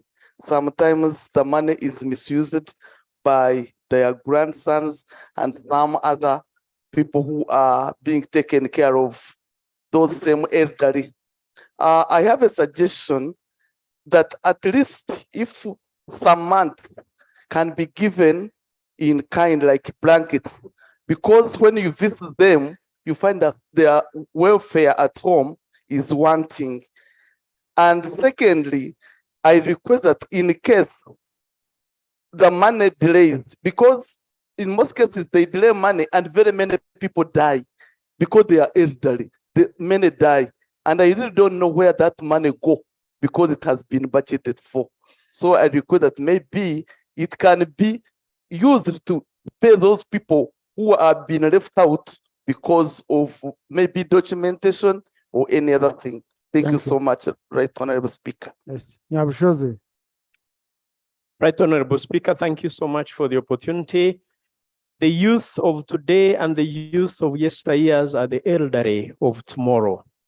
It behoves us, therefore, Right Honorable Speaker, to plan much better for that life because we are transitioning to it. One, I have heard the challenges listed by the minister.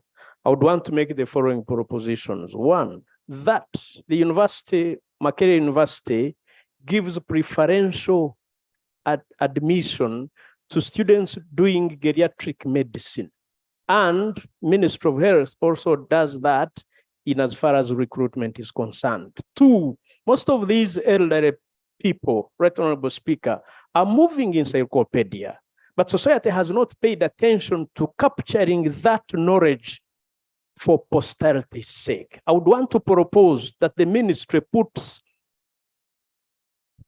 Conclude. Thank you. That the ministry brings up an idea for a facility to capture the memories of these aging nationals of ours, to capture that for better tomorrow. It helps us so much to read the mind is what they have gone through. It shapes society and posterity. I submit right now. Thank you. Nyangweso. Yeah, thank you, Right Honorable Speaker. Thank you, Honorable Minister, for the statement. I want to thank the Minister so much for serving his community, the older persons, with a lot of passion. He was in my constituency to visit elders at their homes, and that is Mr. Honorable Gidudu here. this program of SAGE happened to start while I was at the Ministry of Gender. And I remember the pioneer districts which we started with included Nebi, Chengegwa, and Apache, and 14 of them. Last year, the celebrations were in Nebi. This year, the celebrations are in Chengegwa. And these are the districts where a lot of advocacy has been done. The purpose of these international days is to create awareness and advocacy for action. So my appeal to the ministry is to rotate, like my colleagues have already said, to rotate such that other districts can have a feel of this kind of advocacy, such that when it's time to call for action, we have been advocated for and everybody has been made aware of the need for action for older persons. Thank you so much. Thank you.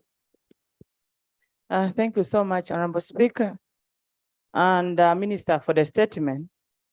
For record purpose, my name is Kenny Awuma. I'm a woman member of Parliament for Kwania District. I want to thank you so much, the Minister, for sustaining the SAGE that is going throughout the country. This has enabled our people to improve on their life as older persons because they also have responsibility. The concern that I have is what we are getting is a little. Why don't we increase the amount from 25,000 to 30,000? I mean, from 25,000 to 50,000, so that the money will also help them to improve on their lifestyle and also help them to, because they also have dependents that they are depending on them. This money has helped the people, the older person, to even increase on the age. By the way, when you go and they receive this money, you see them, they have bought. Thank you. Yes, Kumi, Bushenyi, Uganda, Bondebojo. Then I come to Sorot. Right, Honorable Speaker, a few issues here. One, my request is that we organize mobile doctors specifically for the elderly. They can be trained well, the geriatricians, for us who are scientists, we know those terms. Geriatricians, the physiotherapists, and the nurses who are trained for that field. The older persons, if we agree on a specific age, for instance, above 70, there are few. And then we say, you just make a call and the doctor comes where you are. It shouldn't be for them to follow the doctors. The doctors should be the ones to follow them. I think that is something that is workable if we are serious about our country. Those are the people who bless us. If we don't bless those people with this kind of action, then they will curse us. And yet we are going there. So as a country, I saw what happened between Israel and Palestine. The people who suffered most are the elderly, the older persons. So, right, Honorable Speaker, also the issue of the age. Let us go back to. Thank you. We said that by lowering in each year the age, we can achieve the 60 years in the future. So where is the roadmap? We should follow it. We can be able to achieve. It is just about giving people who are corrupt to eat money, and yet there are people who should be given money. So let us decide to help these people who are. No, colleagues, wait. Honorable Yomunsi. Thank you very much, Right Honorable Speaker. I also want to thank the Minister for his passion, because he's always moving all over the country and advocating for the older persons.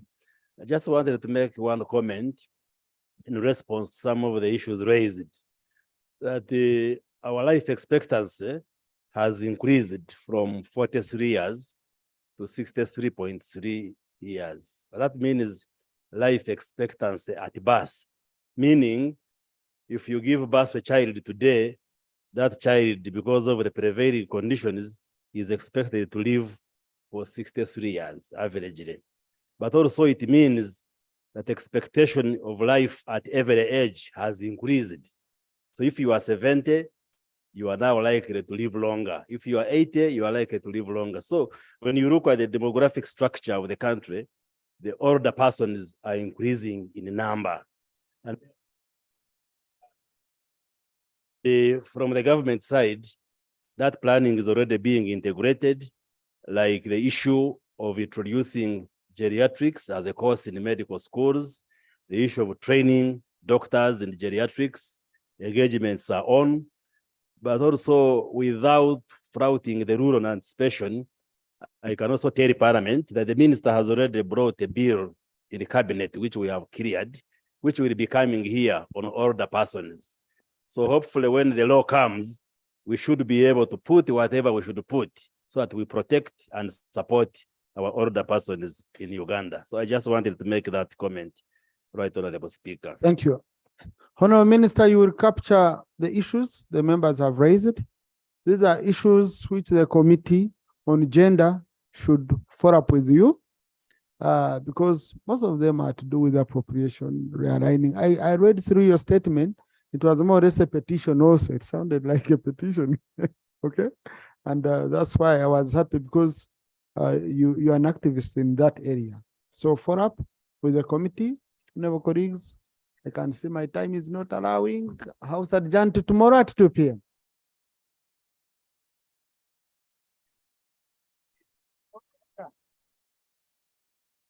Okay.